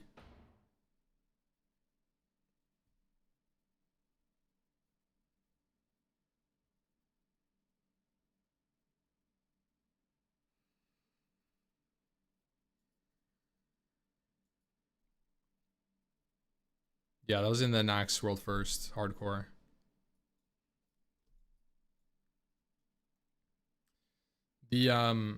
The Frontier arc was crazy, man. The Frontier arc was crazy as fuck. It's just remembering like all the prep I did for this shit.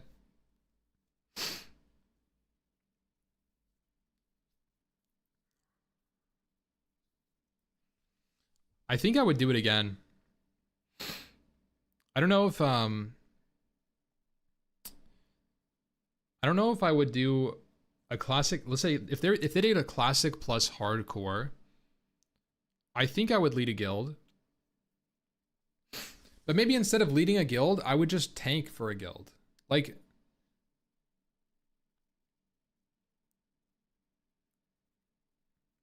I think the problem is I think one of my biggest flaws in leadership is I don't do logistics very well. I can do the raid leading and the assignments, but the logistics are just not there.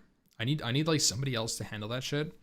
And so like if I joined a guild, I could probably get a spot in like a pretty sick guild for a classic plus hardcore and do like a mix of like raid leading, tanking.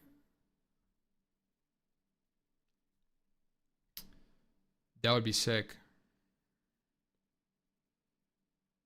I bet I could get a spot in like Purpose or something. Cause they did insanely. They would like speed run the hardcore stuff. I just don't have interest in doing like long-term like farm content.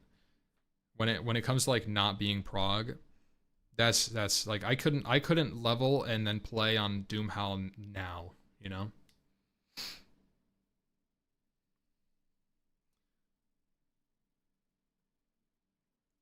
Main tank Zaryu's guild? I mean, Purpose has a long line of tanks to choose from. That's okay.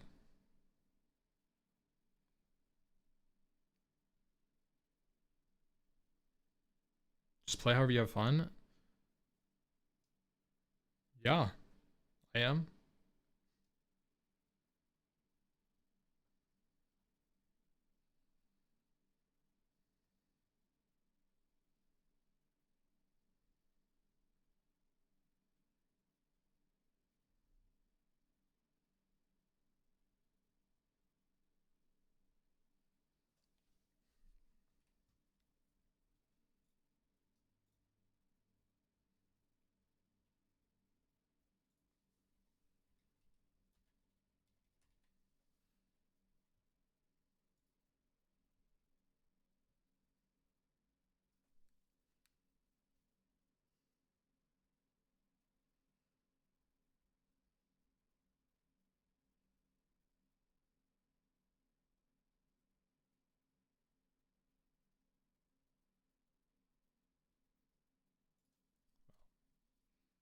Did you see the Jordy post? Yeah, I mean, yeah. I saw it earlier.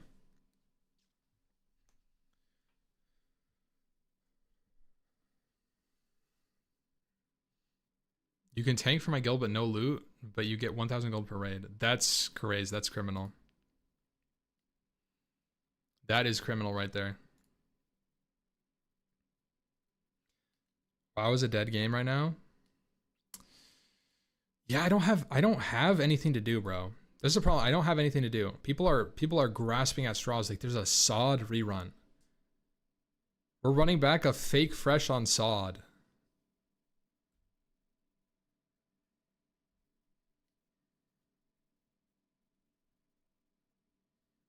Bro.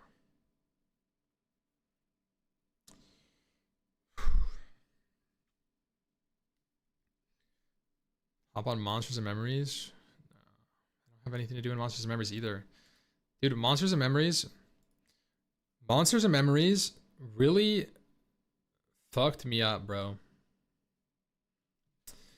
Like I was super excited to play, and I was super excited to get practice in for the game, and I was grinding the shit out of it. It was supposed to release 2 weeks ago. Then they release it. Now they changed the release date to be 1 month after BlizzCon. Guys, do you know how fucked that is? Because I bet they're gonna announce some shit. And they're gonna be like, guess what, guys? Guess what comes out in 2 weeks? Some fucking bullshit like that. They always do. They always say something. And so now I'm stuck in a position where like I really wanted to play this game, and now it's like, bro, Blizzard is just gonna fuck it up, bro, with some undercooked sod 2. I already know it. And then like on top of that, Monsters and Memories, like they're like completely reworking so many classes, and they're changing so many things to the point that it makes me think like it could even be delayed from fucking October 1st. Who knows? And they're moving away from EQ. Yeah, I kind of agree, Gabco, because like they said no more EQ. They're gonna be like definitely split from it. But I actually liked how close it was to EQ. I think that gave a level of familiarity with it that was nice. Okay, I think you'd enjoy learning the Minecraft speedrun. It's kind of speedrun you learn and see results pretty fast. Yeah, I mean, that'd be interesting.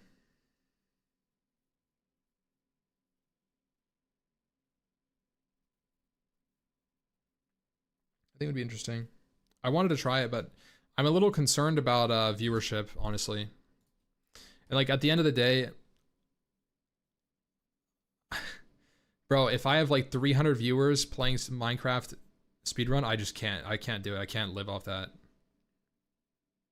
It's like fucking $1,500 a month. Bro, that is not it.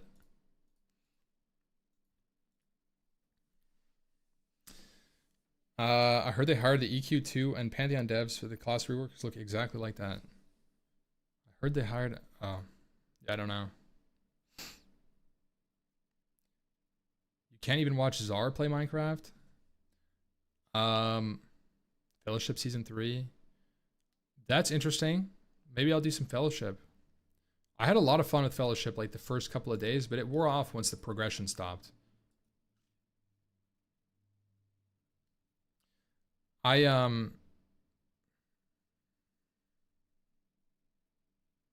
Interesting. When does it come out? Every Try League? Yeah, but the thing is, like, I've played a lot of League, man. I've played a lot of League. I've played a lot of Minecraft. I've played a lot of WoW. Those are the games I've played a lot of. And I feel like if I start a new game on stream, I almost feel like I have to start at a very low level of experience or expertise at the game in order to like in order to create like a learning arc. I feel like the learning arc creates interest, but if I'm coming in and it's like I'm already diamond in League, what do I go like? Is it like a push to like challenger? Like I don't know. I don't know if I'm even I don't know if I want to put in the time to get that. Like that sounds fucking ass. I like playing League, but it's like more of like a casual thing for me. And so like Minecraft too, like hardcore Minecraft.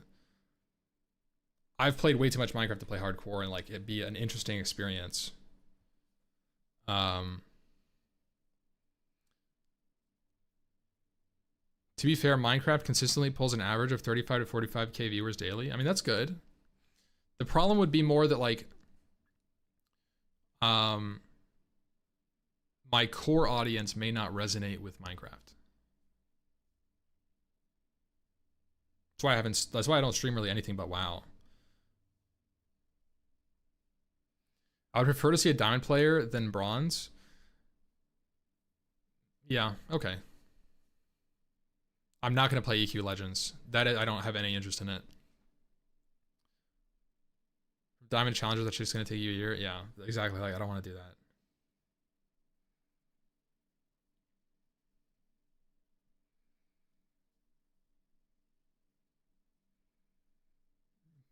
By the way, Amp, this is the new 1 to 60 world record holder. What, like 1 to 60 what?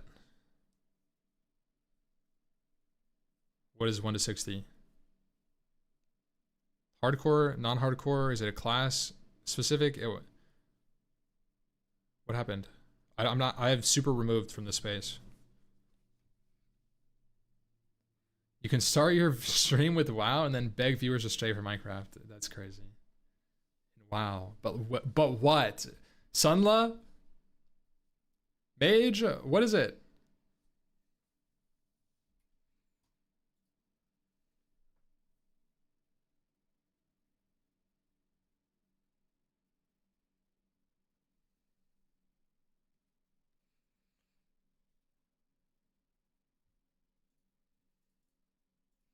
That's crazy. Grats, Cloud.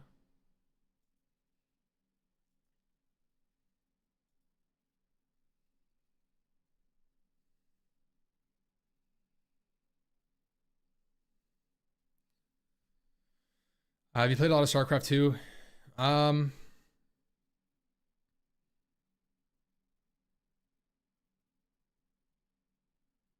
Not a lot, but I've watched a lot.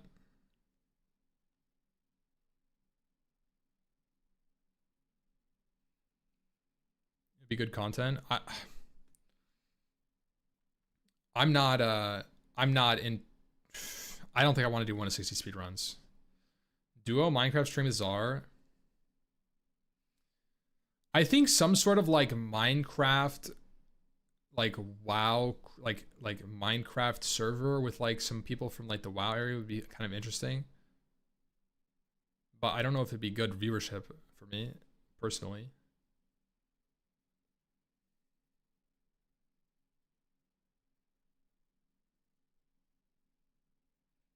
Elden Ring, no, I haven't. But yeah, I'm kind of stuck, dude. I definitely feel a little stuck because like, what if Classic Plus is coming out later the year? If it is, like, should I be playing WoW, bro? Nah, Elden Ring. Nah, I don't think I'm not really like a That's not my kind of game, to be honest.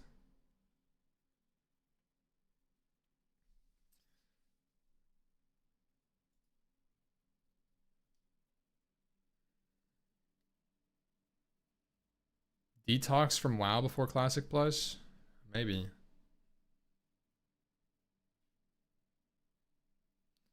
need someone to organize a duo cup you can play in? Yeah, that's never happening. That's never happening, bro. There is nobody in the speedrunning WoW space. It's just runners. There's no streamers.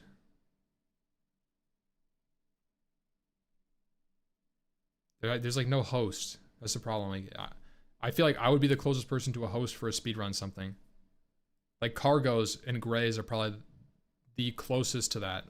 And like with like hardcore cups.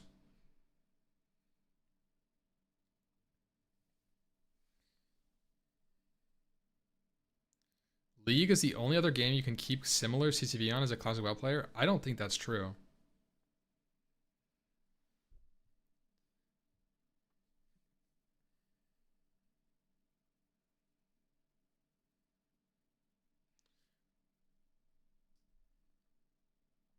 Joker might do it for nostalgia? No way.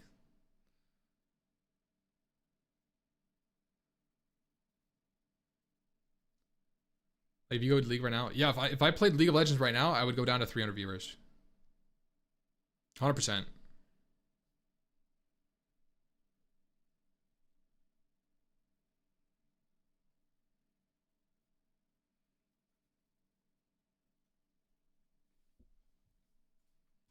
I am a WoW streamer, bros.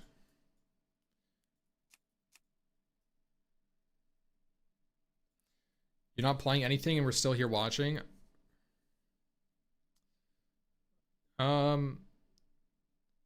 Yeah, but I think it's because we're talking about WoW stuff.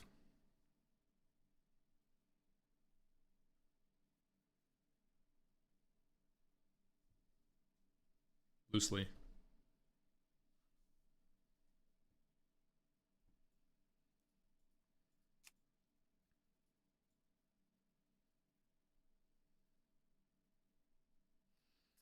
Some educational content. That I've thought about that in the past, like help with like knowledge chucks.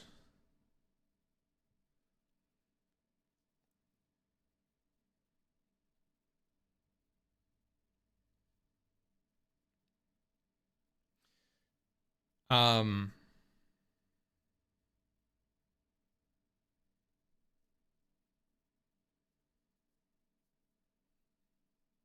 I'm finishing the manifesto, bro. Do some era raids. I've thought about doing era raids or something. Ugh. He's off my screen.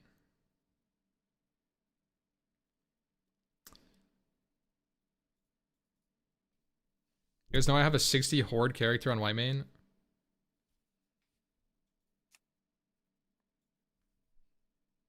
This is a warrior that I had from original hardcore. I leveled with Dax. We duoed a warrior shaman. We stopped at 59 or 58 because of TBC coming out. We would have been the first duo to 60 in hardcore with the add-on. Look at the inventory, dude. Look at this. What is going on my screen? Okay, I was saying there. Check this out. Boom! We're stocking up mistletoe right here, baby.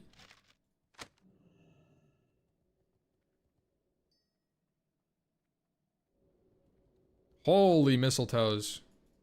For the horde. I also have this dude.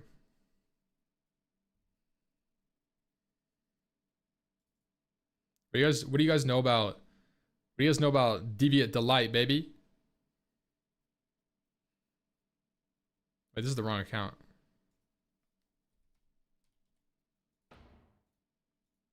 Maybe it's on this one. I have 360s on this server. Dude, it keeps opening in a gigantic Omega window. What is this? What is this?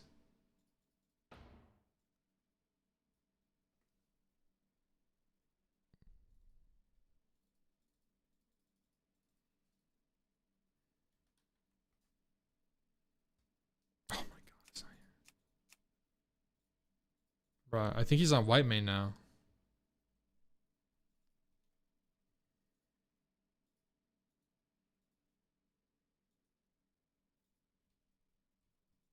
Dude.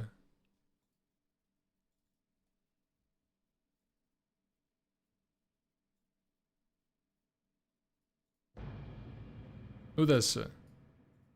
Rank 12 mage on Deviant Delight.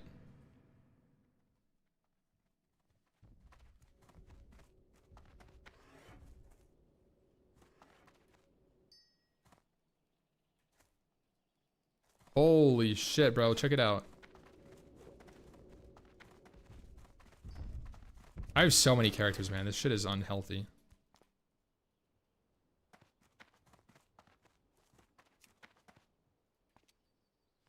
Don't slash who?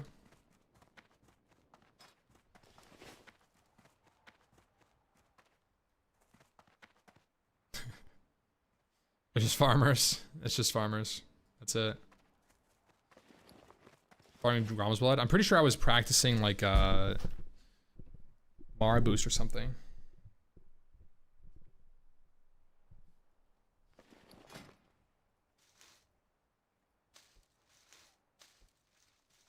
It's your job. This was all before my job.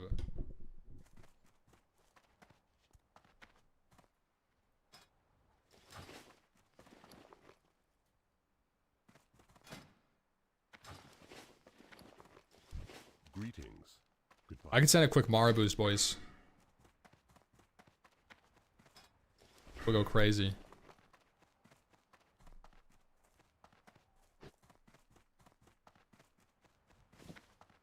I farmed rank 13 so that I could have... Listen to this. So that I could have the Blink 2-piece while wearing 5-piece Netherwind. Holy shit. What the fuck? What is a priest robe doing in my...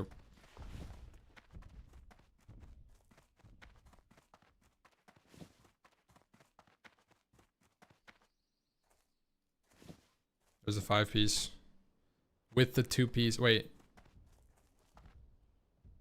I must have a different... Have a different piece of Netherwind?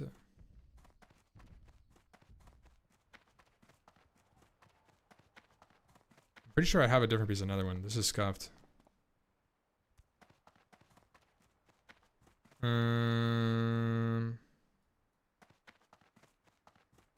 think I have... Maybe it's in my bank. Oh my god, I have Renatakis on this character.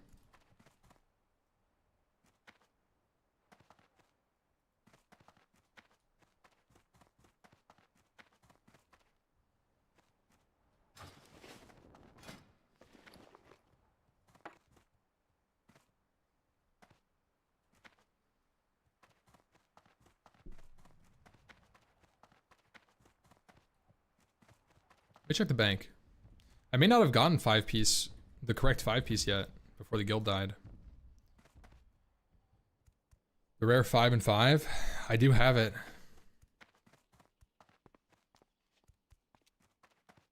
Double flame strike.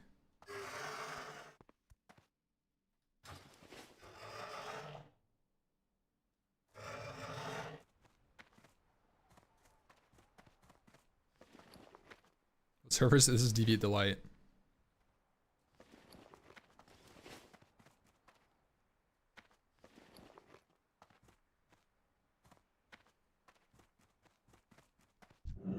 Yeah, I remember people using the 5 piece. In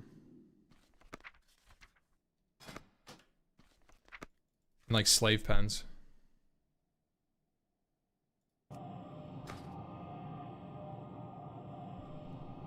I think that's what it was. Slave pens with the AOE cap, and you do 2 ranks of flame strike. It was juicy. Okay, well, fuck me. Opening spellbook. Do I have it bound somewhere? It's teleport under city. I don't know why I have that bound. Yeah, this is on Hera. Dude, we should do some Hera raids.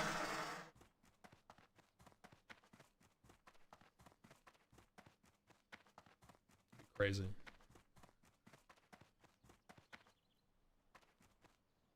Server is omega dead. White main when? The thing about white main is it's so cringe. Well, I'd rather play on Mancrack straight up. Like, I already can tell you, if I play on white main, I just have to be, I'm just committing to being sniped all day long. And it's just not like, that's just not fun, bro. GDKB is allowed, yeah. I don't think I ever got it on this account. The 5-piece, 3-piece. But that was the plan.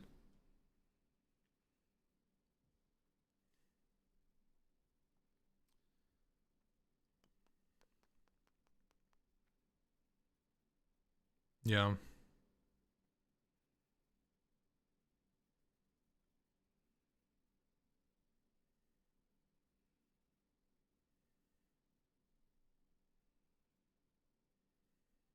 You have 2 pairs of Ringos? Yeah.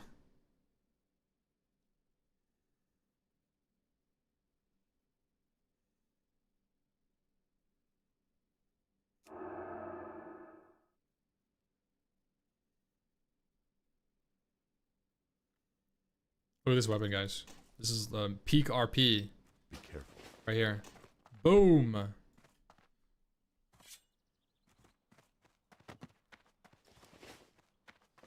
Honestly, Troll Mage looks sick. Yes, it does. Hail.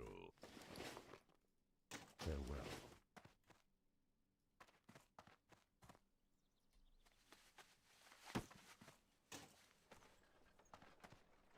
Yeah, so I guess I don't have that.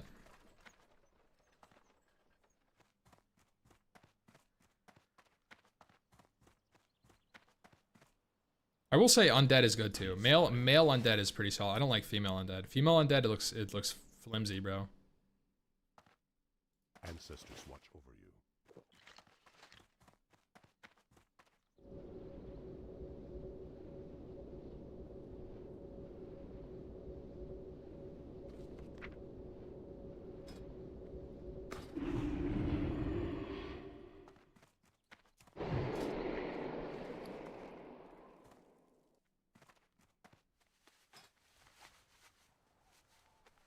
Oh, I should have gotten Zenza. I miss boosting, man. I think it's such a shame they killed boosting.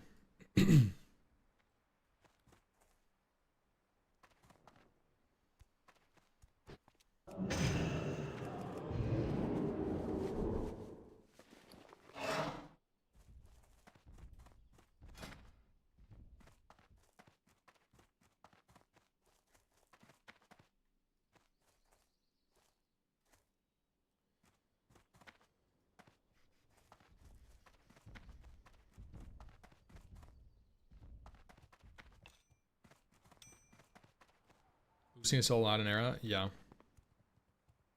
Yeah, it is. I think this mage could be on Era. I would just have to pay for a transfer.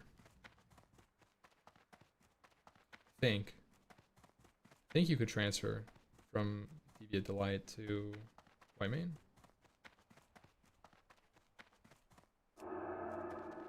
It's free? Oh, really? Interesting.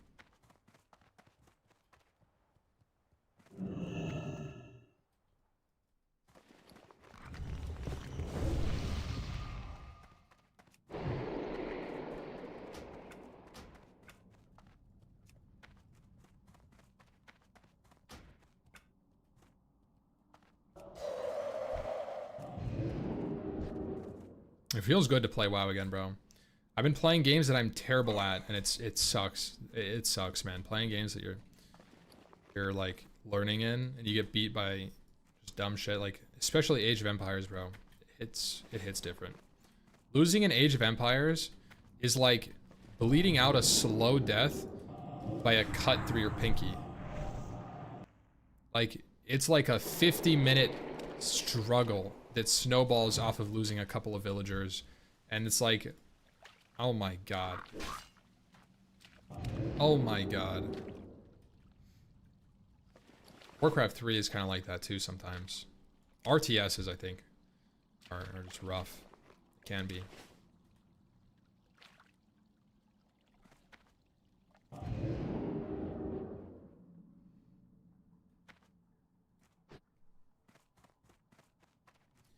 Yeah, RTS games are really hard. They require the most amount of attention and the most amount of knowledge and the most amount of APM and the most amount of like, it's so fucking dumb. I want to be able to chill, bro. That's why I play WoW. That's why I play WoW, bro. Like, wait, what am I doing? Oh yeah, this is right. Like, I don't even look at my chat when I play Age of Empires. Like, I just can't.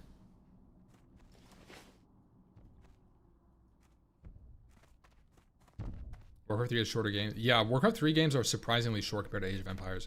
Age of Empires, like, mandatory 20-minute game. Bare minimum. You're rushing. It's a 20-minute game.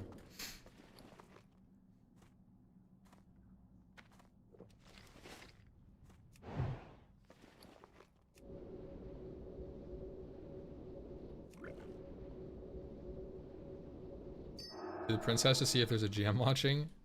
Maybe see if I cooked up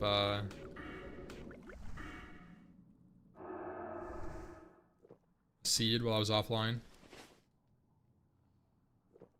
Your average Warcraft 3 games are like 19 minutes. Yeah. Yeah, I mean, like, you hit your bear timing at 15 and the game ends. For me, too. It's like, either you win or you lose on the timing. Sometimes it can go long. Like, you can play multi-base games, but you mine out real quick. Mining out in Age of Empires is unfucking heard of. That's like a 3-hour game. There's dual spec? Yeah. Yeah, there is. Yeah, when I did Deviate Delight, this was before hardcore servers even came out. This is what I did before hardcore. The 6 months before hardcore, I was doing Deviate Delight, and then they announced, well, they didn't announce hardcore servers, but we knew about them. So it kind of dampened it. The fresh classic thing, bro, is crazy. Just before anniversary, yeah. Yeah, anniversary was before hardcore, no? What didn't anniversary release alongside hardcore servers? I definitely didn't do hardcore into Deviant Delight, right? Same time.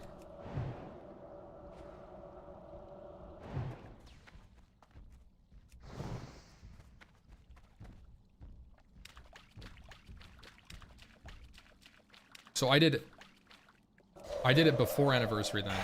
I did it when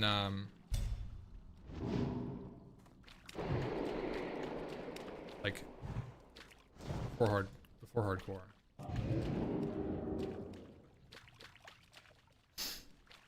I don't know. I don't even remember, bro.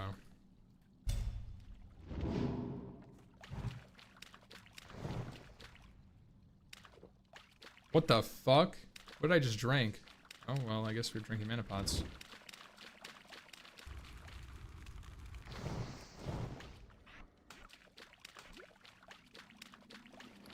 I have Barav on me.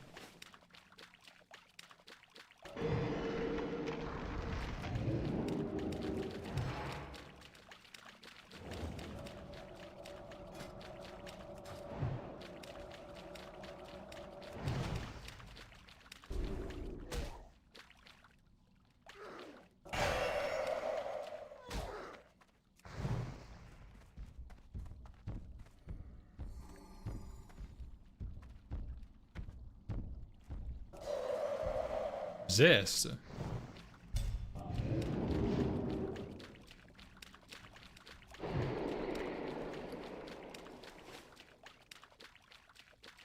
Hardcore was forever ago, yeah.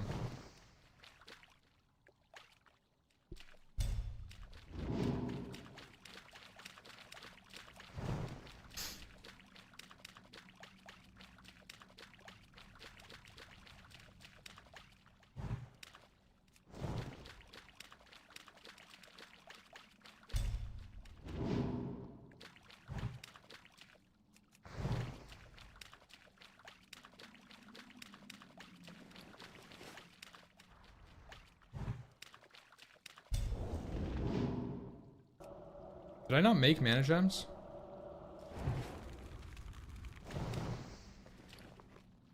I guess I didn't.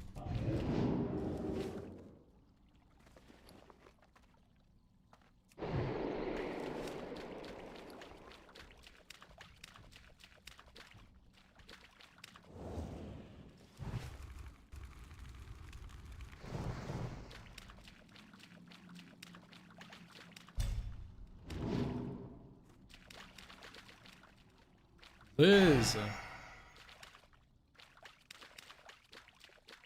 Hello. Am I using mage armor? I don't know. I just kind of randomly did this. I realized I was supposed to swap midway, and that's not worth the mana.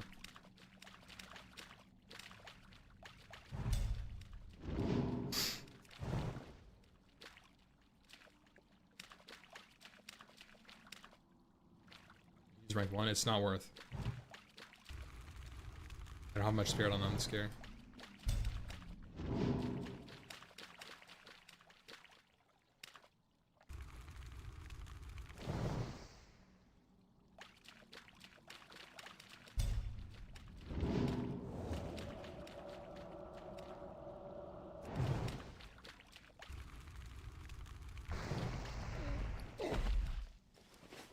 Unblessed.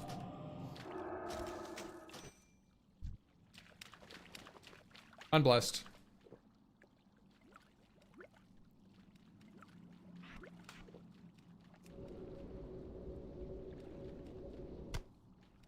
Just drink that. That's even better, Pox. Complete noob for like OnlyFans 3 is ideal. Going to BlizzCon? Yeah, I'm going to BlizzCon. Guys, it's supposed to be a good BlizzCon. You guys going? I'm not joking, guys. I'm going to the gym 5 days a week, and I'm going to absolutely mog you guys at BlizzCon. Just saying.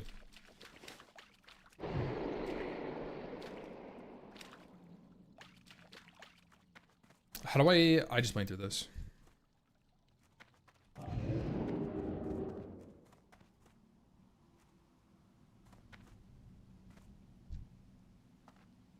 you'll bench me? I mean, I can bench me. Relax, bro. That's not a flex.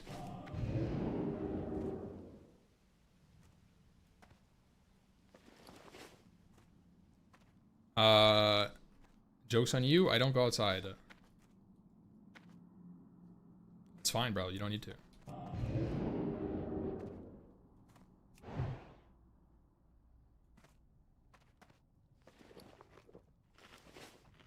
How's she weigh? I'm 235.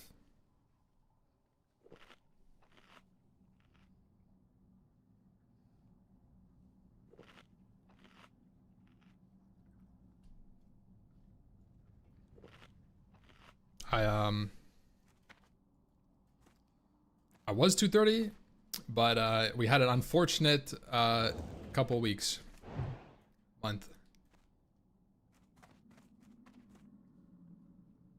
But we're back at it, stronger than ever. I'm 6'3". Such a hey, dude. It's a staircase. Creatine, yeah. Yeah. I only take creatine on the days that I go to the gym though, but I'm probably fully saturated.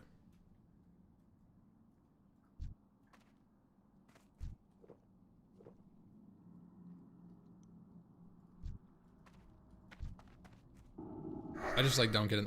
It's like kind of like part of like the pre-gym like ritual.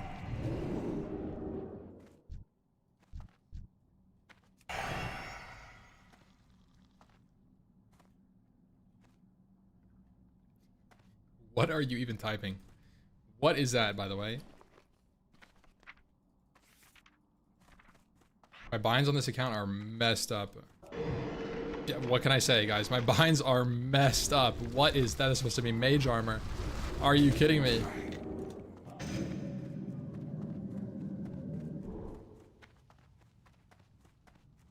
I was like, what is going on? Why? You could get that ghost mushroom, guys.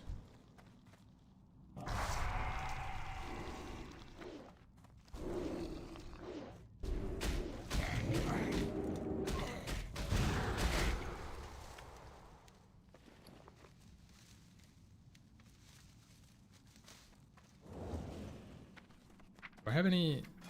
Ah, fuck. I don't have any cloth. Guys, we don't have any cloth. It is absolutely cooked. We're gonna have to drink one of these spots.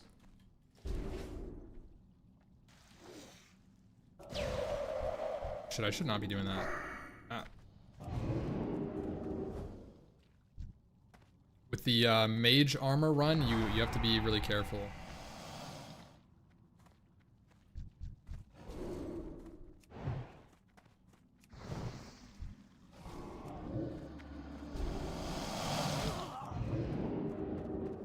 I'll just swap.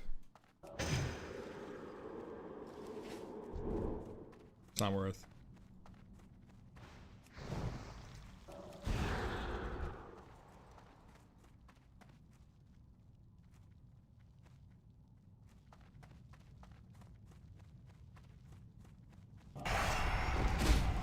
Woo.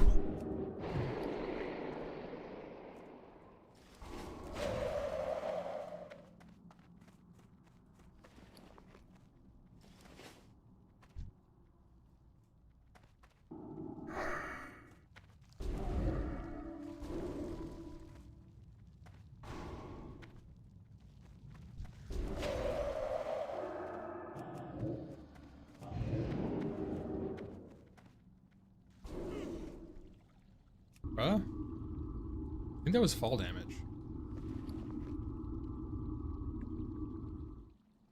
Should I be concerned about my HP? I think I should. Get slow fall.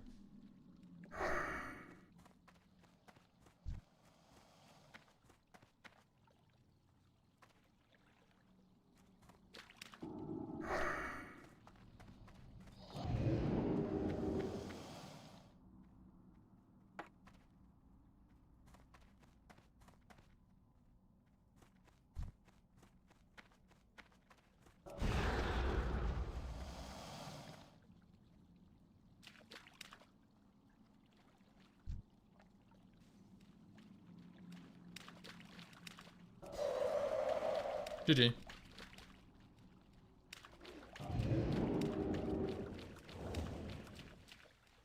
Yeah, I swapped to the Spirit Staff for that. And I drank the Krieg's beat down.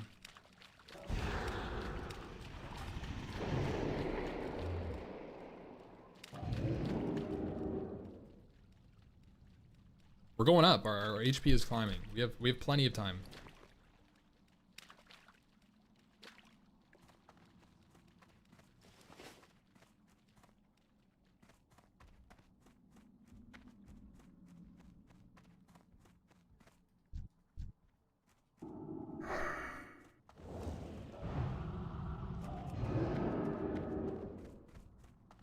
I'm used to doing this with Zanza.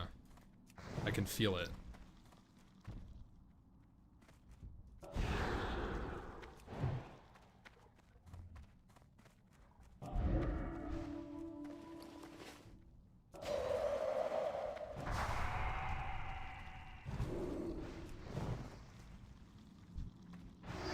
Oh, fuck!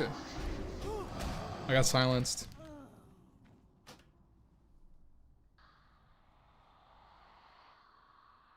Going for that with no engineering, no swiftness plot. Bro, I gotta put the goblin rocket boots on. Titans is a health pot? Do I even have any? I don't have a Titans, bro.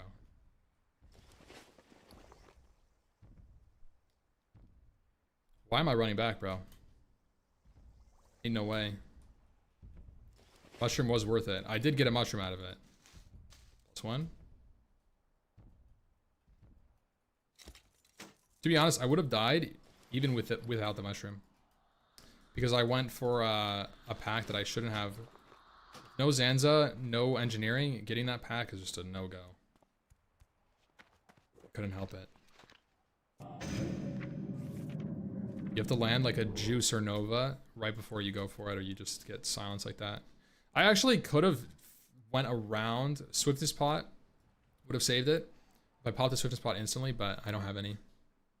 We're not on a server that can get them.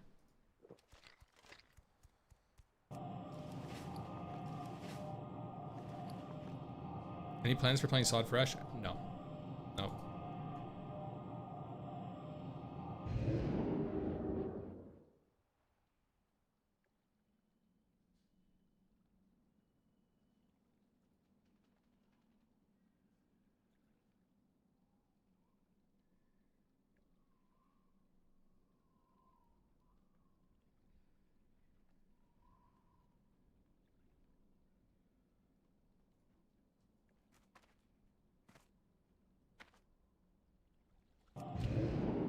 Would you love to see on Classic Plus?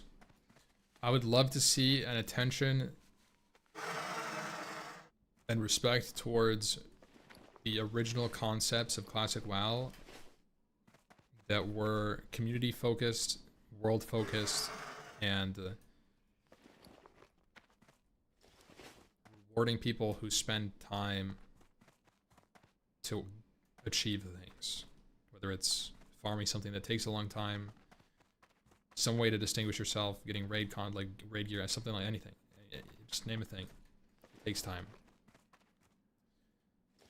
So that's all I want. That's all I want.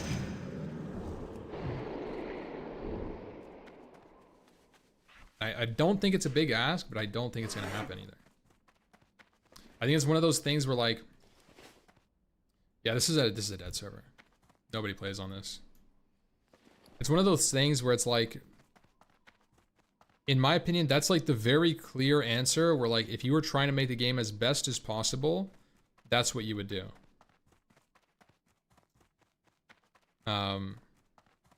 Obviously in my opinion.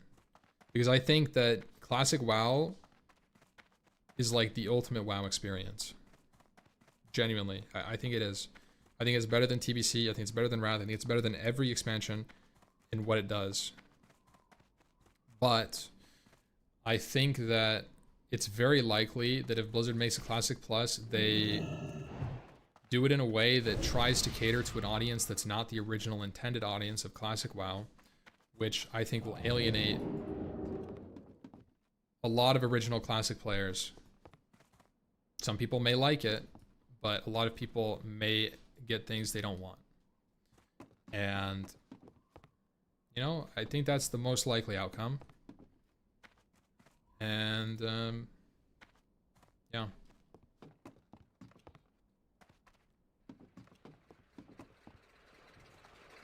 Hot take, TBC is dog shit. I actually really like TBC. I think TBC is a fantastic expansion, but I think that it was definitely designed in a way that harmed it. I think TBC should have been an extension of classic content in the sense that there should have been more things to do, more focus around Azeroth, and less focus around the Outlands. I think they should have added more zones to Azeroth and no main city like Shatrath. I think that the main city should have still been Stormwind, Ironforge, Orgrimmar, or something like this, right? And I think all this stuff should have happened there. But they almost like created a box, you know, to encompass all new content, and then the old world just kind of invalidated itself, and I think that sucks.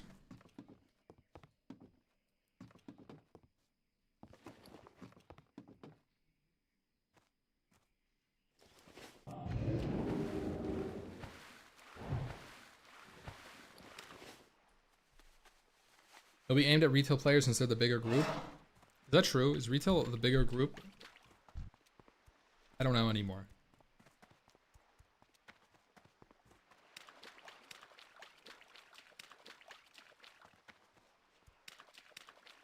It's going to be SOD 2, yeah. I mean, retail is by far the bigger group. Fuck, we're so outnumbered, guys. We're so doomed. We are so doomed.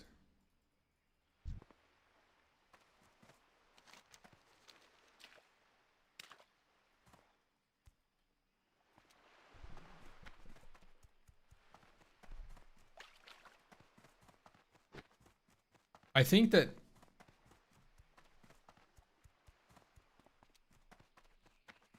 it would be silly to make a retail experience though. Like,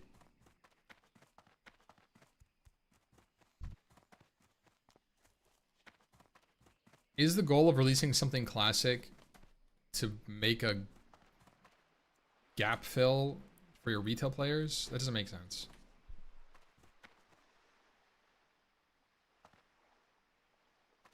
There are not 7 to 9 million subs and less than 100,000 classic players.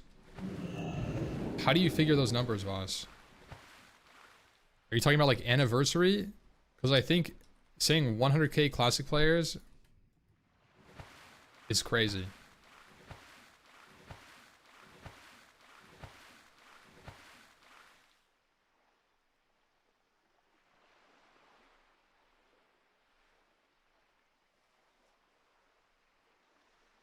Retail as of May 2026 had 213k concurrent logins.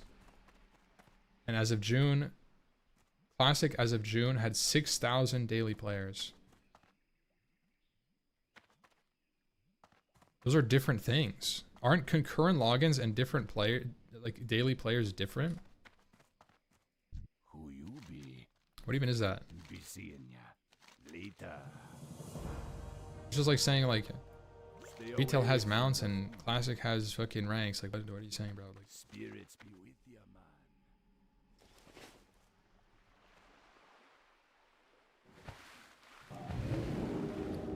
I don't know. Like I feel like the interest in classic 2019 shows the promise of a classic plus.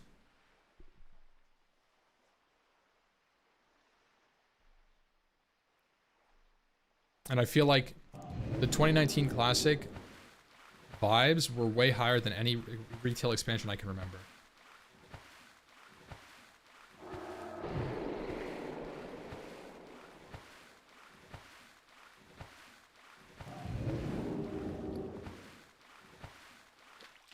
So that's my vibe I'm basing it off.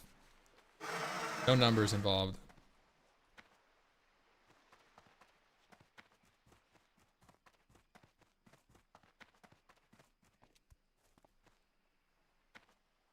But it was only successful because it got pushed So hard for no changes. If Blizzard made changes, it would have been gone terrible.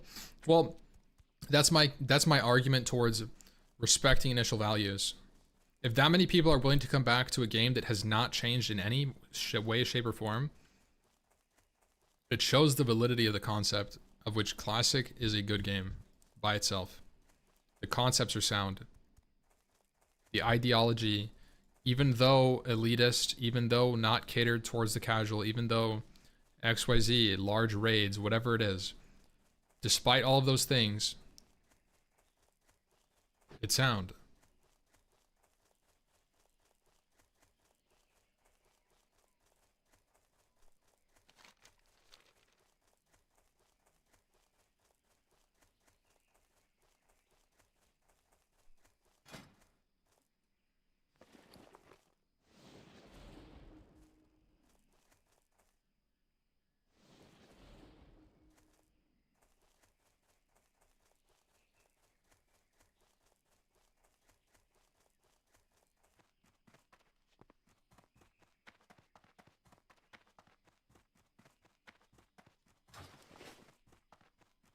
One of the biggest problems you had with Anniversary is they started policing how people wanted to play the game, including GDKP. Didn't stop bots and made the economy work. That's my take exactly, T-Bird. I've said that for, how long has it been since Sod died in Phase 2?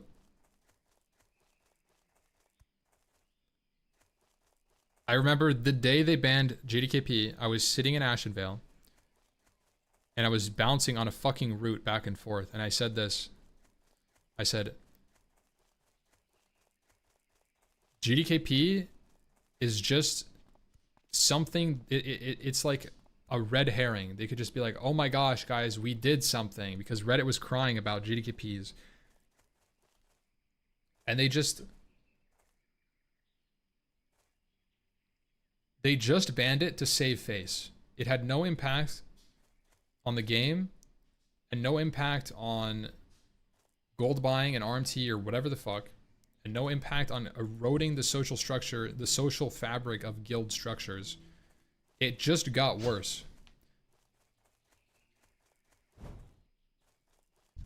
And I said it day one, I said it's so dumb. They're policing the way people play the game, and the reasons they give are dumb as fuck. Now, I will say, what they did say after that, they said something like, it'll help us police gold buying, like we'll be able to identify gold buying better so we could punish it. Yeah, they did that, right, guys? Oh yeah, I'm sure that helped. It helped them identify the bots and the gold buyers, didn't it? It's much better now. Fuck off, bro.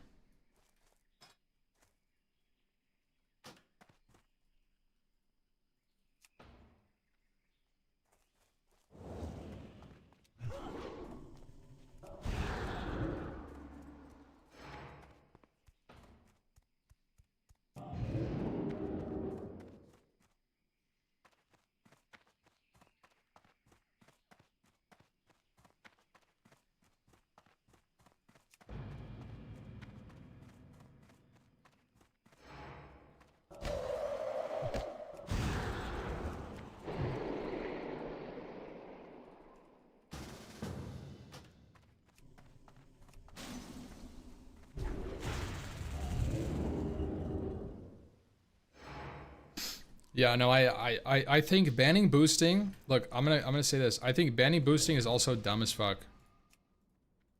I think banning boosting and banning GDKPs was a choice. They made it. But I think both of those things are inherently fine for the game. I think they're fine. It gives people a way to use their progression in the server to create shortcuts in a really long form game. I think that's fucking fine. I think that the problem is when boosting and GDKP becomes available to somebody who has not progressed through the game and they're able to skip things. That's where it becomes a problem. That's where RMT being so widely allowed and almost blatantly obvious gold buyers can just exist without any fear I know people that have bought hundreds of thousands of gold with no ban. And they just do it with some dumb shit, simple system they have, and it's completely safe for them. They just don't get fucking banned. Like, it's just ridiculous that that can exist, bro. Like, it's fucking ridiculous. And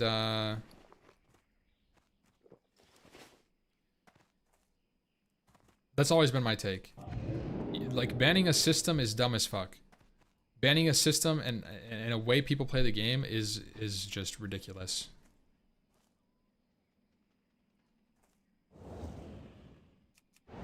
It's like if they had a bug. It's like, right, like think about this. Imagine they just had a bug, and if you skinned a monster, sometimes it would drop 1,000,000 gold. And so instead of fixing the bug, they deleted skinning as a profession. They said, guys, don't skin anymore. Like, that's what they did. Think about it, guys. They have a problem in front of them, and instead of solving it, they ban you from interacting with the problem. What the fuck is that? Like, don't do it.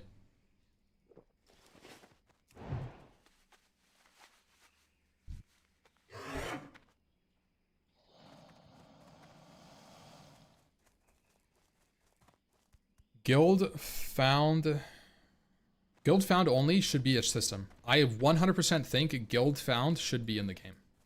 I think that should be a sanctioned checkbox you can do in the game. But they'd have to figure out a couple question marks, like, what do you do when someone in your guild found leaves the guild or wants to join the guild and they're level 60? There's some question marks, right? It's not just cut and dry, add a checkbox. Is that open guild trading? Yeah, like, in the sense that you could trade within your guild, but it's guild found. It's like only items that your guild has found. It's like a group Iron Man. I think that it should be a contract when you join the guild that all items that you currently have are sent to a customs agent or something. I pulled a fucking axe thrower. I'm so dumb. I don't know why I did that. Can I make it? So like this is what should happen. If you join a guild with any items on your bank, on your character, in your bags, anything, you have a mount, you have gold, anything in your mailbox, all items should be removed from your character and sent to an NPC. Right? And then when you're in that guild, you should start with 0 everything. If you're level 60, you go naked level 60 with 0 gold. And then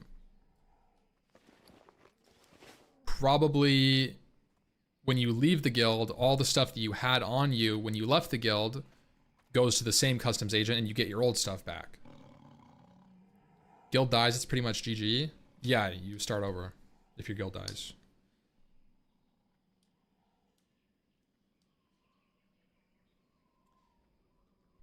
Maybe if the guild disbands, all the stuff that you had on you stays with you.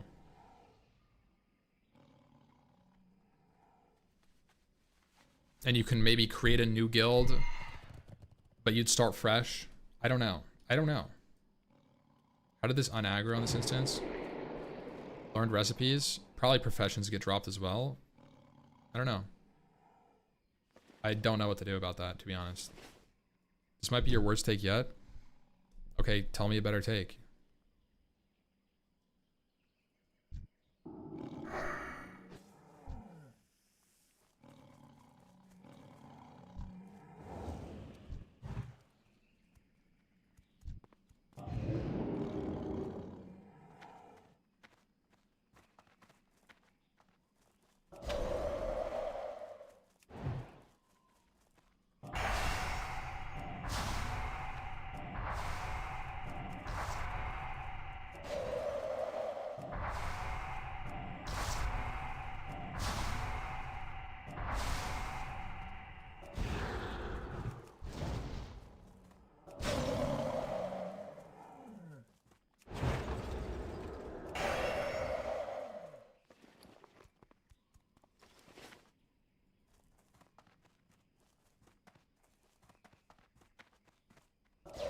Free guild bound items.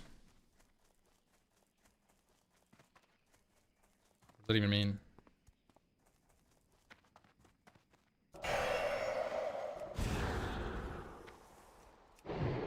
So like you could trade gear? That's too much. Like you could trade a Thunder Fury.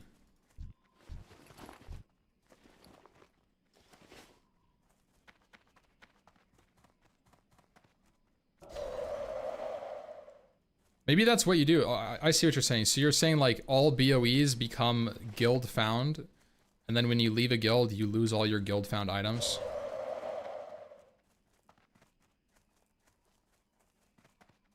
I kind of like that. That's way simpler. Then somebody can join with gear though. That's a problem, no?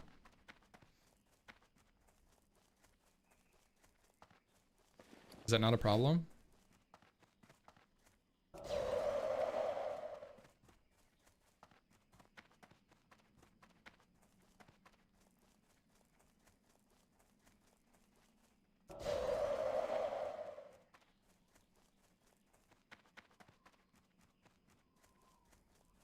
Guild found really just doesn't work. I mean, it does though. It's really good as a system. It just needs to. You just need to figure out like how to implement it. That's the problem.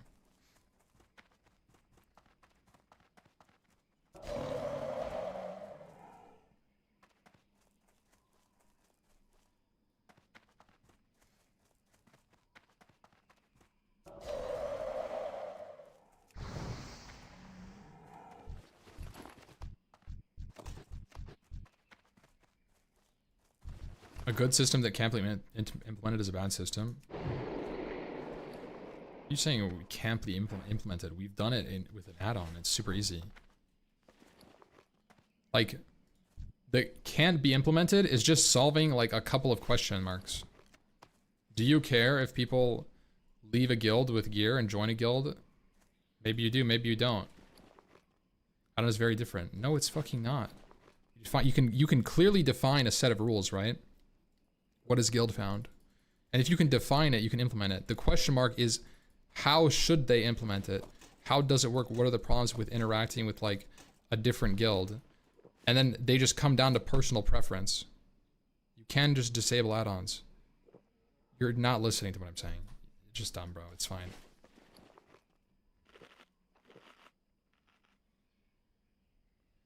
Everything outside of a guild is soul-bound. Tradables within a guild are guild-bound.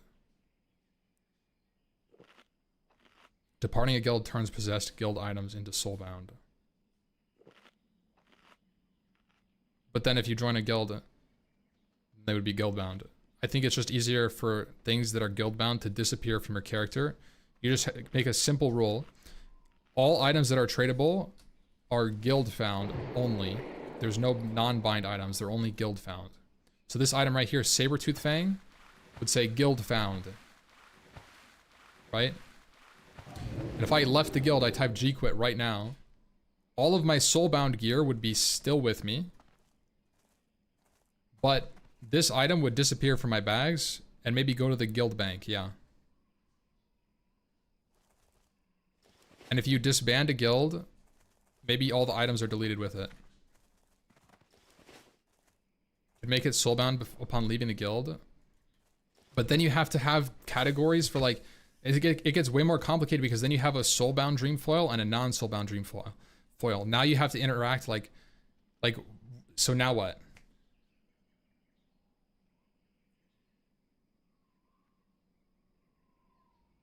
Like, I think that's what's the issue. You just don't need to do that. I'm just saying that you don't need to do that.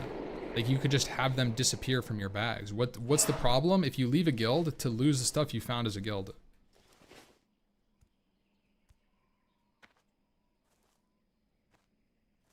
Like, you G-quit, you lose your stack of flasks. GG. But, like, you signed up for a guild-found guild. I think it'd be more annoying to have, like, certain items are now soulbound, and then you could join a different guild, and you have guild-found and soulbound different items of, like, the same item. It gets messy when you do that kind of stuff, I think. I think it's easier to just Poof from your bags. But I think that's a super simple system. If you just did that, it would require, I think, a good amount of work to create guild found. From like a tech perspective, they would have to create some like technology for sure, but I don't think it would be that hard. Just raid items would be guild found? That doesn't make any sense. That would defeat the purpose of guild found in my opinion. Like, I think you would need profession items, like everything, recipes, gathering material. Like, I think everything would need to be guild found, or you lose like farming as a guild.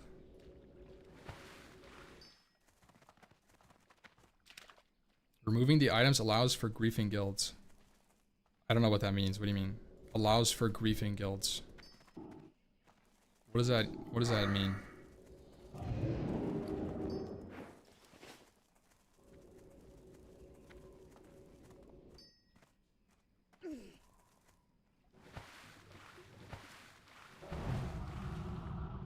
A guild that griefs?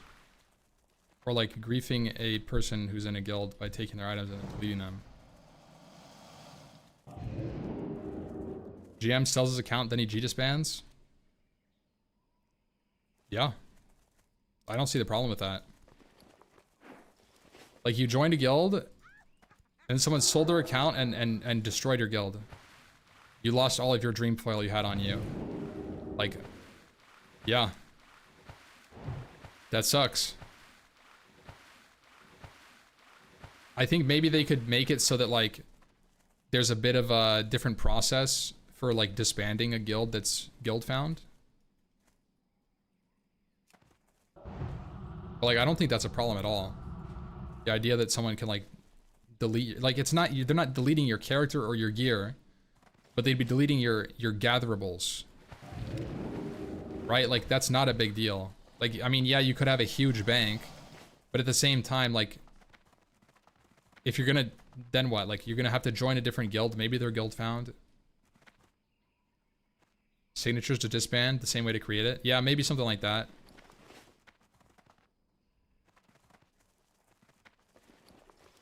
And then maybe if the guild disbands, you keep your stuff. But then if you join a new guild that could be the play.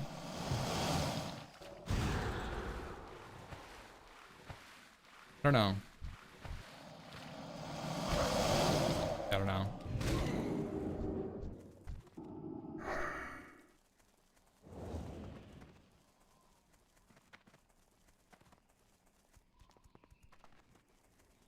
Not my job to figure out, TBH.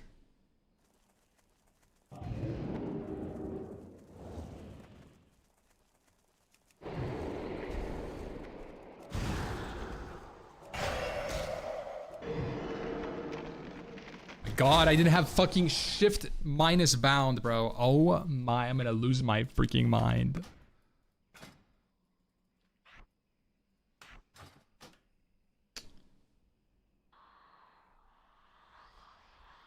Playing on a mage that's 6 years old is so lame. Especially because I did so much speedrunning afterwards. Washed? No, that was sick, by the way. That was a clean runaround while I was just yapping the whole time. But I went to press shift tilde, which is my cancel block bind. And I pressed it like 3 times, and I looked at my keyboard and I saw teleport or Grimmar.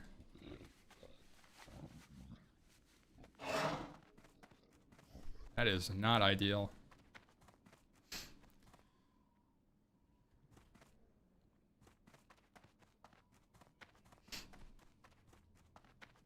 Keeping some items is tricky with BOEs. They must not be wider tradable than the original guild, ergo converting them to soulbound. Why? Like, What is it? let's say a guild disband equals you get to keep the stuff that's on you. Leaving a guild, all the stuff goes back to the guild bank. Okay, so those would be the 2 conditions. If you have some stuff in World of Warcraft, and there's people on your server that are guild found, there's people that are on your server that aren't guild found, then there's no problem with trading the items that you have. Even though you were in a guild found guild and your guild disbanded, then there's no problem with trading or selling those items. G-Kick should also probably be a poof on items. I think any way you leave a guild without it completely disbanding should probably be a poof to guild bank. Be quick about your business. What's on you, equipped or in your bag? All tradable items that you have. Your bank and your maybe probably your mailbox and in your bags.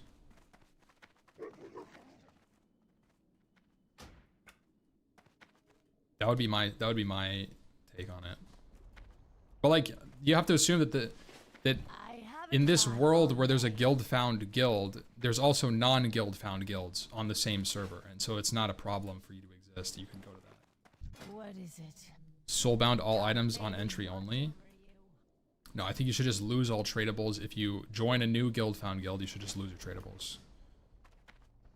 Like maybe mail them to a character that isn't guild found if you want to keep them. Not talking about gear, yeah. I'm talking about mats. I think that you just concede gear as a thing that exists on a character between guilds. I think that's fine. I think that's about as good as you can get it. A lot of social control with the G-Kick poofing. I think that's fine. Just don't join a really toxic guild. What do you require?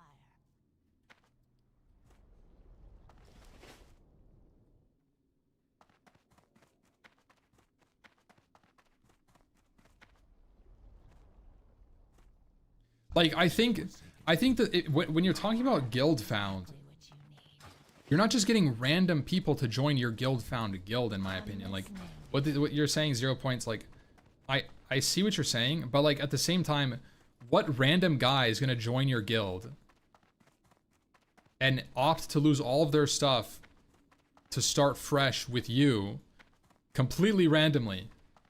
And if they didn't do it as if they were a noob and they did it at low level, what are they getting you? Linen cloth?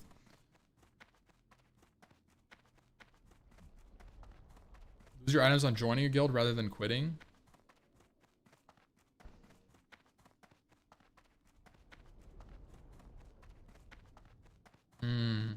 Yeah.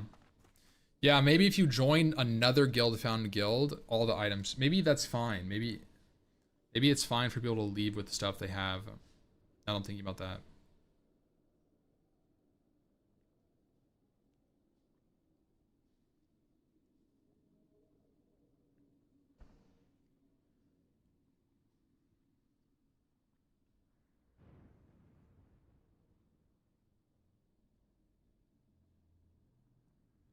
I mean, they really don't have to do any of this policing. To be honest, they don't have to do any policing. I think all they have to do is create a thing where it's like, who cares? Like, let's say all that it is when you first join a guild that's guild found, there's like a follow-up prompt that says, this is a guild found guild. All of your tradable items will get sent to a custom agent or whatever that can be redeemed when you leave the guild. Right? You can get all of your items back if you leave this guild.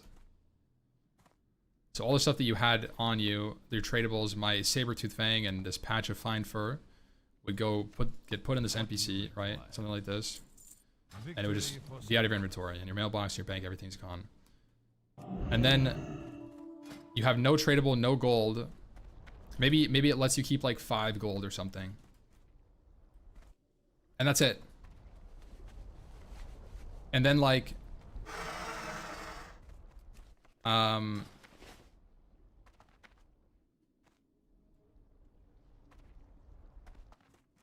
don't know. If you leave the guild, you can get that stuff back, but the stuff, yeah, you just get that stuff back. It's fine. Yeah, that's it. I think that's literally it. That's all you need to do. Because that way people can't smuggle in gold and items, and then it's like good enough.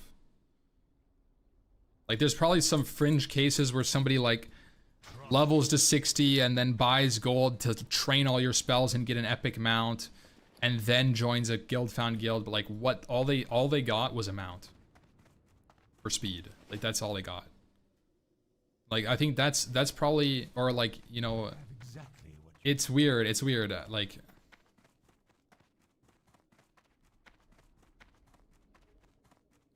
but like who cares at that point? Like you know, like that's the kind of thing where it's like the whole point of guild found I think isn't really like to police and make sure that everybody who's in a guild found guild is 100% wholeheartedly in a guild found environment. I think it's just to facilitate that playstyle. I think as long as it facilitates the playstyle, I think that's good enough. Even if there's, and it's the same way that like self-found exists, right? Like it facilitates the playstyle. That's all they needed to do. They didn't need to like change the game to allow self-found players to do all professions easier. They didn't need to do that.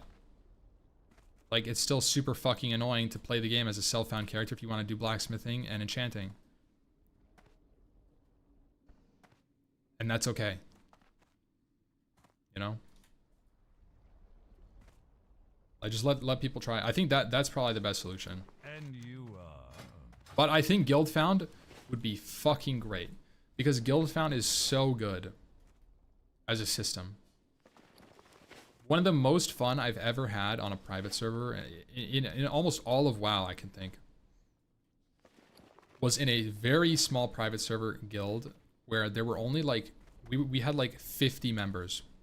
And the community was so small in that private server that like there was no auction house and no trading with anybody. It was all guild found pretty much. And we had people that farmed all day and they farmed herbs all day. And they would help supply our raid with consumables. And then there were people who farmed ore all day and they helped farm, you know, gems for the raid. And then there were people that like farmed certain rep materials and they like, it was so sick, bro. And we did that again in Frontier and Front 2, and it's great every time. Didn't we get here as an idea against gathering bots? No, not. I think that was just like a different, like, that was a different topic. We're just kind of talking about stuff. WoW, Classic Plus, Deviant Delight was pretty much guild found. Yeah, it was. I've done guild found a lot actually. I think it's a really good system. Frontier 3 when? Farming is inherently boring unless you have podcasts. I don't think that that's true. I think that people like different things. Some people like how chill farming is. That may be unrelatable to you, but that's the reality for a lot of people. I like farming.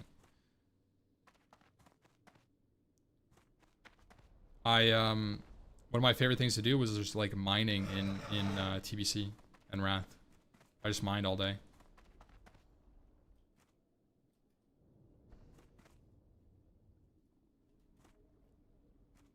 The biggest problem with farming is when the servers are too congested and it's not fun because you don't get anything. You spend a bunch of time and you get nothing.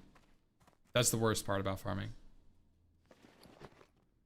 But as long as it's like decent return for the amount of time you're spending. Like farming, if you're gonna go farm gold and it's like 10 gold an hour, that's fucking ass. It's not fun because you don't feel the reward. Beware the living.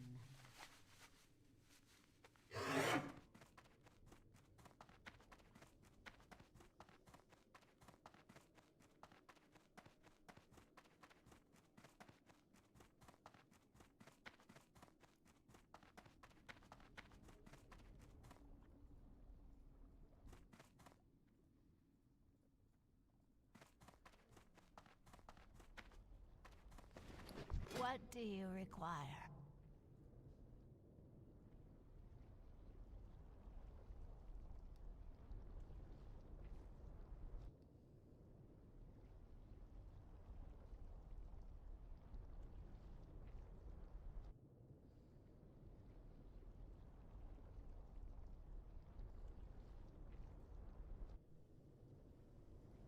Goodbye. Yeah. No, I definitely like gathering in other games too. One of my favorite experiences is gathering in Valheim. Bro, It just hits different when you're like actually chopping down trees and shit.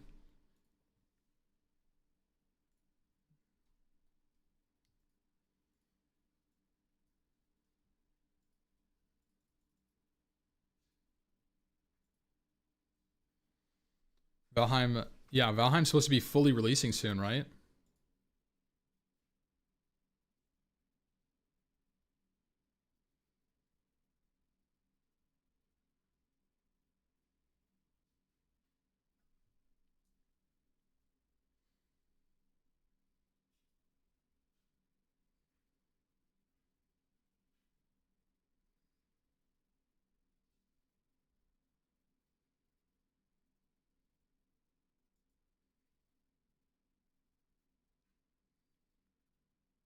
Do you play retail in your time off? No, I haven't played. This is the first time I've logged into WoW in like 4 or 5 weeks. 3 or 4 weeks. Since like TBC Phase 2, pretty much. I've not been playing WoW. I've been playing Age of Empires and Warcraft 3 and other stuff.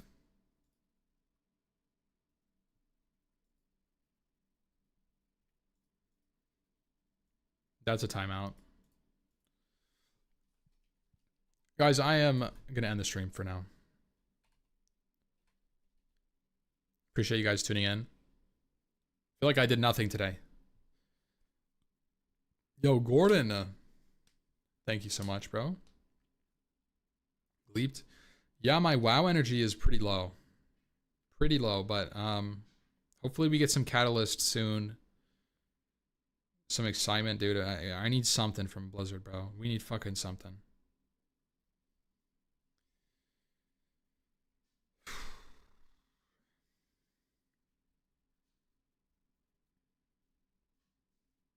Yeah. Have a good night, boys. I'll be back. Probably AOE2. I know you guys probably don't give a fuck, but I'm in a tournament, Age of Empires tournament with a bunch of streamers, and that's happening on Friday, I think. So, yeah. Later, boys.